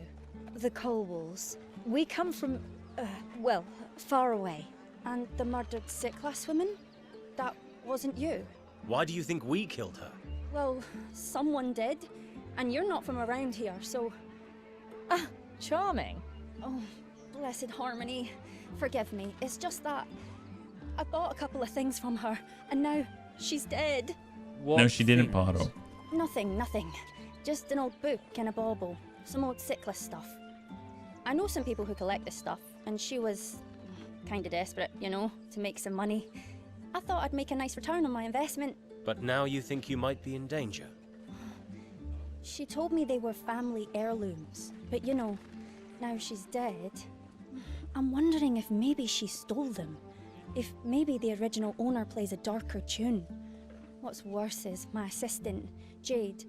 She didn't show up this morning. She never goes off alone, not without telling me. Well, now that is worrying. Are you sure this stuff isn't more important than you say it is? Sure. Oh, we failed an ability check. No. All right. As long as you're sure. Look, I'll just stay near the guards until Jade comes back. Unless... Let me guess. You need our help. Oh, I knew it. I could tell you were good uns. Could you please escort me to my people? Your people? You're really not from here, are Oh, you? Ka'um. I am one of the Ka'um tribe. We're travelers. We follow our dream song. Move around Neokos all the time. You're not a merchant. Well, I am. I'm supposed to come here, do some business, and then go back to the tribal caravan. But now, I think I'd rather leave. Do you know Deorcus? You said you were part of the Ka'um tribe. Yeah, that's right. Ever heard of a woman called Deorcus? Deorcus? I know a whole bunch. What? That's a common name among my people. Really? Yes. Why? Ours is human. She's a cleric of Maraike. Oh, we have a lot of those too. What? Humans and clerics and human clerics, all sorts. Oh, werewolf? Sorry. So, anyway, about my situation. Yeah, I don't mind. We'll escort her. I suppose we could escort you. How far is your caravan? It's a few days to the south. Oh, wow. A traditional camping spot. Fine. Whenever you're ready, let's hit the road. So, we have a deal. Can we leave now, please? Sure. Do you know Bob? Yes, I know Bob. Which one? Oh, there it is. Ka'um. Excellent. So, Jebfa's a wizard and a merchant of the Ka'um. And we've got companions. What's this? Companions are important NPCs you can befriend and undertake specific quests with during your adventures. On joining your party, companions will automatically level up in order to fit in. You cannot access their inventory or change their prepared spells, but you can control them and use their abilities, powers, and spells. Unlike your heroes, companions are generally not critical and can die without causing a game over. You may even choose to not revive a dead companion. That's just part of the Solasta II experience. Man, that is cold-blooded. I love it. The Ka'um. A freely roving people, the Ka'um claim to be the oldest civilization on Neokos. They live a dangerous but simple life, seeking harmony with nature, centered around nomadic traditions and the search for magic, knowledge, and wisdom. The Ka'um wander the continent along a mystical path known only to them. They have few enemies and are considered healers of the natural world and guardians of lore. The tribes of the Ka'um host the greatest mix of sentient peoples anywhere on Neokos. And then we've got the Hearth, and that was Keto Blacktooth and Old Sickless. Although they long lost their hold on Neokos and survive only in small numbers, some Sickless still crave a return to the old ways, to a life under the sun and watching the stars at night. They hope for a brighter future, where the power of the Nexus built by their ancestors protects them and allows for a peaceful life, rediscovering and reviving the many traditions they were forced to abandon, while fleeing terrible Pavan retribution for centuries of Sickless dominance. Those Sickless call themselves the Hearth, but they have no home. The Ka'um, not to be mixed up with their explosive cousins, the Kaboom.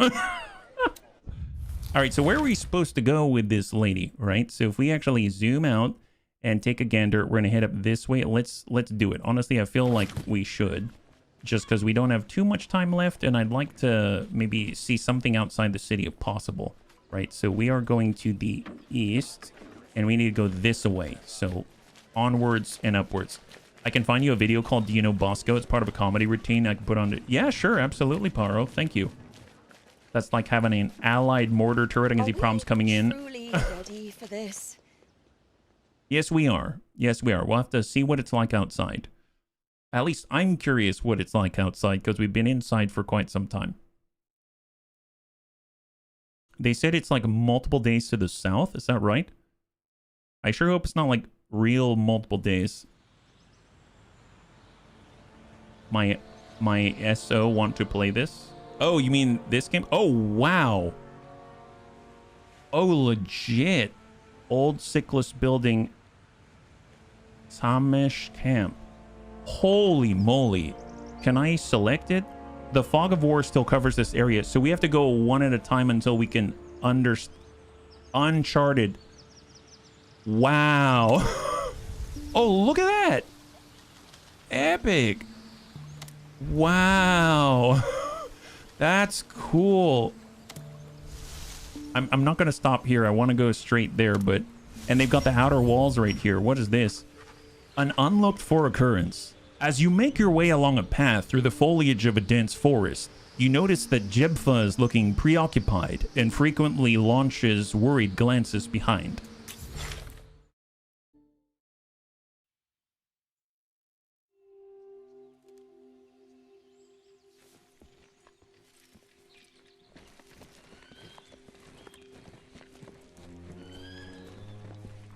Well, She's got cool hair.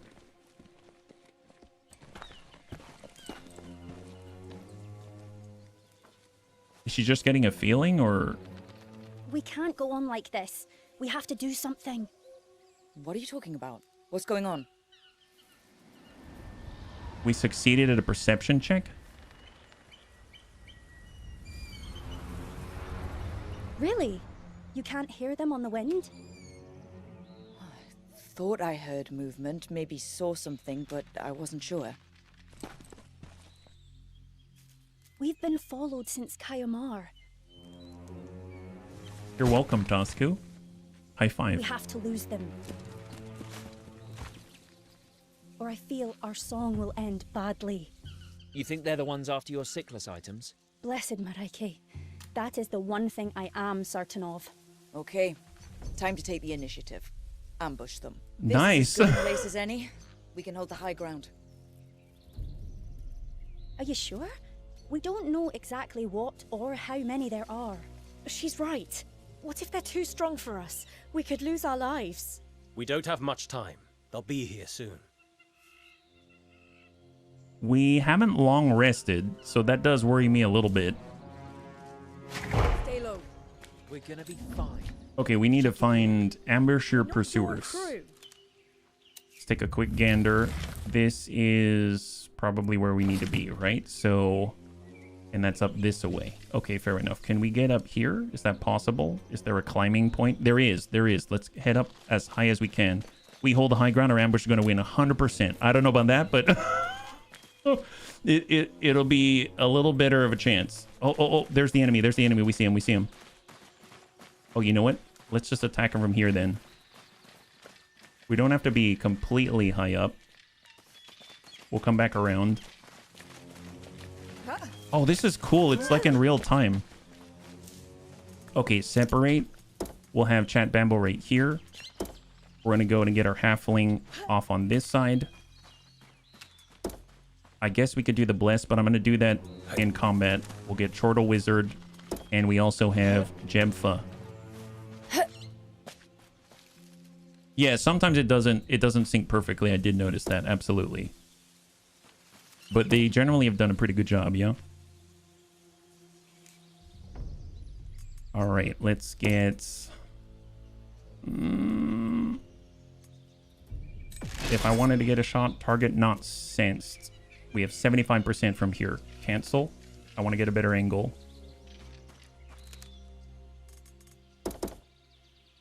And then we have a crossbow. I'm assuming Jebfa is a rogue. And then we'll get Chortle on mid. And then we'll get our cleric to at least run off tank. And then Chat Bambo can probably be down here. Let's be real. They're going to be coming for us. Yeah. Sleep bubble. Oh, oh, nice. Oh, no. Wait. Stop. Ambush him. Now. No. I wish I could pause. I did not pause. So there it is. Well, at least... Okay, well, Derek gets to go first, and then it's going to be this lady right here. This scout in the distance. Perfect. Better than... I don't know about better, but it's its own thing, and I really like it so far. So, I mean, that's at least probably the best recommendation I can give so far. Let's see. So, Derek. We have... Oh, that's right. We have the Channel Divinity stuff. We also have temporary hit points. We have the bless. We don't have the sleep at the moment. I'm probably just going to have to buff our allies here instead. So let's go ahead and give 1, 2, 3. Hang tight and end the turn. Thank you, Pajaro. Thank you very much. Oh, that is a longbow. And actually landed it on Chat Bambo. Okay, well, Chat is right next to the Highwayman. And we've got a Violent Brute. If we can get in on the Scout, that's Enforcer and Scout, that's it. And we can start to sweep the rear. They have a Beast Handler. Oh, that's not good. Probably is going to summon more or something like that, right? Well, okay, Chat Bambo. 55. I don't have anything like... We didn't long rest. That was not good. I did not long rest. Smack that guy. And then on other... What's other do, actually? Oh. Is this our heroic inspiration? Oh, that might be our heroic inspiration there. Let's just end the turn here. Okay, YOLO. YOLO swag. Perfect. All right, YOLO swag. Scout already went. Enforcer shot on 77. Sneak attack. And they're Vex, so we will have advantage on the next attack against them. I am curious. Cunning action is dash or disengage, but we're not obscured. We can't hide. I'm actually going to start to move. Can I not move right now? I have noticed that I'm not getting the pop-ups that I normally do. And I think I can't interact for some reason. So I may... Is there an autosave?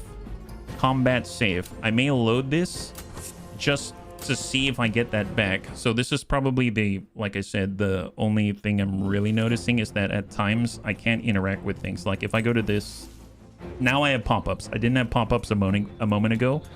So I know we started with a bless, then the scout went, right? So let's do bless again. And then we're going to hold in place. Goes back to the scout. Scout pulls out longbow. Misses. And misses twice. Nice. So we know it's RNG, right? 55. Sooner or later. And the turn. And we're going to go for that scout. Ranged attack, 77. Sneak attack. 9 plus 3 and Vex. So that's 12 damage off of with 4 health remaining. And now we can actually relocate. So let's go ahead and start to push up the lane and start pulling away from the reinforcements. In the turn, Jebfa. Crossbow, shot to finish. Let's just come out on the side. We have the line, we got the angle, and shot to finish. Enemy down. Beautiful. Back off the line. Then we got Chortle. Now, the bunnies were talking about sleep. I am curious if we can just... Can I put that right on this guy? He's incapacitated. Nice. So this guy fell asleep. That's awesome. That is awesome. Oh my god. All right, back off the line. Back off the line. I am noticing 2 line of sight indicators downrange. Oh, we've got a freaking sand lion. What? Okay, that's not good. This actually we saw earlier in those like amber museum type wall exhibits or something like that. In the turn, shot to Chad Bambo. He misses. Here comes the sand lion. Oh my god. Okay, double dash right on Derek the cleric. Who did you hit? You hit Derek the cleric. The beast handler did. Great axe. He rolls with the violent brute, rolls an attack on Chat Bambo with advantage and still fails. Wow. Wow, that's embarrassing. Oh my god, super embarrassing for that guy. That's excellent. Well, how much does this sand lion have? He's got 19 health. 19 health. Holy conduit. Let's go in and give him radiant damage. He did succeed at the constitution save. And we're just going to tuck in and end the turn. Chat Bambo. Well, this guy's got armor class 11. This guy's got armor class 14. I might just go for the DPS instead. Let's just hit that guy. Use the Paladin Smite if we can. We've sapped him. So he's going to get disadvantage on his next attack roll against us. And we don't have the free casting hand, but we can change that. No problem. Let's end the turn. Back to YOLO. YOLO swag, 70. I guess we can try the melee approach. Haven't really done that yet. Let's get back here and try to stab the guy in the butt. Sneak attack. Excellent. Wow, that ain't bad. And we've got the attack opportunity, but we can use our cunning action, disengage, and disappear. Well, not really, but close enough. All right, Jebva. How much does this guy have? 65, 9. Yeah, just keep sending the crossbow. We failed to connect. Let's keep backing up. Shot and move. For Chortle, we do have the Shadow Dagger. It could deal enough to kill if we are so lucky, but I feel like we need targets down now, so we're going to go ahead and use our free magic missile. And he's down. Beautiful. Enemy down. And let's vault the log and the turn. Smacks Chat Bambo for 4. Chat Bambo still retains 18 points. This guy's trying to figure out how to attack us with his giant hammer. He shot at YOLO and missed. Oh. So despite the Violent Brute having been sapped, he's still connected, which is kind of nasty. So Chat Bambo is down to about 2/3 health. So we're going to need to help out here. So let's... At least we don't have to worry now for Derek. I'm going to come in full speed, but stay out of line of sight. We'll double click to confirm the dash. And end the turn. And Chat Bambo is back. Okay, we're going to switch temporarily. Go to a paladin spell. Oh, we have zero HP pool to apply to lay on hand, so that's not going to help us. And we can do spare the dying. We can do sacred flame, negated by dexterity save. We dealt 5 radiant damage, switching back to sword and shield and end the turn. Let's switch to the bow. And we're just going to get the heck out of dodge away from this guy. We're going to use the cunning action with a bonus action, dash. And let's move. And we still retain our main action. And we're going to land one on the highwayman and send it. That's 9 and Vex. Oh, heck yes. Hey, welcome, raiders. Welcome, it's me, SMG. If you're joining us right now, we're currently on a highway bandit battle. Hopefully you're doing well today. Yeah? What were you guys playing today? High five, you've been attacked by the Rack Shack. Well, thank you so much for the attack. I appreciate it. And hopefully you had a good stream today, yeah? Welcome. We currently have a party of little people, so if you're wondering why we're all halflings and dwarves, that would explain some things, so... We were playing. Heck yes, high five. That's awesome. What do you guys think about it? Do you like it so far? Or how are you feeling? Did you play the demo? And for those that are unaware, the demo is available now and early access is available tomorrow. So it's going to be awesome for everybody. Yeah. Let's see, we have YOLO Swag. She came out here. She's going to end the turn. We'll just kind of back off the line to break line of sight. And then we've got Jebva. Jebva has the crossbow. She should be able to hit. We've got... I actually don't know what the special property of the crossbow is yet. It seems like... Does it list it here? I know if we go over to... Oh, wait, we can't look at the inventory because she's not one of our party. Light crossbow, 55%. 91 on the Violent Brute. Nails that guy. It actually doesn't list any or sort of additional property like sapped or anything like that. So I'm curious if that's because she's not one of our own or because light crossbows don't have that kind of affinity. Yeah, yep. Better, more accessible than BG3. That's awesome. That's awesome. I've been really surprised. The cutscenes and the story so far actually made me feel things. And I know that sounds like a low bar, but that matters to me. So I don't know if you felt the same way. Right now we got 10 here. We do have a 1d10. Probably not going to land a killing blow, but it might bring us a little bit closer. We've got annoying bees, disadvantage on concentration saving throw. I'm going to go in and just get the 1d4 pierce. If he does want to concentrate, he's going to have trouble doing it with a bunch of bees all over his face. All right, incoming. Armor class to the win. Oh, attack of opportunity. He's moving. Sapped. Disadvantage on the next attack roll. Beautiful. We love Solasta II. I'm a complete noob at this type of game. Had a good time. That's good news if you're a noob at it and you're having a good time. That's excellent. That means quite a lot, actually. That says more than I think some reviews could tell you. Yeah. Oh boy, come on, chat. Hang in there, Bambo. That's a big freaking hit. That is not cool. Derek the cleric is close by-ish. I believe he has one more point here. Hey, Wada Bunny, welcome, welcome, welcome, Raiders. Thanks so much for swinging on by. Hopefully you had a good stream. What are you guys playing today? If you're joining us right now, we're currently in the middle of an ambush of sorts, trying to fend off the beasts in Neokos. Yeah, Wada Raid, indeed. High five. Bunnies, if you haven't checked out Wada Bunny, he's a good friend of the Bunny League. Definitely worth your time. He's a great guy. Yeah, even more bunnies. A lot of bunnies. And I actually got a note from Raven saying that she needs to work a little longer so I can play for another hour at least. So, high five. Excellent. Yeah, more Raiders. Well, thank you so much for swinging on by. You're joining us right now. We were trying to babysit Jebfus right here, and we've got a team of little people, so we got dwarves and halfling only. It looks pretty good. It's got a demo on Steam right now, so if you want to try it, it is available to everybody. And tomorrow it'll be available for early access to anyone who wants to go a little further. So it's welcome and free to try, and it's not too much to get into it. It seems to be the general consensus is that it's easily accessible, and I have to say they've done a good job on all accounts to the graphical improvements, the cutscenes, the combat, the accessibility, the UI, etc.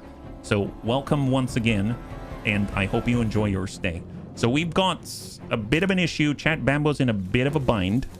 I am curious. I don't remember if we have another spell slot available.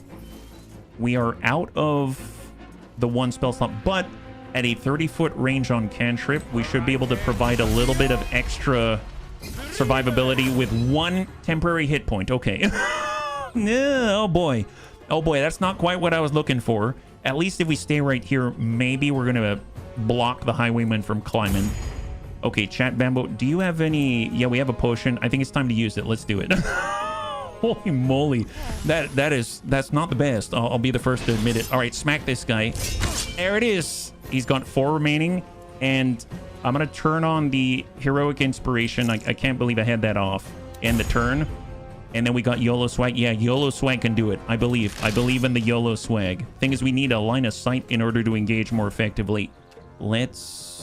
I can't swap positions, can I? If I come out this way, can she see? I have to raid and run, but lovely meeting ya. It's me, SMG. Thank you again for raiding and running. I hope that you have a wonderful rest of your night, and we'll catch you on the next one, yeah? High five. Thank you again.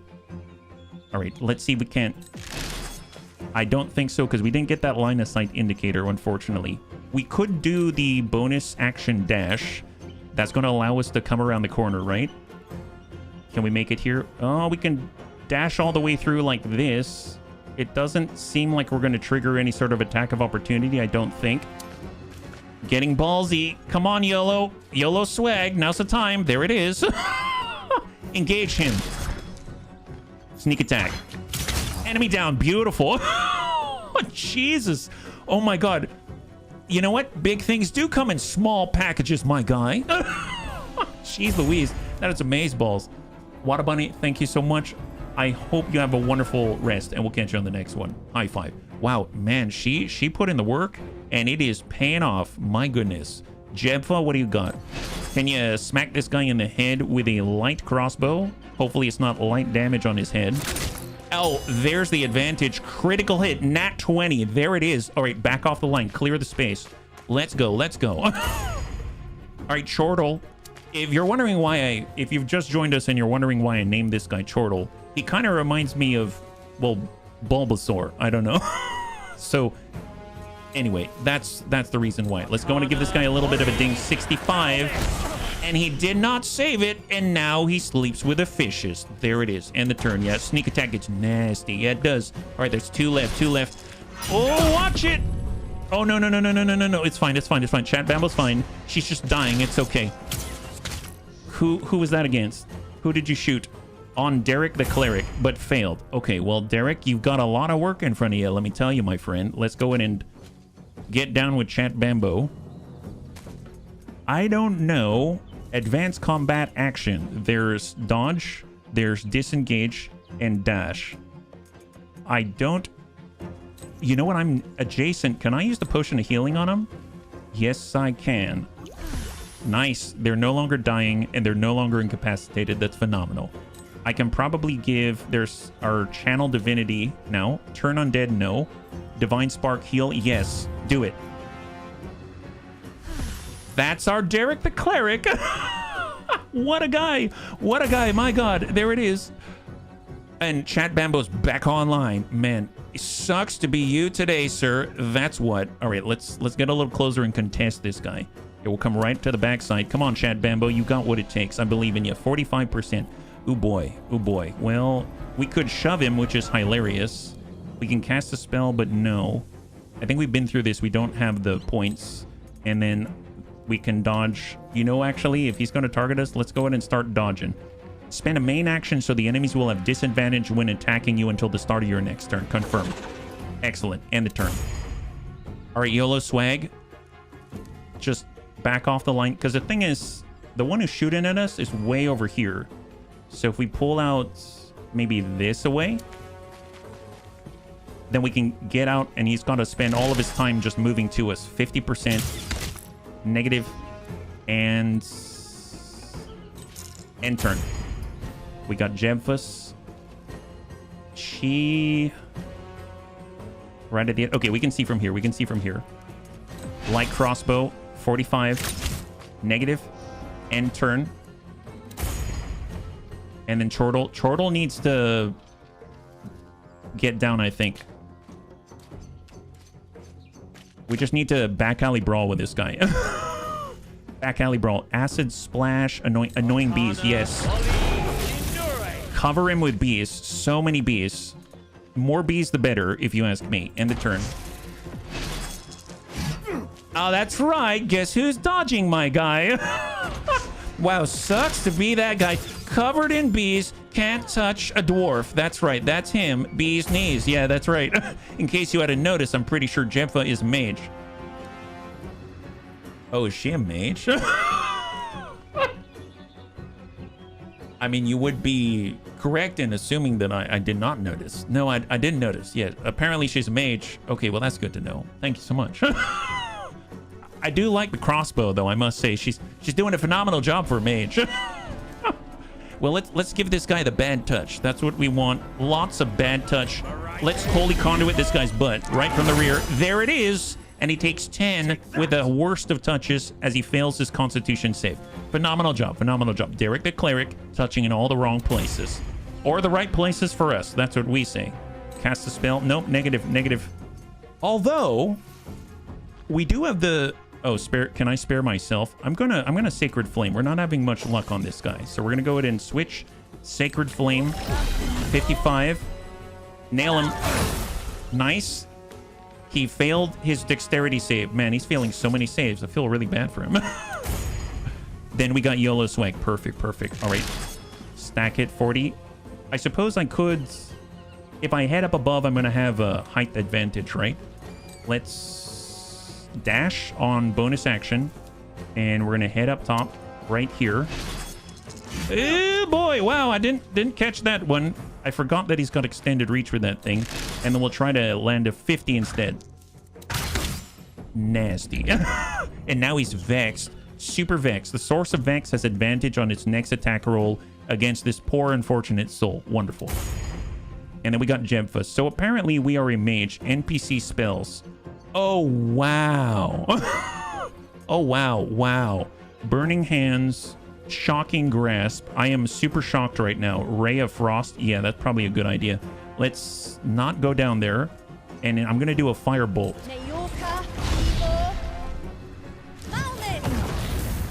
Oh, yeah, that's pretty nice, actually. I like that. Yeah, she is a mage. She's definitely a mage.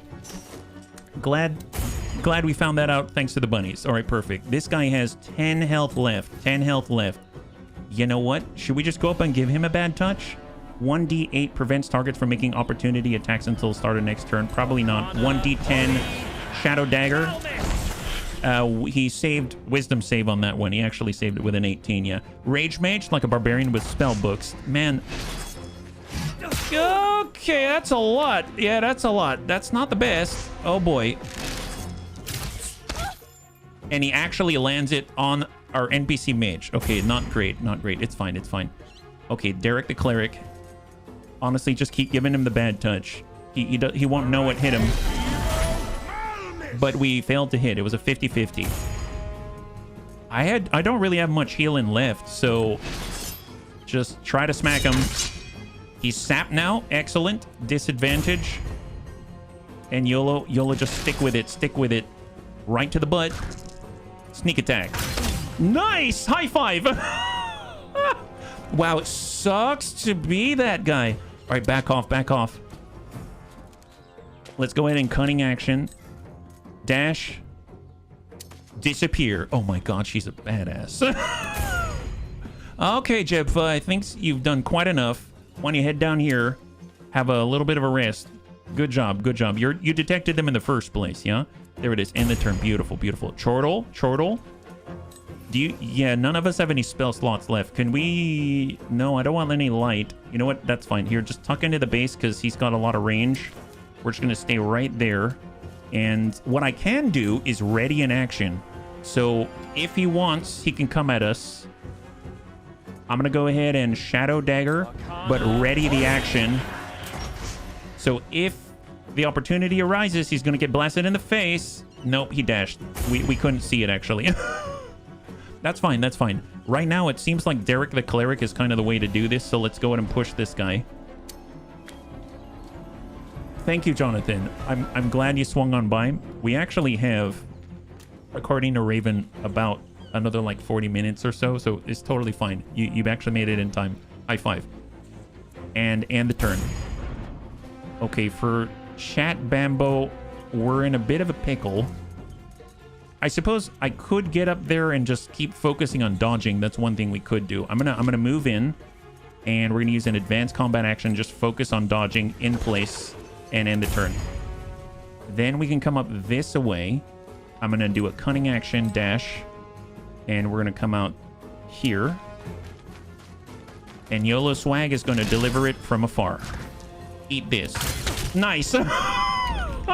Vexed and 13 damage. And disappear.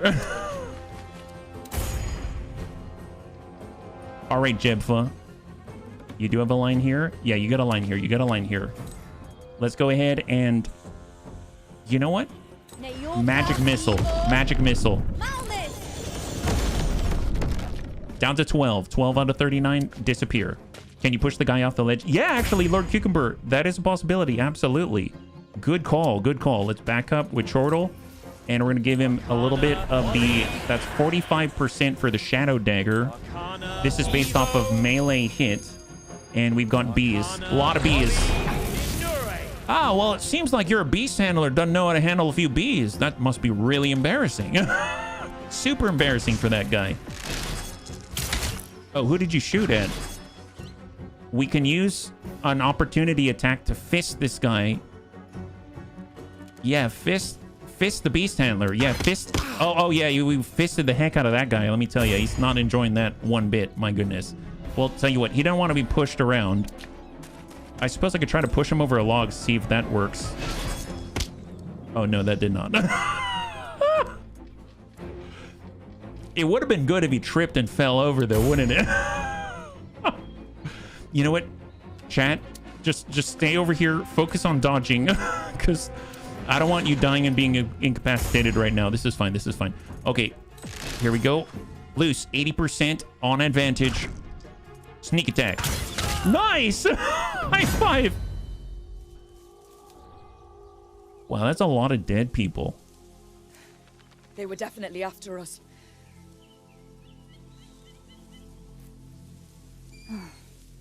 Their song has ended. Let's see what we have here. What's this? Sickless jewelry? Of course. The Sickless woman. She wanted to sell it to me, but I said no. How about this? Looks like some sort of gemstone. Oh, nothing so fancy. It's just a crystal. Flashy, but cheap. It's a Sickless keystone. They're very common. Gangster it rappers. allows them to focus the flow of mana to power greater magic. Interesting. And this looks like a map. Drawn in glass. Or is that amber? It does kind of look like a candy necklace. Song of Wonder. It's an amberlith, an ancient form of Sickless map. No one knows how they made them. Look, Across. There, see? This is a treasure map. Don't be daft. More likely something to do with their plans or the location of their hideout. What about this piece of paper? The writing's very odd. Oh, we failed that check. It's a cipher. I can't make head nor tail of it. We should make sure Jebfa returns to her people safely. Oh, I don't know. I don't want my song to end. But is my life worth more than Jade's? Well, we could find the place marked on the map.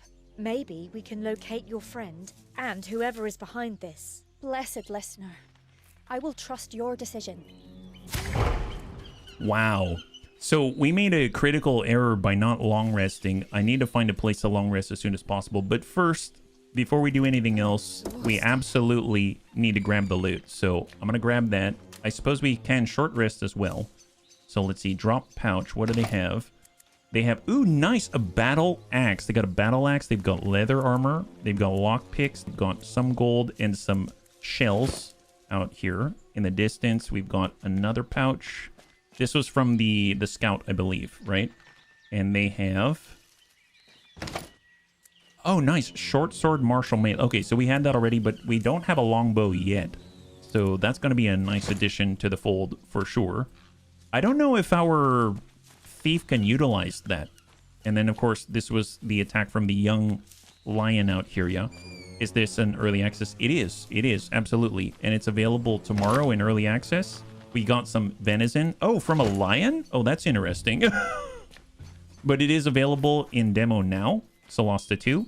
And then it's also available tomorrow in early access. Oh, did we select that? There it is. There it is. More, ooh, hide armor. That's 12 AC. Huh? And then I think, is that it? I think that might be it. So let's go ahead and group up again. And we're going to come on down. I definitely want a short rest before anything else happens. Cannot perform short rest. You must gather your party to perform the rest. So everyone's together. Short rest, start the rest. And then ideally, I'd like to be able to find out how to long rest as well. So heal. Oh, interesting. So we actually only had the 2 die total for our short rest, and we were unable to, you know, acquire some more until long rest. That I did not understand. So we're just going to take a level 1 slot right here and end the rest. All I can think of on the voices from the cutscenes with those accents is head, paper, now. Move that melon of yours from the So I Married and... Oh, I didn't watch it, so I won't be able to say. And welcome, friend. Oh, can we loot this? Oh, no, that's to climb. I wonder if we go out to the main map, if it's going to allow us to do a long rest. Oh, look at that! There's actually chests and stuff in random encounters like this. Oh, the Scottish accent. I'm going to take YOLO. And there's a chest here. Nice. And we've got an uncommon pearl, a dagger, a standard shield, and another light crossbow. We'll take it. I guess it behooves us to take a quick gander before we move on.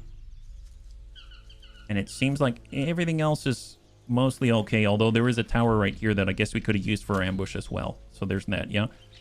Hey, Catatonic, good to see ya. High five, welcome. Happy Wednesday.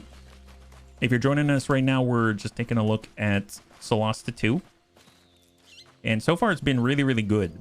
But when the bunnies had the poll, we're going to be back to XCOM 2 tomorrow. But this is available tomorrow to anybody that wants on Steam. And it's available in a demo right now. Leave the area. Let's go. I'm hoping we can maybe have a specific fire or something like that we can long rest at. I think the tutorial mentioned you need a fire or an inn or something along those lines, yeah?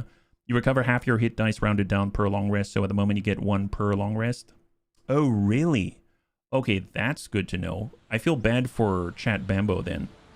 Old Sickless building, an Argad hideout in a Sickless ruin. We might need to go there. We may need to go there just because... I mean, I guess there's Gwynfister. Can we long rest in place? It won't let us. Alright, I guess we'll head through the gate. An unlooked for occurrence. You've reached the border of the Beacon's territory. This place known as the Sentinel. guards the only land access to Kermar. Enter the fort. Maybe they've got a place to rest in there. That'd be awesome. So I'm guessing it's like the outer gate. Some kind of border post? Shouldn't be a problem. We're agents of the beacon, remember? What makes you think I forgot? Okay, just in case. I know we only have a few more short rests, but I'm going to take it and hope we can get another slot or something like that. Arcane recovery. Finish and rest. And let's go.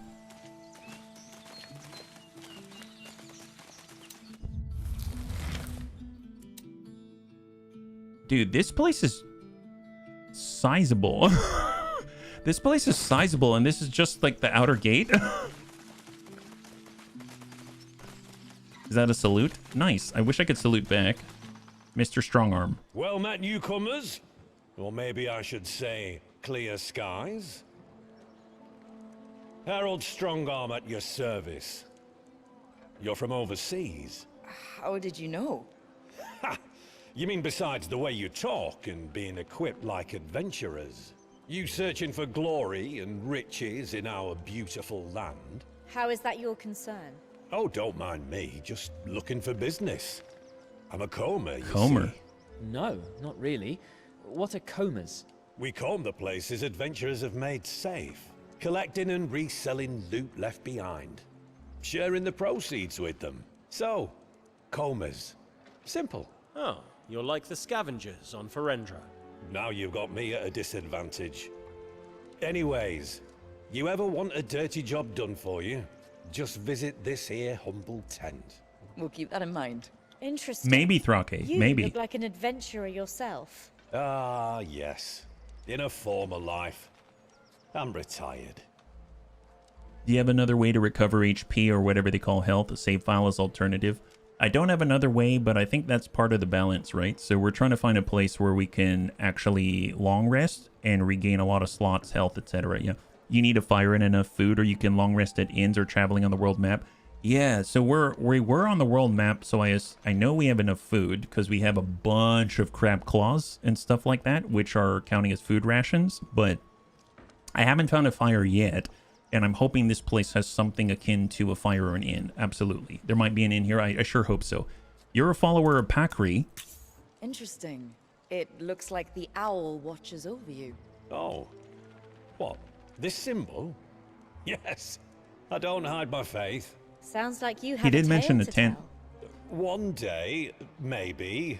But we've just met. Yeah, we are all in the... business before we are on the trading short side confidences. catatonic. Fair enough.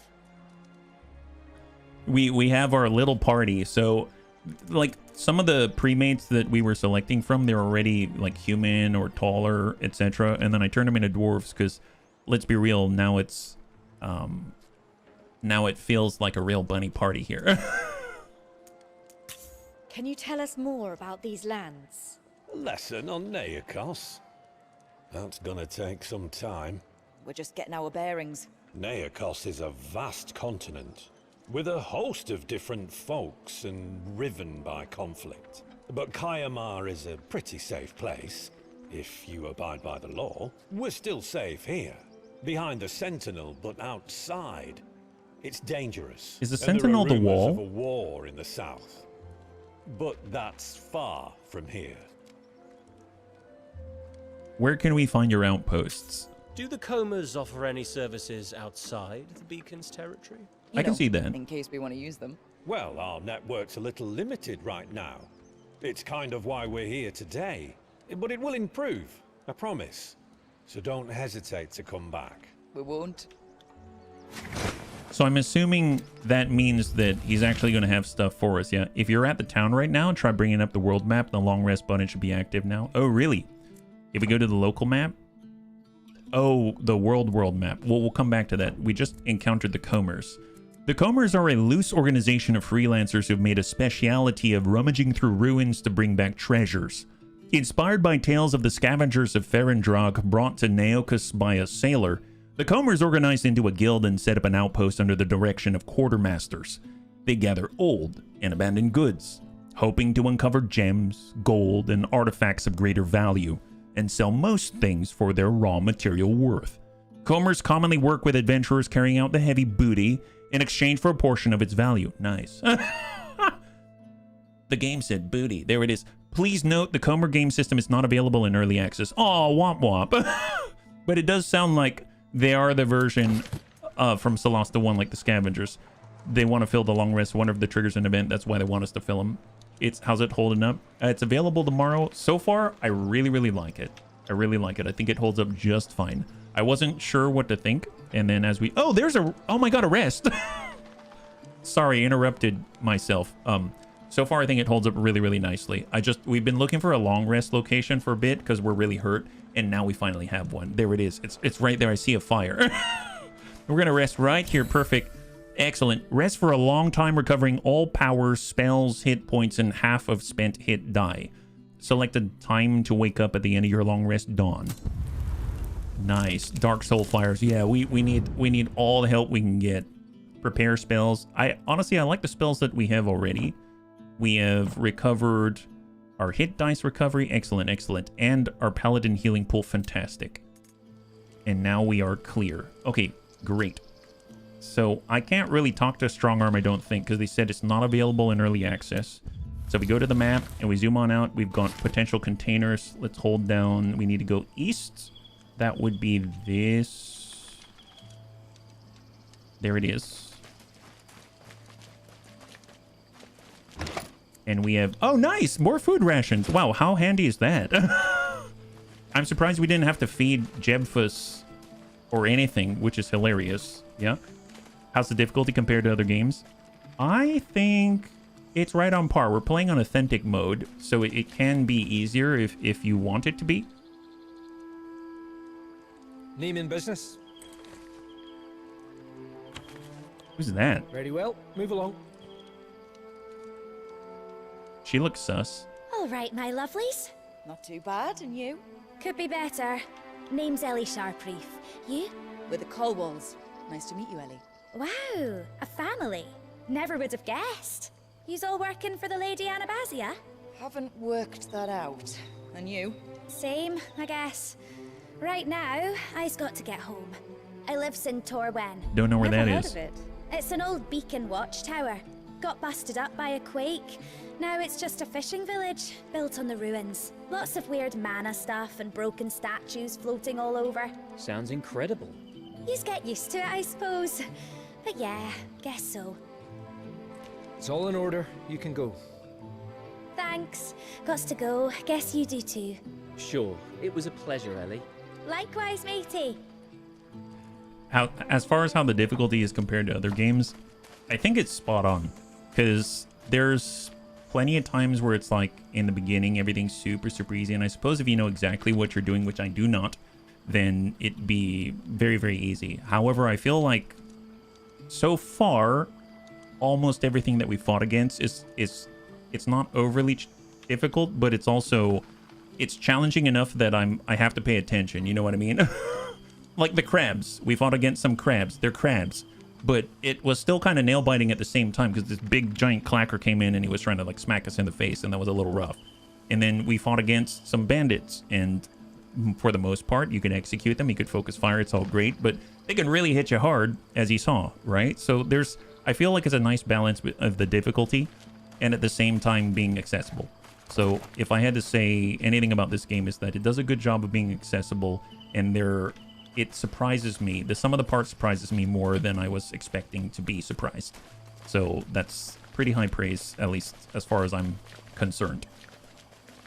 And we can grab even more. I haven't done any sort of crafting yet. We are getting a lot of components and things like that, but I realize I haven't been trying to make anything with it. So I'm curious if all I have to do this entire time is just select some stuff. We already saw that tutorial.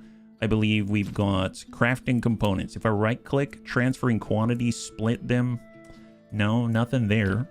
I have a feeling we might have to unlock or go to like some crafting table or something like that in order to do something with those things. Yeah. Crafting not active. Oh, not active yet. Okay. Thank you, Seawall. Yeah. Were you able to choose their starting class, or were they predetermined? We were able to choose. We're able to choose for sure. Yeah. They're all dwarves or halflings. Yes, yes, they are. They are. There's 3 dwarfs and a halfling. It's like a movie. The halfling is naturally stealthy, so anyone who's a size larger they can be obscured and hide in plain sight. But the thing is that, you know, if you're a halfling and everyone's larger, then, I mean, then you can always hide, right? So, let's see. So we're headed out uncharted. I mean, I guess we'll just keep moving directly to Tamish camp. Remains at 1950 until you reach it. What are all of these question marks here? I'm actually not sure. It'll last until you reach it. Okay, there's an event here, it seems. Do you have a funny magic ring? I don't know about a funny magic ring, but I don't remember actually a funny magic ring at all, yeah?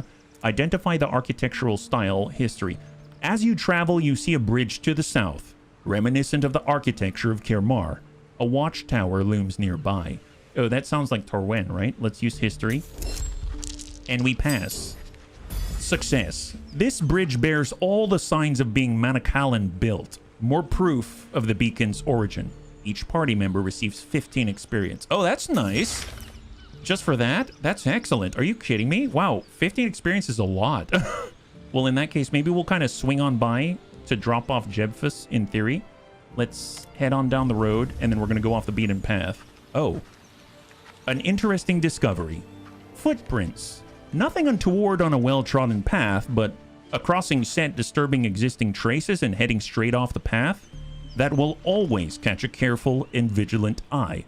There's something in the nature of these marks that does not just intrigue, but suggest danger.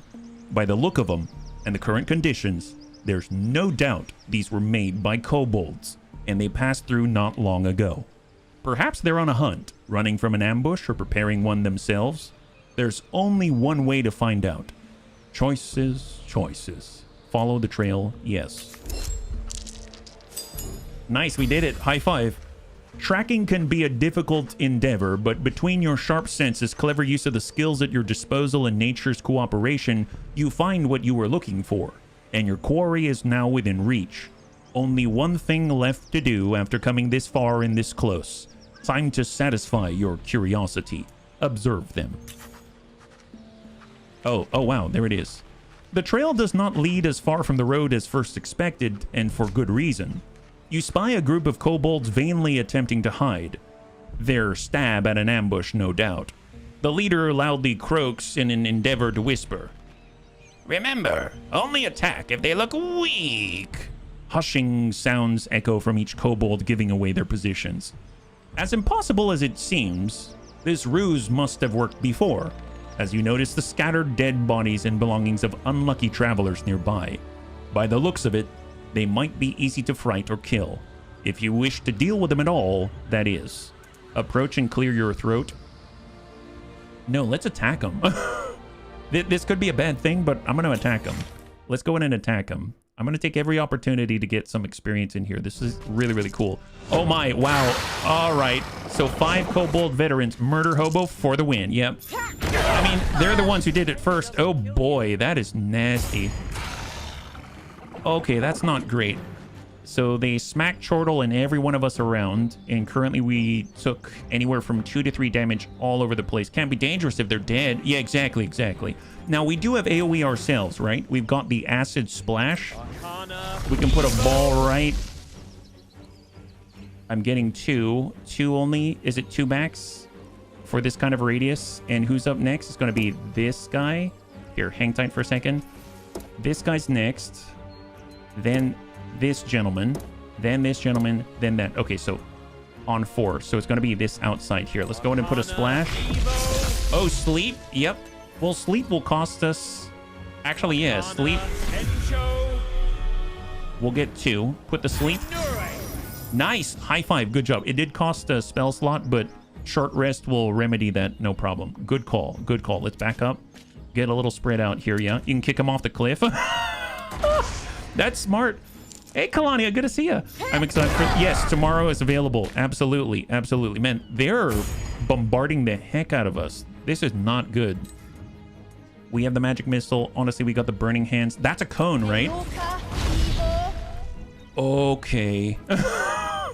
Okay, so this one is... Okay, great. So shocking grasp. That's not going to help us. Magic missile. How much health do they have? They've got 10. If we do a magic missile, we can force that guy off the turn. There it is. That guy's dead. And then we'll relocate here, yeah? Flamethrower. Well, She can't really take another hit at all, so I'm just eliminating the threat. That guy's incapacitated. Now it's us. We've got 3 opportunities right here. Perfect. So next up on the order is on the left side. So let's come out to the outside. We're switching on over to melee, and we're going to go ahead and just jab this guy in the face. Heroic Inspiration. You missed your attack, but you can re-roll using Heroic Inspiration. It's the one-time point we can hold on to, so yes. Nice! Decent landing, take off half the health there. We're gonna go in cunning action, disengage, and then we can just oh I forgot, we probably should have done dash instead. All right, never mind. That's as far as we can go. That's fine. All right, Derek the cleric. Divine Spark heal within 30 feet. Heal Jebfa. She's up to 9 out of 14, and then I'm gonna go ahead and move in where we can actually, you know, challenge both of them and punch them and fist them if they try to go too far. And then we're going to go in and end the turn. There it is. And then Chat Bambo. Now, Chat Bambo, maybe. Here, I'm going to come out here and go this way. And if we push them 60%, huh? You can also smite them at the same time and burn them. There it is. Okay, I failed the push. But we did not fail the burning smite. That's excellent. All right, here he comes. He just smacked Derek the cleric. Derek the cleric is in a bad way right now. Not cool. So up next, we've got one here and this guy. The guy next to Derek the cleric needs to get disabled somehow, right? Heck yes, Cindy. High five. Welcome.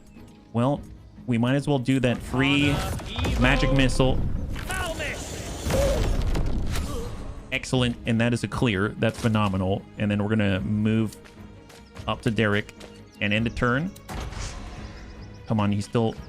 Oh, watch out! Oh boy! Oh, he just got a sucker punch right to the gut. That sucks. All right, Jebfa. Who's up next? After Jebfa is the burning. Okay, a little burning. That's fine. We don't mind the burning. Have a little ice. 60%.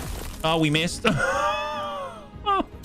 They have pack tactics. Well, they had all of the bombs when we were first forming up. We didn't get the initiative advantage, so that did not help at all. I suppose since we are... Who's coming up next? It's this gentleman. All right, fair enough. Melee. Jab him in the face. Sneak attack. Enemy down. Beautiful. Love that. Okay, back out. There it is. And actually, you know what? I'm going to go ahead and do dash just so we can ensure that the enemy has another target in the turn. Oh, that's how they get advantage? I guess that makes sense. All right, smack this guy. Come on, Chat Bambo. Who's after them? No. No smite. Decent hit. And this guy's got 7 remaining. End turn. 1d10 bees. I'm gonna give this guy bees. Back off the line, spread out, end the turn. All right, here he goes. Got bees. He misses. Nice. Bees solves the problem almost every single time. And I'm just gonna shoot this guy right in the butt with a crossbow. Oh, wow, we did not land that. Our mage is... Our mage is having some trouble. Smack him. Was that enough? Nice! High five. Okay, perfect. Was that good? Poor Derek the cleric. Oh, he's dying. Oh boy. Okay, Chat Bambo. Hey, Chat. Oh my god. Wait, stop. First aid. There, do it. Oh my god, that was too close. Oh boy. Let's do a short rest. Jeez Louise. When you are close to someone, well, they did a good job. Let's get that spell slot back, and we're gonna roll. We only got half of our dice back. I guess we'll spend 1. Here we'll spend 1, and then here we're going to spend the last one, and rest, and the rest. Perfect. Okay, let's grab some loot. We deserve it. My goodness. Wow, that is that's worth it. Lot of reagents, A lot of rando daggers. We know short bows sell for 9 each. We know the daggers sell for 1 each. And we get some gold. Excellent. That is awesome. Need another Dark Soul Fire. Yeah, we can just head back to the camp for heaven's sake. That'll probably work. Oh, look at that. There's a rest right here. Well, I'll be. We just need the food, right? Did we see that? Did I see that incorrectly? There it is. Rest. Here? Oh my god, there is a fire there. Wow. That's amazeballs. Rest up, my hearties. There it is. I don't need to prepare any other spells. That's fine. Yeah, save after loot. Oh, yes. Good point. Good point. We will do save game and just replace the manual save. Fantastic. High five. Thank you, bunnies. Okay, so pretty darn good. Excellent. We can drop off down. One thing that I've noticed is that even in the random encounters, it behooves us to look around lest, you know, the combers have to find stuff for us like the scavengers that they are. But there might be things around that you might be able to take advantage of. YOLO, location entrance. I do recall that they said that there were a bunch of dead bodies and stuff like that around, but I'm assuming they cleared that stuff out. Alright, I think I'm actually just going to push then. Yeah, I think we're clear. Alright, off we go. Any fire in the main world can long rest. Yes, and I'm glad too. It does cost the rations, so you still have to have them. But yeah, you can absolutely rest. You can get your dice back, all that kind of stuff. So very, very, very helpful indeed. All right, cross your fingers that we're going to be able to continue right from where we left off. Or did we end up traveling somewhere instead? The Sorrows. Traveling Neokos. Oh! You can freely explore the continent of Neokos. At the start of your journey, much of the land lies beneath the fog. Hexagons or hexes fully covered by it are uncharted by your party. You cannot travel to them yet. As you move to a charted hex, the surrounding fog will lift, revealing adjacent hexes for you to explore. You have 12 movement points per long rest, 8 regular movement during the day, and 4 on a forced march at nighttime when it is riskier. Moving into a hex consumes movement points equal to its cost. Once you've spent all of your regular day movement, you can either take a long rest or continue with a forced march at greater risk. Oh, interesting. I wasn't even looking down below down here when we were moving. So now I know. I guess, you know, I guess you can just long rest anywhere at that point, right? Once you've depleted all your regular movement. The movement cost to move into a hex depends on the type of terrain and other factors. For example, roads make travel easier and reduce your cost. To cross rivers, you need to find bridges or use specific spells or powers. Unlike rivers, high mountains are impassable. You will have to travel around them. As you journey, your party automatically attempts to hunt and forage together food for long rest. Even so, it is wise to keep several days of rations in reserve. If you are short on food, you can still camp to recover movement points. However, you will not gain the full benefits of a long rest. You can check which type of food will be used next to the long rest button. And nice thing is, we can see right down here behind my face, we've got 14 food out here, and we consume 4 per long rest. Although I don't know if it takes into account Jebfa, so maybe we can only do it fewer times instead. Maybe like 4.5 or something. Oh wow, temporary 2 long rests until this event disappears. Oh, interesting. There's timed ones as well. I'm gonna swing by Tamesh camp. That's where we're supposed to take Jebfa in the first place. You come upon a strange and eerie vista. A titanic head and arm, seemingly carved from purest marble, rising out of the earth as if desperately reaching for the surface, gasping for air. A rictus scream frozen upon its visage. Approach it with your history and intellect. Nice, excellent. Mean being proficient in survival. Oh yes, I didn't even think about that. Approaching in silent awe, you realize this is in fact the petrified corpse of a long-dead Neokos titan, and not a statue. Something you have read about in ancient writings. It must have been of immense size, as just the head and hand dominate the land around you. The wide open mouth is big enough for the party to rest in overnight. You know what's kind of funny though is that we're a party of little people, so I'm pretty sure anything's going to be bigger than us, but I understand what the dialogue is indicating here. That's excellent. But yeah, I would imagine it's extra large. It's super extra large is what it is. Maybe we'll swing by this place first just because it's actually going to expire. Confirm a forced march. Oh. No. May exhaust some of your party members. No, long rest, long rest. Then we have one long rest left. Group check success. The party has foraged some food for the next long rest. Excellent. I'll take it. So we're going to head out this way. And we're going to get closer. There it is. In the middle of nowhere between dunes lies a strange place where the vegetation eats through sulfur crystal, sand gusts, and acid fumes. And yet this is the most welcoming place you've seen in a very long time. You may not be the only one who decided to rest here. Wait, this is the most welcoming place? I mean, it is really pretty. I don't know why this is welcome, but cool. All right, let's go. Look, a camp It down does there. look, yeah, it does look like there's a camp. Let's check it out. Look, it's a camp. I see corpses. That's literally what Chat Bambo said, yeah? I'm gonna have to pick this. It's really cool. Wow, amethyst, rare emerald worth 50 GP, and an adventurer journal, and more thieves' tools. Phenomenal. And then we also have a jute bag. We'll take a look at the journal. And we get, nice. We used up one of the healing potions, so glad that we have a replacement for Chat Bambo. And then down here we have it, right here. Adventurer journal. Another day in this damn hole. Okay. Okay, come on. You can clear it off here, right? Okay, we've been searching for this treasure for far too long. And now we're low on food and water. I should have recruited from somewhere else than this shoddy tavern. Anyway, there's no turning back now. Either we get rich quick or get eaten by weird creatures howling in the night. Gods, I wish I didn't have so many deaths. Well, apparently it led to some inordinate opportunities. I am a loot goblin, that's right. Let's take a look around. Maybe we can achieve what they could not. Observe. Looks like they were trying to dig through here. What, through the mountain? Do you think they were digging for gold? I think they had something else in mind.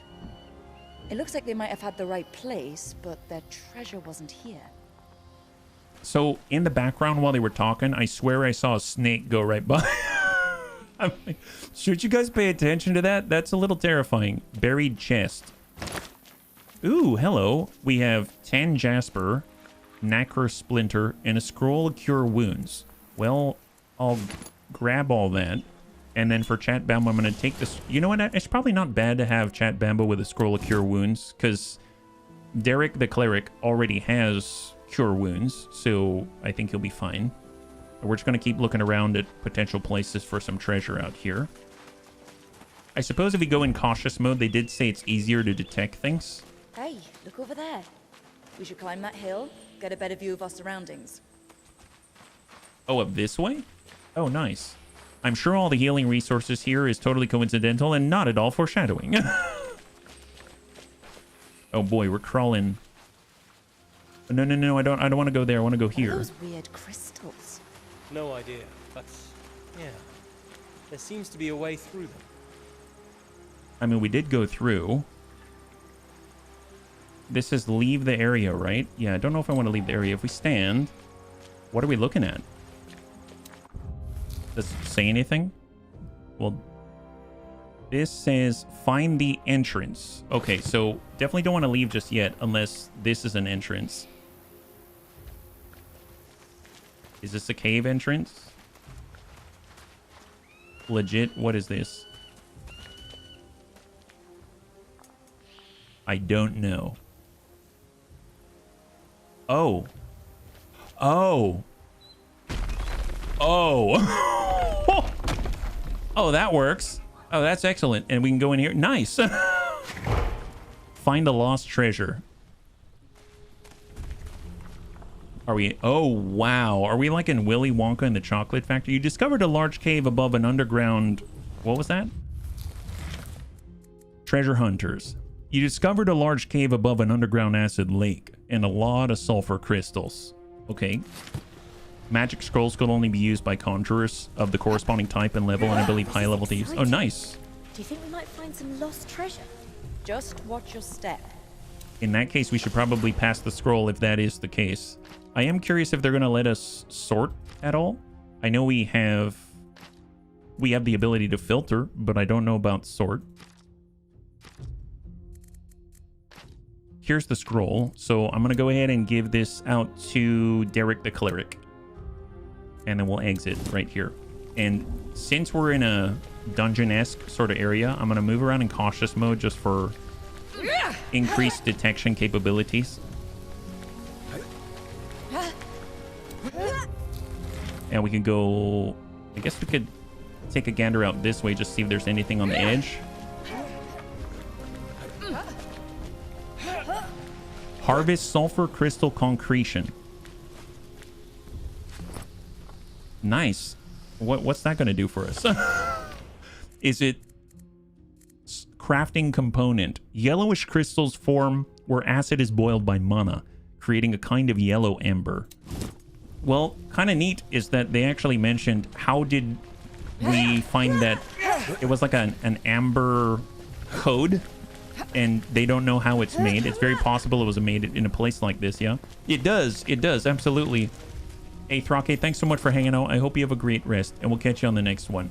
High five. And for the bunnies who are interested, we will be returning to XCOM 2 tomorrow as per vote, but this is available for any of the bunnies who want to play it tomorrow. So on Steam, yeah? And there's a demo right now. So let's go in and just get as many of these concretions as possible. Oh, what is that? Is that a Vista? The last time we saw something like that, I think it was a... Oh, hello. Okay. Yeah, I don't know what those are. Lesser Neokos Basilisk. Oh. And there's a full-fledged Basilisk down here. There's 2 of them. Oh, that's not good.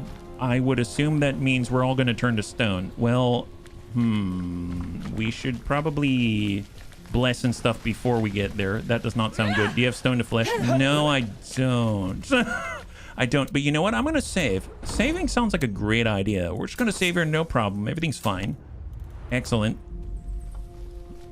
We'll just grab as much of the sulfur as we can.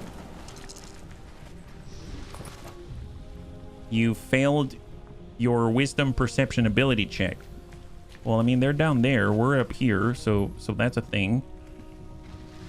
I guess if we head down here, we can probably push this down, right? Is that going to happen? See how the stoning works? Yeah. Oh, we can't go? Oh, we probably have to drop down is my guess. Oh, there it is. There it is. Here, come back.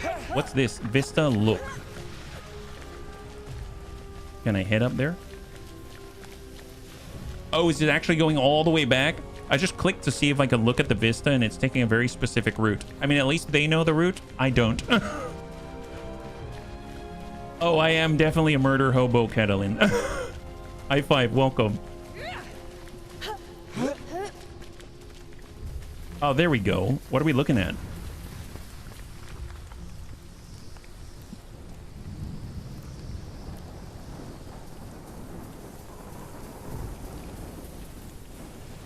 Yeah, no, basilisks are nigh on impenetrable. I don't know if this is something that I can handle right now, but since it's here, I figure we might as well try.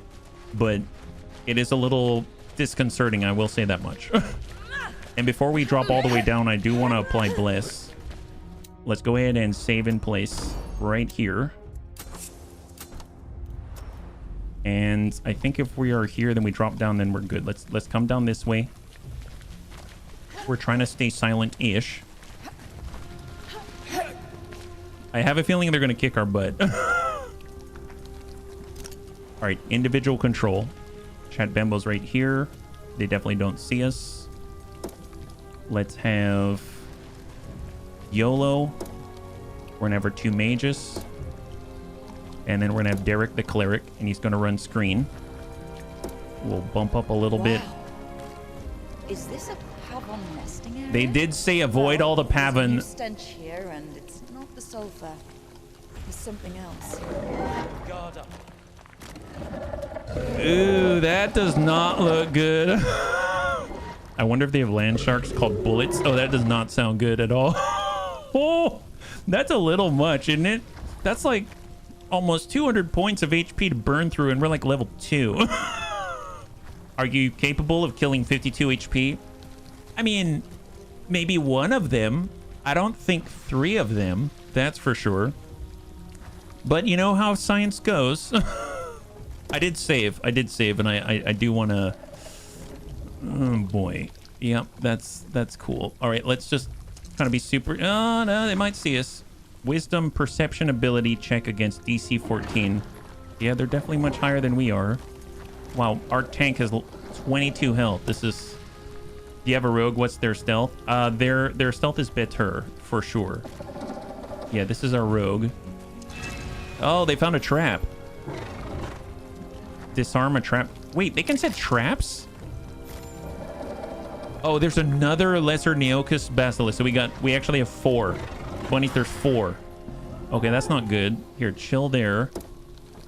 This is a really bad idea. This is super bad idea. But I mean, it's here. Always lead with the rogue. Fair enough. Yeah, you can have 5. Well, we have 4, but I have a 5th companion because of a quest. So we're escorting them. But I'm taking this NPC who can definitely die. And it even says in the tutorial, you know, they can die. That's just how it is in Solasta II. So let's save here.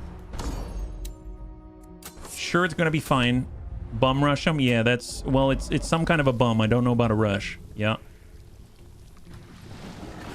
Can we engage from here? Switching to the short bow. Nothing to do with their capabilities, so they can engage. That's great. And then we will be right here. Can we engage from here? We have magic missile. I mean, that's well within range. That's beautiful. I do want to cast Bless first. That's Divine Spark. Here it is. So this is Bless. This is for attack rolls, defense rolls. I'm going to put it on Chortle. Like that. Oh, we just started battle. Okay, there it is. Oh, boy. Oh, wow, they all get to go. Wait, what is that? What is this? A nest? Oh, no. Oh, no. Okay, you know what? I take it back. This was not a good science experiment. Apparently there's nests, so that probably means there's more, right? Oh, no. Okay, goodbye. That's what I would say if I were there. There's 8? Well, there's nests. Apparently there are also nests. I'm a bit surprised. I looked on your channel, didn't see a Baldur's Gate playthrough. Oh, thank you. High five. I have played some Baldur's Gate in its early access as well, and it's in one of the older playlists out there, yeah? Well, this is not a promising start, I'll tell you that much. Chortle, what do you got? You got the Shadow Dagger, you got the... I mean, Annoying Beast. I mean, do they concentrate on anything? I guess I'll start with a little... Well, you know what's funny is they live in a freaking acid cave, so I wonder if Acid Splash is going to do anything now that I think about it. We'll come in a little bit closer. Ice Knife. Send it. Okay, they failed to protect themselves. Nice. Excellent. And end the turn. Minimum level for a Basilisk is 4 level 3s, but I think that's for 1. God help us. God help us. It's fine. Don't worry about it. I'm sure it's going to be excellent. Ray of Frost. Yep, just Ray of Frost. Up there it is. Wow. Sucks to be this guy. Man, he thought he was so good, this lesser Neokos Basilisk. But now we see he's all puffing up hot air is what he's doing. I should probably screen right with Chat Bambo. And I am going to say longsword ready action. Yes. And then we're going to do a sneak attack and try to clear the left side. Shot on. Oh, wow, we completely missed. YOLO swag. What are you doing? It's okay, YOLO. Don't worry about it. Don't worry about it. I'm sure it's fine. I'm sure. Just back up. Hang tight. Hang tight. All right, what about Derek the Cleric? Come on, Derek. I believe in you. I believe in you, buddy. Do we believe in miracles? Yes. Yes, we do. Holy Conduit is melee hit only. Got Sacred Flame up to 60 feet. Yes, yes. Oh my god, we almost killed a lesser baby. Wow, we're so good. All right, here, keep that up. End the turn. Oh, that's a much... Yeah, that guy's so much bigger. He doesn't even see us, does he? Oh, he's trying to come closer. He doesn't know what's up. He doesn't know what's up. He doesn't know what's up. He's got a dash. Oh, what's that? Yeah, we saved. Wow, easy. Jeva rolls a Constitution save against DC 12 and completely succeeds. No response. Sting. There it is. Oh my god, that guy's fast. Ooh, watch out. Oh yeah, that's fine. That's fine. That's fine. Wow, 22. Easy. Easy. All right, here comes the big guys. They're a lot slower, obviously. Nowhere near as dangerous, I'm sure. And the nests are screaming. Oh no! Okay, bad idea. Bad idea. Is that a lesser one? Is that nest? Is that? Oh yeah, that's a full. Okay, that's not good. Trying to. Yeah, he is. He's definitely. Okay, well, we need to get those nests. That's a bad idea. Can we? You know what? Here, just nuke this guy. Shadow dagger him right to the face. Up. That'll do it. Wow. Wow. Clear the left. Fantastic. Let's run away. Run away. Or back up. Back up, guys. Back up. This could be either an XP farm or certain doom. I'm pretty sure it's the latter. Where destroy out of range. Oh, you have to be there in person to destroy it. Oh, good luck on that. Like we're gonna no, we can do this. Here, back up. Hide in the bushes. Hide in the bushes. That's how we got to do this. Shocking grasp. No, it's shocking of a different variety. Let's go in and hinder this guy. Oh wow, we completely. Oh wow, she biffed the heck out of that. That's not good. Okay, chat. Come on, chat Bambo. Smack this guy. We're gonna save on the smiting. Nice hit for 4. Beautiful. Grab his attention like no other. There it is. End the turn. And we're going to go in and bonus action disengage. That's how we're going to do it. Beautiful. And where do we need to be to destroy this nest? Do we need to be like way up here? Destroy. You're out of range. Really? Okay. How? Okay, let's focus on not disengage, dashing and disengaging at the same time. We'll go right here. On the move. Beautiful. All right, YOLO swag. How's impression again? I like it, Elia. It's just I might have bitten off more than I can chew. Is the might be the general consensus in this scenario, but welcome. Yeah, that's fine. That's fine. Yep. Keep it up, guys. We need to run screen. End of turn. All right, that guy. Oh, that guy is waddling right over like some kind of champ. Oh wow, what happened to him? He rolled a dexterity save against what? Did he run over a trap? He might have run over a trap. Oh my god. Wow, that guy sucks. He tried to use his restraining gaze and was unable to do it. Paralyzing gaze on Chat Bambo, and Chat saves it. High five. 19 success. Poisonous bite rolls with disadvantage and fails. Amaze balls. Smack this guy in the face. Long sword. You know what? Burn him. Burn him, guys. Ah, there it is. Yeah, he's not liking that at all, this lesser basilisk. Oh my god. Oh, he's so fast. Oh, jeez. How do you dash and then still attack us? Oh my god. Have you played Baldur's Gate 3? I have, absolutely. Oh, there's another one. Oh boy. Oh boy. Yep. Okay, let's think. This is not good. How about we... can I sleep a basilisk? Does that work? He rolled a wisdom save and is not sleeping. Okay, here, back up, guys. We need a choke point. That seems like as good a choke point as ever. Just run away. Yep.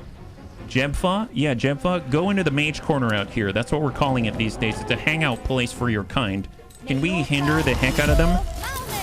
Oh, there it is. She actually landed it. Beautiful. End the turn. Yeah. Well, all those critters, I get a lot of Wartail vibes as well. Yeah, I can see that. Smack this guy in the butt. Come on. Nail him. Yes! Enemy down. Beautiful. And we are going to push to advance to screen. End the turn. Okay, so can we destroy this nest is the question. Do it.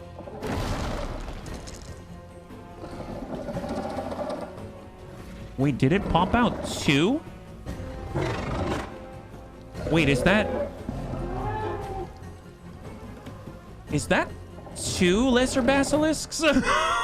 Or is that 1? I can't tell. It looks like there's 2 right on top of each other. Wait, are you telling me when we destroy the nest, it pops out another one? Oh my god, really? Really? What's the point in that? Okay, tell you what. Let's go in and do a dash bonus. Yeah, bonus to dash, and we're gonna go right over here. Yeah, excellent. Look at that. Isn't that wonderful? And the turn. God help us. God help us. Cleric, we need a screen, because if you don't, then we're in serious trouble. Here, break left. Can we Guiding bolt. Yeah, no, I don't need that just now. Inflict wound. Yeah, you need to deal like a lot of wounds. I mean, that's just the truth of the matter. And we've got guidance and, oh God help me, sacred flame. Target not sensed. How hard is it to flame a giant basilisk? Hard. Yeah, I'm getting that. Large monstrosity. 50 out of 52 points. Armor class 15. 15. But not destroying it means endless foes. Yeah, but I mean, we are having trouble with one. Oh. Well, he didn't save against that now, did he? Not that hard then. All right, enemy turn. The other basilisk is going after Tiny YOLO Swag. Oh God, Jesus. Oh, she just bodied YOLO Swag, and now YOLO Swag is dying. Okay. Wow, he got hit. She got hit once. She needs to work out. All right, there it is. Chat Bambo's fine. Chat Bambo's fine. He's pushing to Derek the Cleric. Oh my God. Stay with us. Is he's dying already? Oh, we're poisoned. Oh, that's not good. Oh, he's just blowing right by Chat Bambo. That's not good yet. Oh boy. Oh boy. Oh wow, man, we're so good at avoiding these paralyzing gazes. Oh, but not bodying. Okay, that's fine. Wow, Chat Bambo completely dodged the poisonous bite. Heroic inspiration. Chat Bambo has... You spoke too soon, HB. Chat Bambo failed the saving throw and will now fail. All right, yeah, spend that point. Excellent. Super save. Look at that. 22. Easy, easy. Oh, wow, that's a lot of basilisks. Anyone have a giant fireball? No one has no fireball, huh? Oh, they're giving birth again? Okay, that's not good. Wow, do they even all fit on the initiative bar? Don't ask questions you don't want answered. Okay, well, Chortle, the great question. Is there anyone that's like close-ish to death-ish? Yeah, no, they're all full. I guess that guy's missing some hit points. Oh boy. Okay, well, hey Vergan, good to see ya. High five. I could do an acid splash. You know, for science, we can at least figure out if they're susceptible to acid despite the fact that they're all living in an acid pool. Attack will fail. Chortle has missed an attack on the lesser Neokos basilisk with all of his acid. Okay, well, we'll try that again. Oh, it worked! Oh my God, so they do take damage from acid. How does Solasta II compare to Solasta? I think it's better. This game is not holding back on the curiosity to kill the cat thing, and I'm loving it. Well, I mean, curiosity did kill this cat. Actually, no, we're not, bunnies, we're not dead yet. I mean, we're awfully close. Stabilize. Select a friendly creature from dying. Okay, well, I mean, that's a thing. But, I mean, no one's dying permanently, right? Burning hands. I mean, that's a cone. We could do the giant cone like this, but we're just not close enough, and I don't have the where. Well, you know, we could be here, and we could do this, which is definitely going to hurt Derek the Cleric. Unless we do this. Try this. Oh my God, that's a lot of damage. Wow, sucks to be those tiny little basilisks who didn't build up their fire resistance today. There it is, probably least resistance to poisoning. Oh, well, I suppose they do spit out a ton of poison, so there is that. This guy's only got 10. Wow, that is super embarrassing. Super embarrassing. Can we... Well, let's see, stable. And yeah, stop telling me I need to stabilize, because I know I do. Cast a spell. No, just... Here, let's tuck in. No, we tuck in a little closer. There's a problem. Smack this guy. Divine Smite. Do the free one. Nice. There it is. Enemy down. Beautiful. Beautiful. Yeah, we got this. We got this. Okay. Good news. Yeah. Your rogue is dying, isn't she? Yeah, she's kind of dying. But I mean, you know, it's all a state of mind. It's just a state of mind, bunnies. I'm sure it's fine. Can we do like a range stabilize? Stabilize is a dying character. Select a friendly creature that is totally not ranged. Gosh darn it. Is there... What about this? Healing word. But we don't have the range for it, and we're not in line of sight. Okay, there's that. What about... Yeah, no, we'd have to run away, but then they blow right by and start eating all of our mages. Okay, well, we just have to kill all these guys, and it will be just fine, right? Yep. Just kill them, and everything is good. Well, we have the guiding bolt. We've got the inflict wounds on a touch. We've got 2 slots left. So that's... I probably need to hold on to those. Divine shield, huh? I wish I could give temporary hit points to the dying out there who just tried to save our butts. All right, Sacred Flame. That landed and hit for 1. Okay, that's a good start. There's no way he'd attack someone who's down, right? Oh wow, she tanked it. Total safe. Total safe. Word would stabilize if you can get in range. Yeah. We receive poison damage. Derek the Cleric's almost down. Paralyzing Gaze. Jeffa saves against it. Chat Bambo's now been poisonously bit. Oh boy. Okay. Well, now our Cleric's dying. That's fine. That's fine. It's just the Cleric. It's just the Cleric. Oh, they're pumping out more babies. That's... They're still pumping out more babies is what they're doing.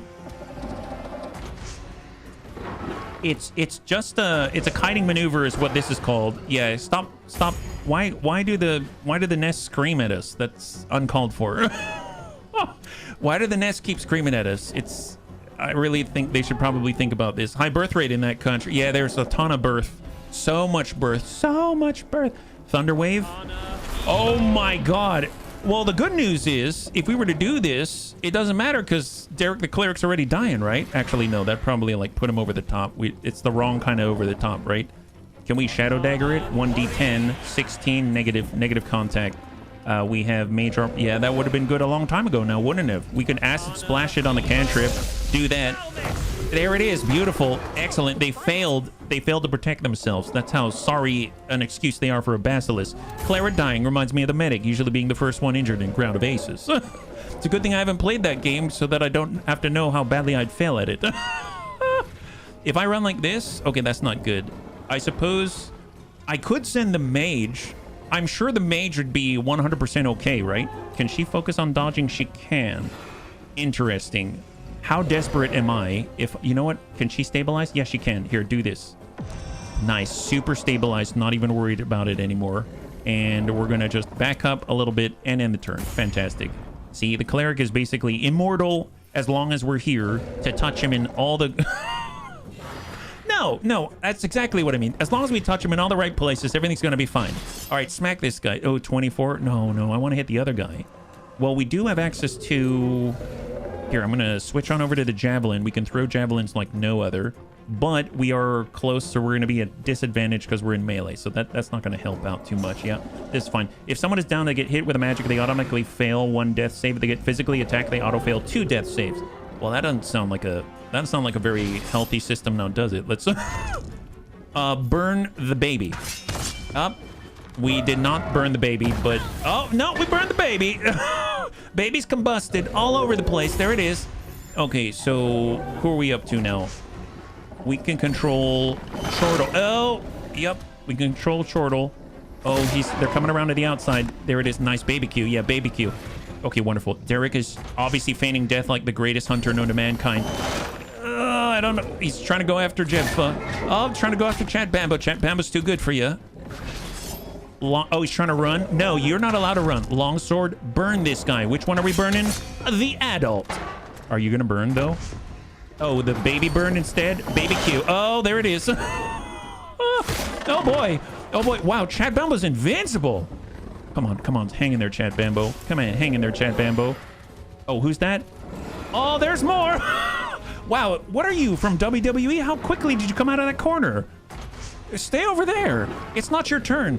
Who's up next? Oh, another nest. Another nest is giving birth. Well, that's not something I wanted to hear at all. Can we... I can't heal this guy, can I? You know what? I do have a potion. All right, we're going to come out this way. Give this guy, pump him full of juice. Have this, Derek. Nice. No longer incapacitated. No longer dying. I consider that a total win. Stabilize a dying character, but he's no longer dying. I don't need to stabilize him. Excellent. So in that case, we should probably... You know what? I'm going to stay right here. And I'm going to dodge with the mage. That's where we're at right now. Chortle, you are now dodging. Good luck, buddy. We're brothers. It's how we razz each other in our spare time. Can we come around? If I wanted to dodge through, we'd have to dodge through 3 basilisks. Yeah, that's still not happening. It's okay. Let's just back up, hide in the bushes. You're a guest here, Jebfa. And that's How much is left here? Well, we need something that's guaranteed going to smack this guy in the face. We're going to send... It's 1d8. We'll send 2 to you and 1 to you. Have this. Oh, we get another one? Oh my god, how luxurious. Excellent. Wow, excellent. Amazeballs. The best magic missiles I've ever seen coming out of this nondescript bush right here. Wow, we're awesome. Tell you what, I know that we can touch ourselves, right? Yeah, let's go ahead and lay our hands all over ourselves. We're gonna go ahead and do this. No. Wait, why can't I not? Triggered on attack. Oh, I see. 1 second. Can I? No, that's stabilized. Can I cast a spell? Yep, yes we can. We have Cure Wounds. Yeah, let's use our last Cure Wounds. And it's a touch spell. Yeah, touch your own chat bambo. There we go. Now flip this over. And we have a bonus action. We have the Paladin. Aha. Neutralize poison. Well, I probably should have thought of that one earlier, shouldn't I? And I didn't. That's fine. Don't worry about it. We'll just stay right here and end the turn. Yeah. 1d4 per missile. Yeah, you're right. You're absolutely right. All right, Derek the Cleric. You should probably focus on yourself right now. Healing Word. 2d4 hit points. Plus a spell casting ability modifier. Right to yourself. Eat it. Nice. And then we're going to use an advanced action. Focus on dodging. You see a theme here? There it is. All right, come on, hang in there, YOLO. Wow, YOLO's tanking him even while dying. What an incredible hero. I have to say, she's probably the best tank that we have right now. That guy hasn't even tried to attack us. Heroic Inspiration, saving throw failed. Oh, really? The Neokos Basilisk is currently paralyzing your Derek the Cleric. Sure, we'll try to save. Nice, 22, high five, nat 20. Excellent. Oh boy, he's having some trouble. I think he's got like 1 HP now, doesn't he? And he's poisoned. If healing yourself, cast Cure Wounds instead, twice the healing. Oh boy. Come on, chat. You failed and now you are restrained. Oh my god. Restraining Gaze landed and now they're giving birth again. So many nests. I guess I should have run out that way. Why am I only focusing on the dying sister? Okay, this is fine. This is fine. We can probably... So how many... This guy has 5 health, huh? 5 health. Yeah, that's fine. 1d8 Shocking Grasp. Yeah, poke this guy. Shock him. Give him the shocker. Well, the foulness wasn't enough, so... Jesus. Yeah, back up. There it is. Perfect, yeah. All right. So, Jebfa... I'm going to start to move towards these... I probably should have been doing this already, but we're going to back up here. And still dishing out hurt at the same time. Let's freeze this guy. Nice! Baby is down. There it is. All right, chat bambo. So we are restrained, so we're going to have to stay in place. That's fine. We have honestly been thinking about this for quite some time. We're restrained, so it's disadvantage 42% to do anything. Yeah, let's not do that. Instead, we're going to focus on dodging to the best of our ability. Fantastic. This is not good. Okay, so we're still dodging, and we currently have how much health? 1. Okay, that's... Oh! I'm not worried. Are you worried? Divine Spark heal. Yeah, we'll super divine ourselves. 5 health. Okay, that's worth something. Healing Word on ourselves. Yep, there it is. Yeah, it's fine, Super Hugo. Don't worry about it. It's fine. We have no... Okay, that's fine. All right, end the turn. How's the story? Story's great. I'm really invested. But I must say, I may have gone in the wrong cave. Oh, there it is. Yeah, he totally failed to hit us, though. Poisonous bite. So sad. So mad, so sad. We're focusing on dodging. Of course, they're attacking the guy who is not. Okay. Oh, there. Okay. Oh, wow. That's a lot of poison. It's a good thing we got a poisoning touch or something. Oh, you gave birth again. Okay. Well, this is... Thank you, Pato. Thank you so much. Have a good dinner. We'll catch you on the next one. High five. Well, Chortle... Okay, Chortle is probably going to have to help out. Let's keep moving in this direction. I can't believe YOLO's still not dead, right? We do have the magic missile. How much does this guy have? This guy is down. Dash required in order to engage. But, well, sleep didn't work. Shadow Dagger. I really want to do the bees, but at this point, I think we just need to Focus that damage right into the Neokos Basilisk. And he currently has 18. 18. Yeah, tell you what, let's start with a cast. Is fire better? Nice! 8 fire damage and move. We're running right to the baby basilisks that are being born by the second. All right, Chat Bambo, you know what you need to do.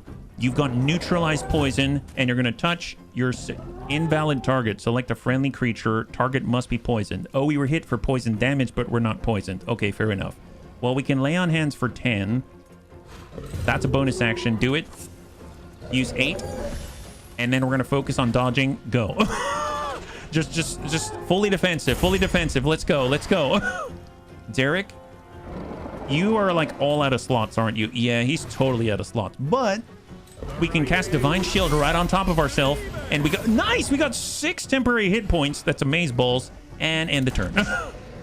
Still tanking. YOLO's doing a great job tanking that basilisk. And here comes another baby that was born just a few seconds ago. And we're restrained and can no longer do anything. Okay, that sucks. Okay, giant basilisk on Chat Bambo, focusing on dodging. Everything's looking good. Tries... Oh, Derek! Derek the cleric went down, staying on up there, staying alive. He's somehow staying alive. And they're given empty bas... Oh, nice. Did you see that? Oh my god, they're empty. Bunnies. I think they ran out of babies. I didn't know they'd run out of babies. I think they've got an empty nest syndrome now. Well, we should just let them stew in that one. Amazing. We could win this. Yeah, we could. La shock. La shock. Seems like they ran out of babies. They're not as fertile as those nests thought that they were. Yeah, you got stoned and said, why don't my feet work anymore? Yeah, ow, ow, ow. Exactly. That's what it is. Well, you know, let's keep going. We have one more spell slot. We should probably save that. We could probably cover the mother and bees. Yeah, have some bees. Bees are mightier than the basilisk. That's what they say in Neokos. Excellent. Super annoying bees. Wonderful. And we're just going to, you know, head over here and stay spread out. Wonderful. All right, beautiful. End the turn. Okay, so we can't move, but it doesn't mean we can't... Well, we could hinder them, but that's not going to stop them. Okay, tell you what. Focus on dodging. You know, dodging is a really important part. She does... We did say she's Irish. Maybe she's just doing river dance. Yeah. Okay, do a river dance. Impress the guy.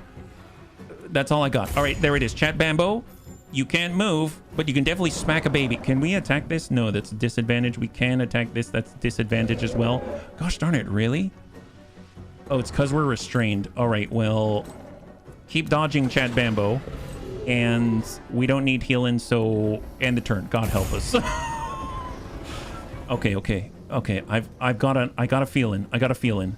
So if we can land this, there's a chance we could finally be rid of this horrid adult.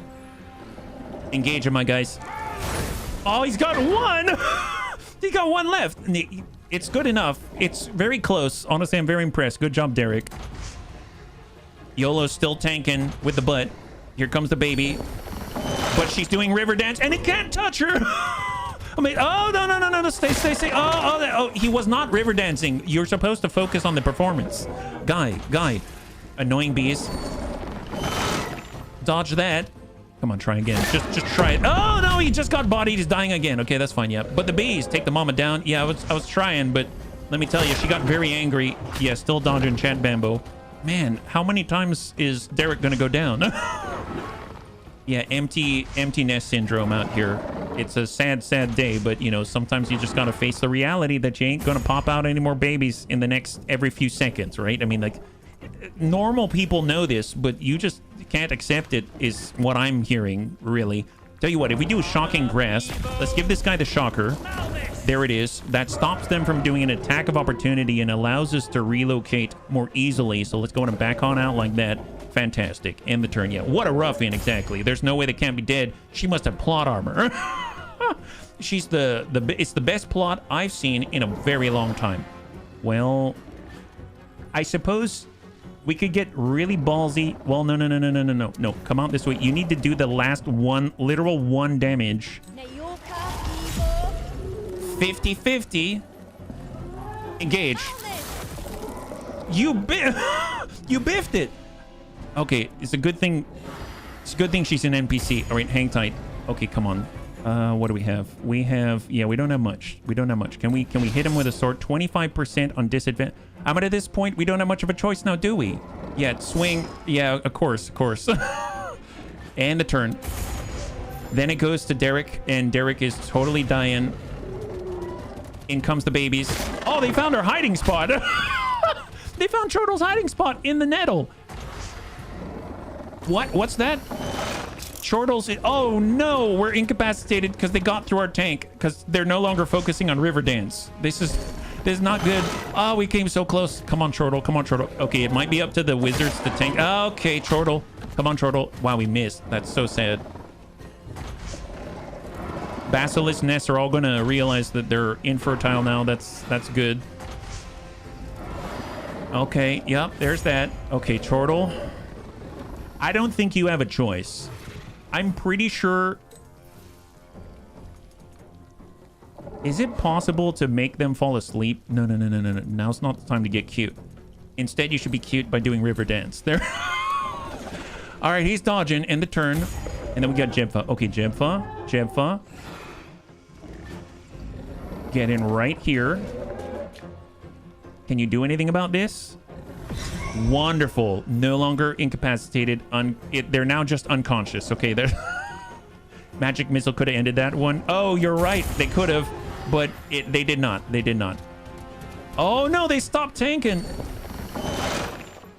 Oh, she's tanking now. She's tanking. Lesser Neokos Basilisk is going after... Oh, that's after Chat Bambo, who's already... Oh, come on. Come on, Chortle. Hang in there. Quarterstaff, he's trying to... Yeah, smack him with your quarterstaff. Oh, yeah, he missed. That's fine.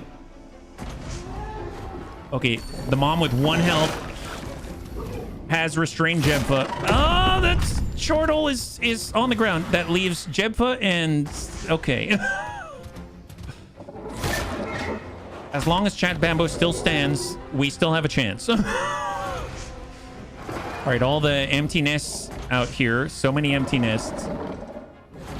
Now, Jempha might have a healing potion. I highly doubt it, though. Oh, yeah. Stabilized to 1 HP. Nice! Chortle rolled a nat 20 and healed themselves. Wow. Okay, Chortle.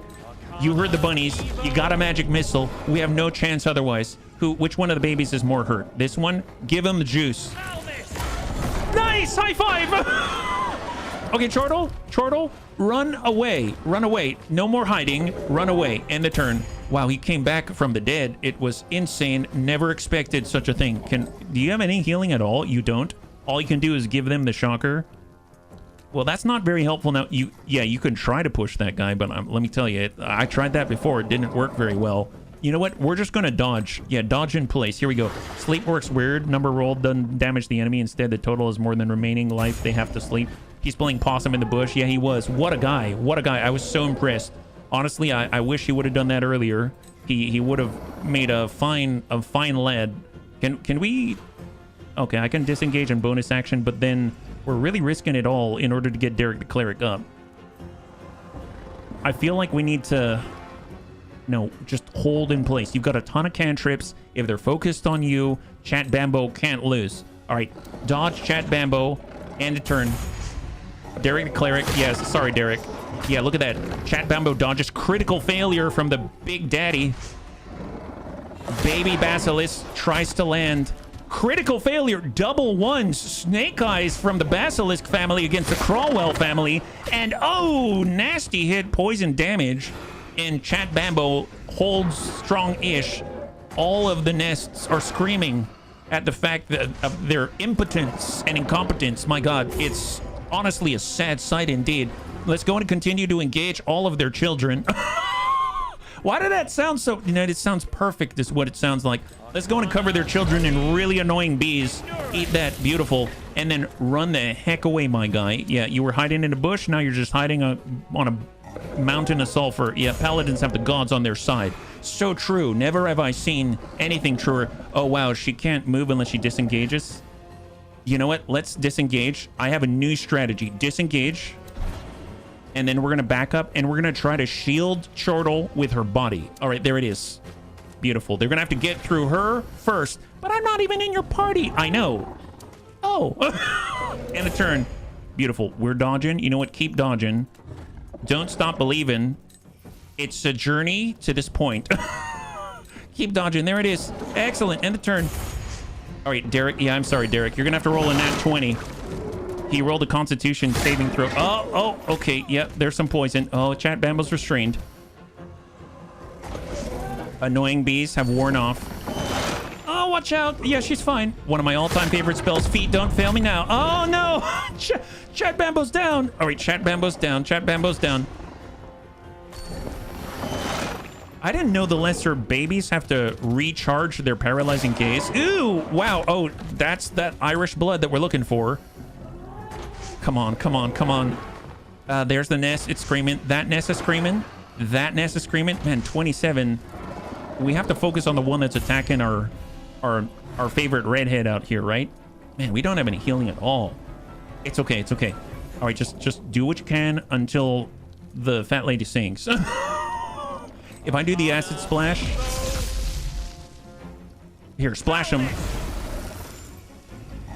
They succeeded their dexterity save. End the turn.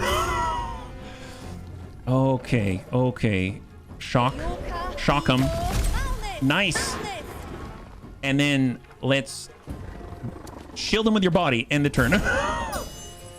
Nice. Nat 20 from Chat Bambo. That's what we're talking about. Chat Bambo, you know what you gotta do. You gotta lay hands all over yourself. 2 hit points. I'll take it. Focus on dodging. Oh boy. Oh yeah, she's dodging. She's dodging and she's on the ground at the same time while dodging. You know, that's what we call quad dodging. We got 4 legs to make sure we can dodge to the best of our abilities. And Chat, he failed. Chat's still dodging while on all fours. Oh, there's the baby. Oh, yep. Chat's saving. Look at Chat. That's the best defensive stance I've ever seen. We like to call it the turtle stance is what that is. From where I'm from, it's an invincible stance. Oh, we failed and now we're restrained. Okay, so we're not dodging it. Oh, it's got Chortle's down. Okay, Chortle's dying and is now prone. He finally went down. That's a real shame. All right, a lot of empty nest syndrome. Still going. Yeah, all the wasn't able to destroy all that. That's fine. So that leaves our guest. Well, you know, she's the guest. That's why she's still standing. Chortle rolls 14 and adds 1 death saving throw success. Chortle rolls 11 and adds 1 death saving throw success. Oh boy. More effective shield covers. That's right. That's right. Stand him up. If they're prone, the enemy gets advantage. So if he dodges a straight roll, fair enough. Well, that's 19. That's 13. Unfortunately, we are super close. So just keep giving him the shocker. Oh, there it is. There's some shock. So much shock. And now we're going to hide in the bushes. Kick it off the... Something tells me she can't kick that baby. That baby's super heavy. Did you see that guy? Oh, wow. We're still going. Oh, my God. Chat Bambo is a total champ. Chat Bambo still has 3 HP. Fantastic. Stabilize. Can you stabilize yourself? Can we even move? No, we're restrained. All right, focus. Do you have a healing potion? We have a lantern. We have a lantern, guys. Dodge. You got this. Fight. Yeah, we got to keep fighting. You're right. Shove the lesser basilisk off the ledge. You gone on that? No. It's fine. We still have a chance here. Oh, they restrained her in the bushes. Joke's on him. Joke's on him. She's got ranged attacks. All right, lesser Neokos basilisk going after Chat. Oh, yep, there it is. Savior again. Look at that perfect shielding stance. Never have I seen such incredible stancage. Ooh, stay. Yep. Go for the tank. He had to dash his way out there. All the nests are now screaming once again. Incredible fury at their impotence. I don't want to be the party pooper, but 10 minutes. Thank you, Dad. Thank you. No, we'll be fine. All right. Okay, well, Jebfa. They've got 14. We've got... Yeah, no, that's fine. That's 13. Well, we're going to go for the... Ray of Frost is 1d8. 1d10. And hindered. I'm just going to go... Flames 56%. Ray of Frost 56%. It's at disadvantage.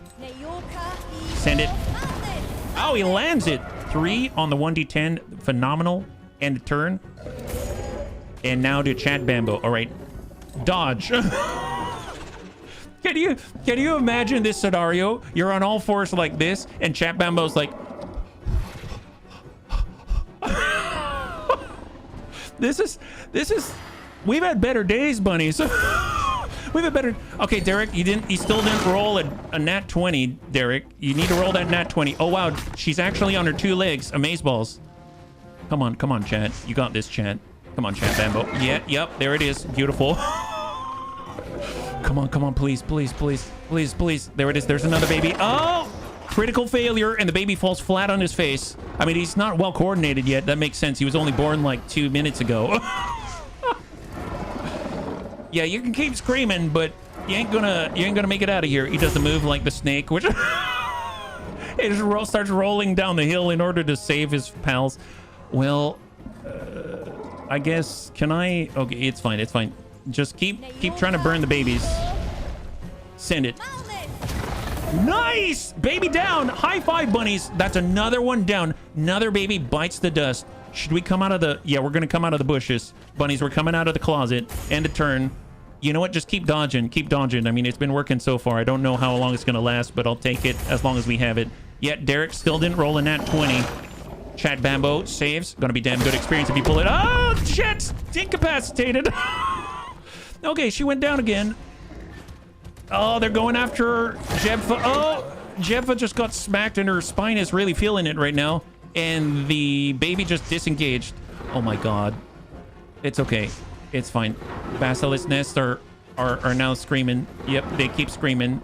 Looks like Chortle's out for the count, I think is what that means. Okay, Jebfa, you got a real choice. You can go back and be a total hero even though we're not actually your party. Success, 100% to stabilize.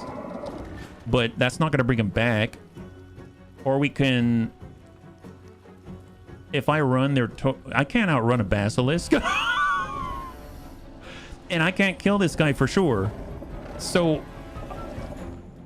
I have some choices. She could either dodge in place and keep river dancing, hoping that we're going to roll nat 20s on the people that are down. Or she could run over, try to stabilize them, and hope that she naturally will dodge every single thing coming her way. Yeah, I think this might be over, but you know what? We're going to run right back into the thick of things. They don't roll death saving throws. Oh, never mind. It's not going to stabilize. In that case, we got to shoot the closest one. All right, it's up to her now. Let's hinder the baby. Okay, baby is hindered, and we are now running for the hills. Run for our lives. There it is. Okay, talk to you later. All right, Derek, he rolls a 9, adds 1 death saving throw failure. Rolls 16, adds 1 death saving throw success. Oh, God, they're so fast. Okay, we're restrained. Can't move. We got a shocking grasp for you. A lot of angry nests. I'm hoping that means that this dad is currently too enthralled with all of the bodies right next to him, and we've seen that he gets overly occupied with the scenario. Let's go at him. Well, it's a disadvantage 56%. I should probably focus on dodging instead because I can't actually overcome that amount of damage. We're going to go and focus on the dodge while we have the disadvantage and are restrained. You can... So note to self. There are some areas in this game that you probably aren't supposed to attack yet. There it is. So we were very close. Obviously, we were, we did a good job, but I think that might be a little past our capabilities. So that's unfortunate, but, we did a good job. Jesus. That's a little bit much for us at that point. What happened? What is the latest save exactly? Is it the one that we manually saved? My God, I can't believe... They really threw us a bone on that one. Oh, that's the latest save? Really, that's the latest save. Does it always play out the same way? I don't think so, right? So if I were to do... Here, what happens if we run up here? I'm just going to try this one more time, and then it's probably going to give us a game over, but we'll shocking grasp this guy. And we completely miss, and then we leave. That's yeah, total party kill for sure. But now they're after, and yeah, that's it. Oh, well, there it is. And then the baby. She saves. And, oh, there it is. She's bodied.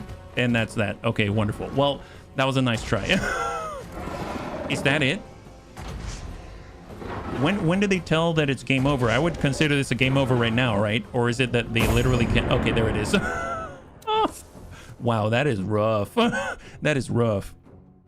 Well, I'm going to go ahead and end it there. That was very, very nice indeed. Yeah. Holy moly. Bunnies, thanks so much for hanging out with me today for a very first look at Solasta II in early access. It should, just as a reminder, it's available on demo, so you can play it on Steam right now. And it's also available for all the bunnies to try out tomorrow, so get excited. I really like the game. It's super good. It's a lot better than I thought. It actually had enough of a presence and a storyline to make me care, and I actually felt things, which is awesome. That doesn't always happen, believe it or not. Sometimes you just have a story that's loose enough that it's a shell for you to murder hobo things, as some of the bunnies have said. But this has been a lot more, so this is awesome. On top of that, it's just, I don't know, it feels special. It's a good one. It's a good one. I really enjoyed it, so I hope you did as well. So on that note, we did a vote. We're going to be continuing with XCOM 2 Star Wars tomorrow. So that's going to be at 12 p.m. Pacific Standard Time, same bun channel. And we'll be back again with our current run in LWAT-C. And we just finished up our second region. So we have a new mech sniper as well. So a lot of augmented mech troopers available in order to mess around with some kind of stuff. And we need a replacement Templar as well, because we just lost the bunny. So any volunteers, would love to have them. So on that note, hopefully you enjoyed yourself. And if you'd like to hang out until the end of the music, we'll go and give someone a nice raid. I had a total blast. I hope you did as well. And I can't wait to get into the next one with you. Have a wonderful, wonderful night.